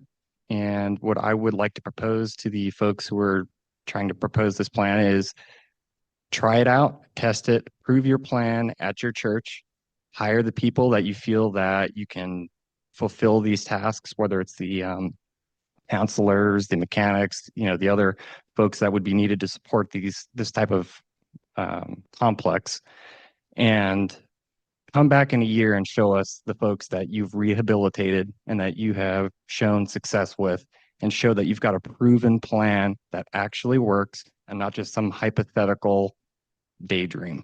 I feel that this is not well formed enough to put any of the children at this community at risk.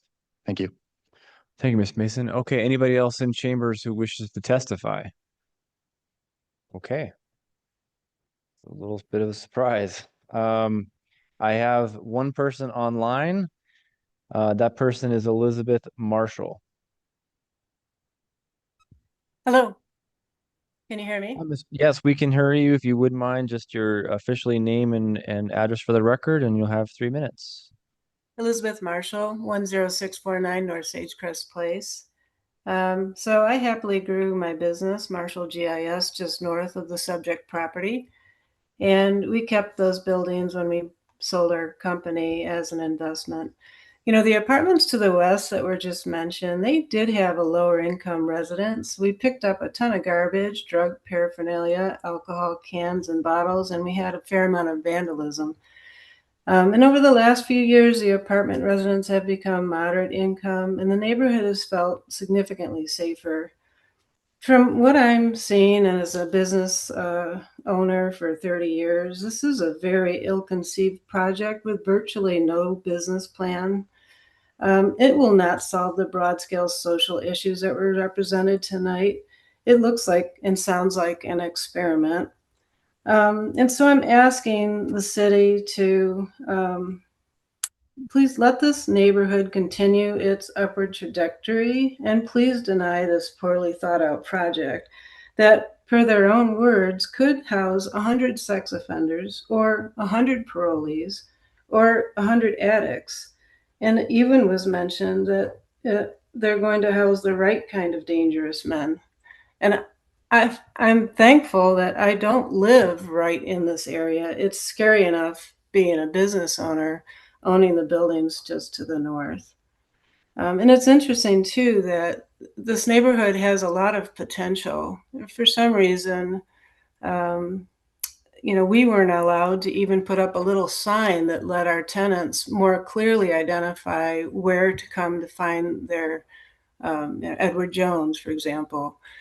That was denied, but that they're considering this sort of development with this sort of planning is amazing to me. I think there's a very nice neighborhood all around this property that's going to be damaged for a long time. I really asking the city to reconsider this poorly planned project. Thank you.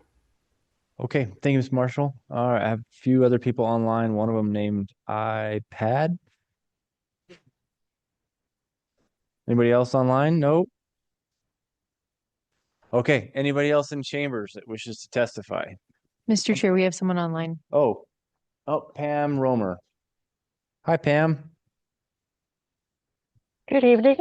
I did If you wouldn't register. mind, just name and address for the record, and you have 3 minutes. Pam Romer, 7458 West Tottenham Lane, right next to the proposed building. I do understand the need to provide more affordable housing, though I think it should be for all, not just one limited type. I am opposed to this project as it is presented. I would prefer a smaller footprint, especially since it is a large restricted supervised short-term housing development. There are so many questions and a lack of transparency, which does not help with trust or solving issues. My question was, is this a school campus or a multifamily residence restricted to men-only development? Well, that got answered. It is a non-traditional dorm with a campus and educational opportunities. At the neighborhood meeting on September 23rd, 2024, Mr. Neighbors stated they wanted this project to include both men and women, but were told it would not be safe. If it is not safe to include women, then how is it safe to place up to 100 men in a neighborhood that includes women and children? We would be more comfortable if there are safety considerations in place. Who will be liable for or responsible for possible incidents? Is it possible for insurance to be required for a structure such as this that claims to be a school campus to cover student-related incidents in the neighborhoods, addressing property damage or injuries from student actions? Maybe some kind of on-site security or placing those blue light emergency phones throughout the neighborhoods, just like on campuses. Will the on-site managers be paid staff, church members? Is this a permanent residence for the managers, or will they rotate in and out? One student in each of the 3-bedroom dorm units will be a keeper of the peace? How is that determined? The project comes across as a plan in progress that changes constantly. What happened to the Christian safety net program he was talking about? I have not found it anywhere online. I only heard about it when he spoke about it in his presentation. What experience do they have with this program? Successes? Will there be data tracking? Will this be shared? Perhaps Boise City Council and the church could work together to address these concerns and encourage community engagement by drafting something similar to what was developed with Interfaith Sanctuary. Some possibilities to help with transparency and safety concerns: developing policies with input from the program, board members, neighbors, and agencies, such as law enforcement for security and pedestrian safety plans. providing a point person for issues or situations for resolution or growth, conducting monthly meetings between the dorm management, board members, and neighbors, or the West Vance Neighborhood Association for community engagement, sharing operation plans for transparency, making monthly reports to the city along with actions taken for resolution. It really sounds like a good program, but it just seems so vague and changing all the time. So thank you for listening to our concerns, suggestions, and thoughts that will have an impact in our neighborhood. Okay, thank you very much. Anybody else online? There's only a couple more folks there. I don't see any other hands going up. Okay, one last call for anybody in chambers. Everybody's ready to go home. Got it. Okay, well, with that, we'll go ahead and bring the public testimony to a close, and the item is now before the commission. So we have a couple options. We could, in my opinion, I think we should kind of do what we did before, which is handle the rezone first and then the conditional use permit. Mr. Chair, I think the applicant gets to rebut Oh, first. yes. Thank you, Commissioner Torres. I need to go home, or I need to eat one of those espresso balls over there. Sorry, let's open it back up. I'll race through this in 5 minutes. Yeah, you got 5 minutes. Thank you, sir. First, I'm a business and income property appraiser, and I'm an A-bar. Yeah, can you pull that a little bit closer? And an A-bar, your property will not go down in value wherever you are. And I'm happy to prove that. Two, I didn't put a whole lot of stuff into a lot of design. I didn't pay the architect more than $2 million. No, I didn't pay him. I didn't, because I know that goes through design review, and we're going to build a nice building. And I know design review will tell us what to do. I was a contractor for 30 years. I understand costs. Costs are now 2 years old. I know I have to update those, but I've worked with over how many of the probably 45 different contractors. I know I have helped contractors with over I guess the highest one was get out of $50 million in debt. I have a lot of contractor connections along with my own experience, and I can pull this in the budget I set. For someone to tell me I don't know what I'm doing, that's not right. There is metrics. We have told you metrics. Within the pro forma that I've already developed, there's full-time career counselor. It's probably going to be 3 different ones at part-time. I've got their rates already built in the pro forma. I've got an on-site manager, not a distant property manager, and I have an assistant property manager in it. I don't think my pro forma is really this isn't the place for me to go through all my costs in pro forma. That's for the bank, that's for the investors, that kind of stuff. This is not a halfway house. I keep saying that. Answers, I don't know what more they need at this stage. I'm trying to get approval before I go into more detail. Let's see, men and women, we just thought we'd start. If we, we'd love to have men and women. We'd love to have single parent families. We just thought, let's start where we know what we can start with. And then I reached out and I haven't found anything like this anywhere. But I'm trying to set a standard for the churches to come to the table. I don't know how to deal, what is it? Misogynist, anthropologist, is that the term? And I don't know how to deal with people that have a fear for men. All of a sudden, if you get 20 men together, 50 men, well, where is the limit of fear? All of a sudden, the fear level should go up. I don't know how to deal with fear. Other than we're not looking, I keep saying we're not looking to be a prison release place or a halfway house. We're trying to help young kids with a senior to help them just learn life and work skills. There is paid staff and there is metrics. And I even had a slide on some of the metrics we proposed. And with that, I don't know what else. Was there any other question? I think we're in good shape, Mr. Neighbors. All right, And thanks. sincerely, thank you. I know that this hasn't been easy and appreciate you being here tonight and going through this process. Okay. Commissioner Torres, am I gonna mess up again? Probably. All right. With that, now we'll bring this to a close and the item is officially in front of the commission. And so we have two specific actions. One, we are a recommending body to city council, and that is for the rezone. Then the second is we are the decision-making body for the conditional use permit. So CAR 24-18, the rezone. Why don't we start with that?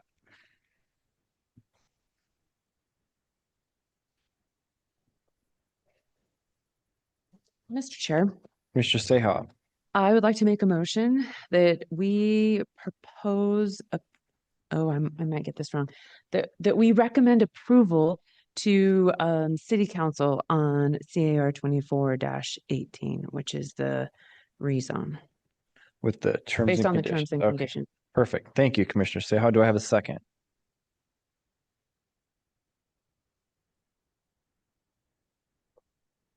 Not all at once. Mr. Chair, I'll second. Commissioner Stallings, thank you for the second. Okay, now we get to have a discussion. Is there a discussion? Mr. Chair, Commissioner Seha. I think the rezone is appropriate. I mean, if you spend any time or have spent any time on Cole, we see higher density in that area. And so I am in support of the rezone change, hence my motion. Okay, any other discussion? I don't have anything to add, but I agree with Commissioner Seha. Okay, thank you, Commissioner Stallings. Mr. Chair, Commissioner Moore. agree with the motion. I think for similar reasons to the previous application, it's an appropriate location. You've got R2 directly to the west, MX1 directly to the north. You're near a activity center or a neighborhood activity center. I think for all of those reasons, R2 makes a ton of sense. And it serves as a transitional zone between the R2 and the MX1 and the R1C that's to the south and the southwest as well. So I think it's an appropriate use for this location. In addition to all the transit facilities and things like that, the availability of a greater density makes sense in this particular location as well. Thank you, Commissioner Moore. Okay, any other discussion? Are we good to go? Roll. Anything to add? Okay. I don't know that I have much to add either. I think I'm in support of the rezone. I would love to have seen the MX. I would love to have seen a little commercial because I think that neighborhood activity center thing matters, is what we're trying to make happen in our comprehensive plan. But I understand the logic, and I also know that, hey, R2 is permitted. And so under specifically higher density, which is what you're applying for. So not much I can do there. Okay. Will the clerk please call the roll? Danley, Aye. Moore, Aye. Seha, Aye. Torres, Aye. Stallings, Aye. Stefancic, Aye. all in favor, motion carries. Okay, thank you. Moving on to the CUP. So this is specifically referencing the co-housing application component of this. And we are the deciding body. And we have to satisfy, if you're, just as a reminder, the specific requirements of our code and state law, which are specifically defined in the 6 items. Mr. Chair, Commissioner Seha. I'm on a roll tonight. So I am going to I'm going to make a motion that we deny CUP 24-46. Okay. I have a motion to deny by Commissioner Seha. Do I have a second? Second. I have a second by Commissioner Torres. Is there discussion? Yes, Mr. Chair. I struggled with the CUP is I don't think that we have sufficient information on the co-housing services provided and associated program to fully address the following criteria under the CUP. And that specifically is the proposed use will not create any material negative impacts to uses in the surrounding area, or any material negative impacts will be mitigated to the maximum extent practicable, and the public benefits of the proposed use outweigh any material negative impacts of the proposed use that cannot be mitigated. I would be in full support of such a proposal if we had more information. I had a lot of questions that weren't answered, and we all read through the packet, which included lots of comments and recordings of the neighborhood meeting, as well as the transcript. But really, at the end of the day, this is what's really troubled me, is I personally don't feel like we have sufficient, or at least under my lens, I don't feel like there's sufficient information to fully address this particular CUP criteria. Okay, thank you, Commissioner Seau. Further discussion? Mr. Chair, Commissioner Mr. Torres. Chair, sorry. I've struggled with this one all week. I agree with everything Commissioner Seau said. I have spent a lot of time thinking about this one since we got our packets last week and since we got the late correspondence. I want to love this project. I'm a big fan of YIGB, or Yes in God's Backyard projects. I work every day trying to find housing for people who are at lower incomes, and I'm very well aware that there is a very large lack of felon-friendly housing in the state of Idaho. And Idaho, if you're not aware, incarcerates per capita a larger share of its population than anywhere else in the world. But as I've thought about this throughout the week, throughout this hearing today, listening to the testimony, listening to the applicant, listening to staff, there's a voice in the back of my head that's just getting louder and louder and louder. And I have concerns about it, very much along the lines of what Commissioner Seau said, that we just don't have enough details for me to feel comfortable approving this.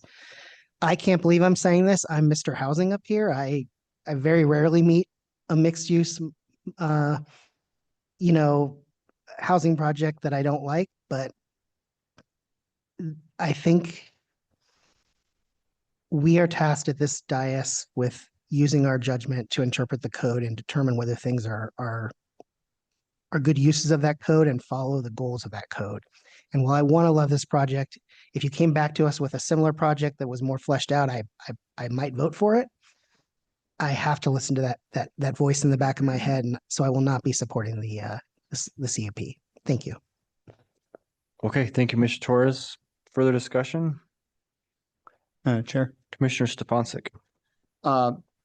Yeah, this is a complicated one, and I want to thank everyone who came to testified, all the letters that were written, and I want to echo some of the testimony that was stated here, and most of the ones that were around the aspects of compassion for our fellow citizens, the folks that are living in our communities. There is a need for this housing, and this type of housing is unique, and it's something that we need to experiment with, and we need to figure out how we can fill some of the niches in the housing gap that we have in our communities. And there is still a lot of things that need to be figured out in this. The things that are listed in the decisions that we're making here are clearer to me maybe than other commissioners here. And the co-housing piece, as I read in our planning documents and things like that, that seems clear to me. I'm familiar with university housing, and it seems very similar to that. Maybe different individuals would maybe fall into that category, but a college student would probably fall within this category too. So I think of, right, many folks here, as we're talking about, we're thinking of folks that have a criminal record in this. And I would encourage you to think of folks that maybe don't have a criminal record in this, that might use this housing, right? So I'd open our minds to that. And because it is unique, yes, there will probably be some challenges and things, but I think we have to make some steps forward, and we need to try some things. And you know, and I know how challenging it can be for an individual, you know, who is struggling, and that they potentially experience homelessness, and the challenge of getting rehoused after not having housing is so challenging. And to offer this and this opportunity for an individual who, you know, has a job, right? They do pay for this housing in according to the plan, and try to find and give them opportunities for next steps. I think we need more types of housing like this. So I will not support this motion to deny it. I would be in support of this if that was the motion. Thank you. Mr. Chair. Mr. Stalin. I just, you know, this is a remark, it hits close to home. The intent and using worship space in this way is remarkable. I do have concerns that doesn't have proof of concept yet.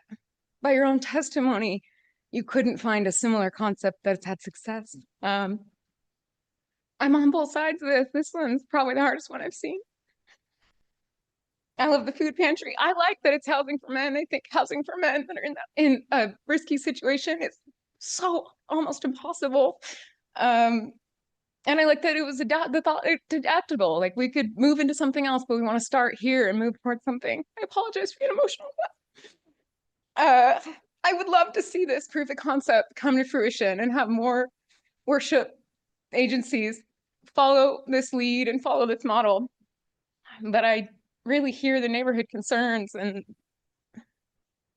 yeah, unfortunately I'm going to support the motion to deny. But I really appreciate this application, and I think with a little bit more organization and transparency, this would be a really remarkable project. Apologize. You don't have to apologize. It's not always easy. Commissioner Moore. Mr. Chair. So I am not going to be in support of the motion. And I think the main reason I'm struggling to find a requirement specifically for us to delve so deeply into the operations of this facility.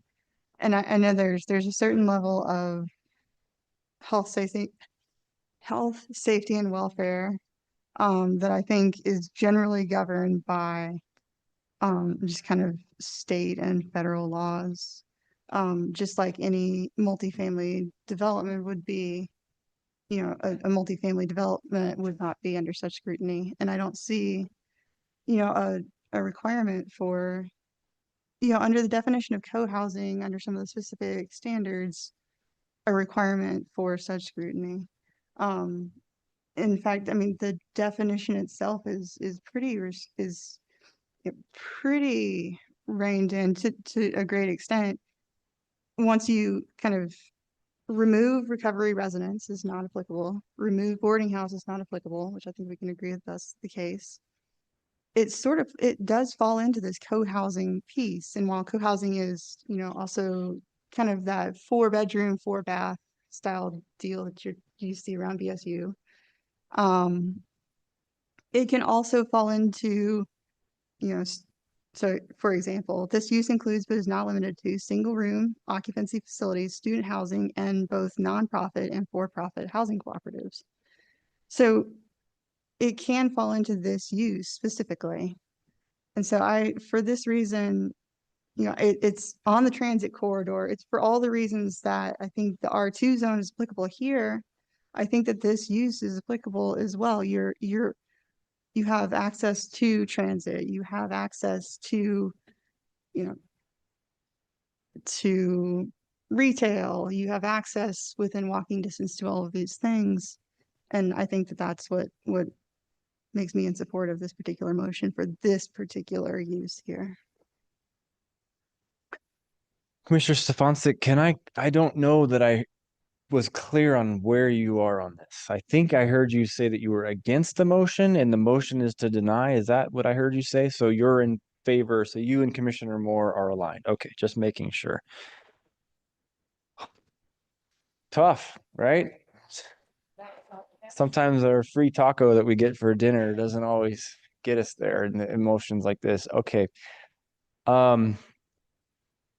This is a doozy of an application because you're not a halfway house. You're not a recovery center. You require rent. So you are very much like an apartment complex. But you've also gone on record courageously to say that we're not going to deny folks as long as they pass our standards, right? Who might be on parole, who might be coming off and being in recovery, or who might even be a registered sex offender. From my vantage point, the problem I have is you have up to 100 bedrooms. And if 10% of the units fall in any one of those categories, in my opinion, we have a de facto separate use that is also similar to other parts of our code. And now you're a different animal and we have different requirements. And because I don't have that written anywhere on a cap, a maximum, something like that, I don't have the determination on if things are being mitigated in the right way, which is the fundamental question that we have to ask about a conditional use permit. However, I don't think we should deny you. What I do think we should do is defer you if you are up for it. But what I would ask of you, if you are up for it, and assuming the commission is up for it, if we did defer you, the problem I have is this has a fair amount of work to do still to get over the finish line. Okay, I can't just tell you one thing. And Lord help me, I can't believe I'm going to say this again, but I'm going to. Security plan, operation plan, because of what you are admitting, again, courageously, what you're allowing to do, which is great and necessary. One of my personal, right now, cultural heroes is Scott Galloway. I guarantee you know that name because he is fighting for what you are, that men are being left behind and lost in this country. I commend you up and down for that. I would point to you in our late correspondence direction, and it was from our very first person who testified tonight, because in her letter, she gives very specific recommendations on what it would take for this application to be approved. Specifically, I'm not going to read all of them, but there's about 11 or 12 or whatever it is. A firm maximum cap, occupancy cap, and prohibition on exceeding it, right? List that. What does that look like? 24/7 on-site management when residents are present. That's a question I would have. You know, you list that you're going to have on-site presence there, but what does that look like, you know, over time, multiple people? And part of my concern is, like you even said this, and I wrote this as a quote, that sometimes people need to be handed a firmer hand. What does that mean? That's security, right? I think that's an admission that, you know, there's going to be times when a firmer hand is needed. Understandably so. What does it look like? Because this isn't the same as an apartment complex, by your own admission. So from my vantage point, I don't think we should deny it. I don't want to deny it, but I also think we're far enough away from approving it that I'm leaning that way. But I also would love to give you the opportunity to get some of those report type things done, demonstrate to not only us, but the folks in this room, this is how we're going to handle it. And our last thing is, because in our application staff report, the letter from your TAO, I think it is, right? There's specific things about mitigation in there. None of it has to do with the majority of what we heard from the letters, which has to do with this notion of security and neighborhood, and exactly what Commissioner Seha pointed out with respect to the conditional use permit. So that's where I would encourage you to go again, but that's if you're willing. I don't know if that's something that you want to do, or again, we have to allow that. That's a lot. I apologize, but I also know I can see that you know, I could be a tying vote here. So, Mr. Chair, Commissioner question. Seha. So the motion before us is to deny the CUP. We can deny the CUP. They can make revisions and come back to us again, right? They would likely appeal. I mean, there's that, there's Well, I other mean, legal options. they can appeal. Mr. Chair. Let's let Crystal weigh in here. Yes, they could appeal, but it would be 1 year before they could come back because of it's Because the of the same time. project. Right. So there's a minimum 1 year wait time before coming back. If they don't, or if they're awarded the appeal. If they wanted to come back under different circumstances, but under the same application, right? But in front of us for CUP. Mr. Chair, if the commission denies this evening, it would be 1 year before they could come back in and apply. There you go. So, Mr. Chair and Crystal, I apologize. I have not been lucky enough to be part of a hearing, an application where we have deferred and given them as long as they need to make necessary changes, improvements on an application. It's not something that we do very often because we're trying to ensure that we get applicants through the process and we make the progress that we want to. But it is an option, or we can deny it. So those are the things. And for my money right now, it's just a discussion on, are we too far away? You two made the motions, I think, right? Or Taurus. Are we too far away? Can we come back in a month and say, hey, this is the progress we have. Here's some of the things that are codified. That's where I'm throwing a huge grenade into this, I know. Mr. Chair, I think that would be my question is, if we defer it, is there flexibility as far as when it comes back before us, or do they still have to wait the year? No, we can pick a time, an agreeable time, right? And they could come back as soon as that time affords it and there's an opening on our docket and present the changes that are made between now and then. And it would be no different than where we are right now. We would just have more information to weigh in on. We would have to open up the hearing. We'd have to allow the public to weigh in on what is being proposed. But nevertheless, that's where we would be. Mr. Chair, I'm not opposed to deferring, but I will say to the applicant, like, there is, in my opinion, a lot of work to do. And as our chairman indicated, like, operations wise, or like the safety, whatever, we need a little more detail. At least I feel like we need a little more detail in order to answer one of those main criteria points under the conditional use permit, according to our modern zoning code. And working with the neighborhood, right? So. Mr. Chair. Mr. Torres. I'm also open to deferring. I don't know if the best way forward here is for Commissioner Saya and I to withdraw the motion, or if it's for you to vote to deny it and we deadlock and then we discuss the next step. I don't know what the best procedure is here, but I'm open to whichever direction we need to go. Staff have a preference one way or the other? Then in that case, I guess I would suggest to the motioner to withdraw if you're open to deferral.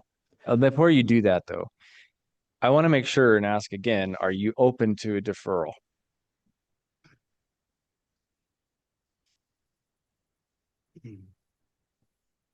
I am open to deferral. I want to do this right. Okay.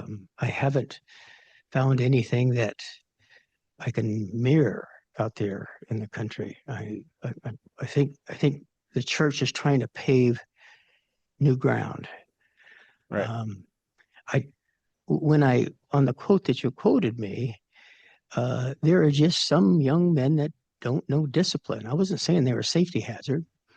And I'm open to a limit on anybody. I'm open to the limit. I think you're the one that spoke. Yeah. Am I open to that? And I said, yeah, I'm open to that. Okay. That's not our target. Right. Our target isn't those out of prison or whatever. So Okay. we're you- open to that that's limit. fair. At this point, I think you've answered my question, which is the answer I think is yes. So do we need to pick a particular date, Crystal?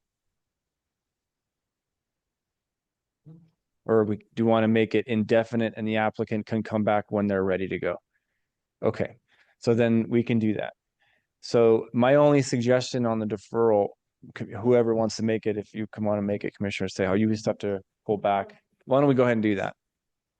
Mr. Chair, I'm going to retract my motion to deny CUP 24-46. Okay, and the seconders, I will second if it's necessary. okay, just to make sure. Just to add particular topics that they should focus on, particular areas, that's what I think the direction would be helpful. And I know that I'm confident too that staff will be able to help guide that as well. So, Mr. Chair, there is a section of code that requires that this body take action within 60 days from today, unless the applicant agrees to a deferral for a longer period of time. okay. What do we need? Just a 60-day, a declaration in the deferral that we take this item up within 60 days? No, that the decision is made within 60 days, so I might explore with the applicant if they are willing to agree to the fact that this might take longer than 60 days. Right, okay. That fair? You understand that? Okay. Okay, oh, good. You want to take a crack? Come on. I can't make the motion. I get the Mr. cover, Chair. I get the cover of the, yeah, okay. I Commissioner make a Stallings. motion to defer CUP 24-46 for no less than 60 days. I don't even think that, yeah. Oh, extend it. Sorry. For at least 60 days. Crystal. Mr. Chair, I make a motion to defer. Defer the item. Okay, fine. Do we I have a might second? recommend making a motion to defer, understanding that the applicant has agreed that that next hearing may be longer than 60 days. Okay. Something along those lines. Want to try it again? Yeah. All right. Mr. Chair, I'd like to make a motion to defer CUP 24-46 as long as the applicant agrees, Or understands. understands that 60. It might take longer. might take longer than 60 days. I think There we go. Okay, that works. So we have a Second. second. Commissioner Torres. All right, any discussion? Hearing none, would the clerk please call the roll? Yes, Commissioner Torres. Stanley, I'm sorry, did you say? Yeah, yes. yes. Moore, Yes. Seha, Yes. Torres, Yes. Stallings, yes. Stefansik, Yes. all in favor, motion carries. Thank you all. Appreciate your patience.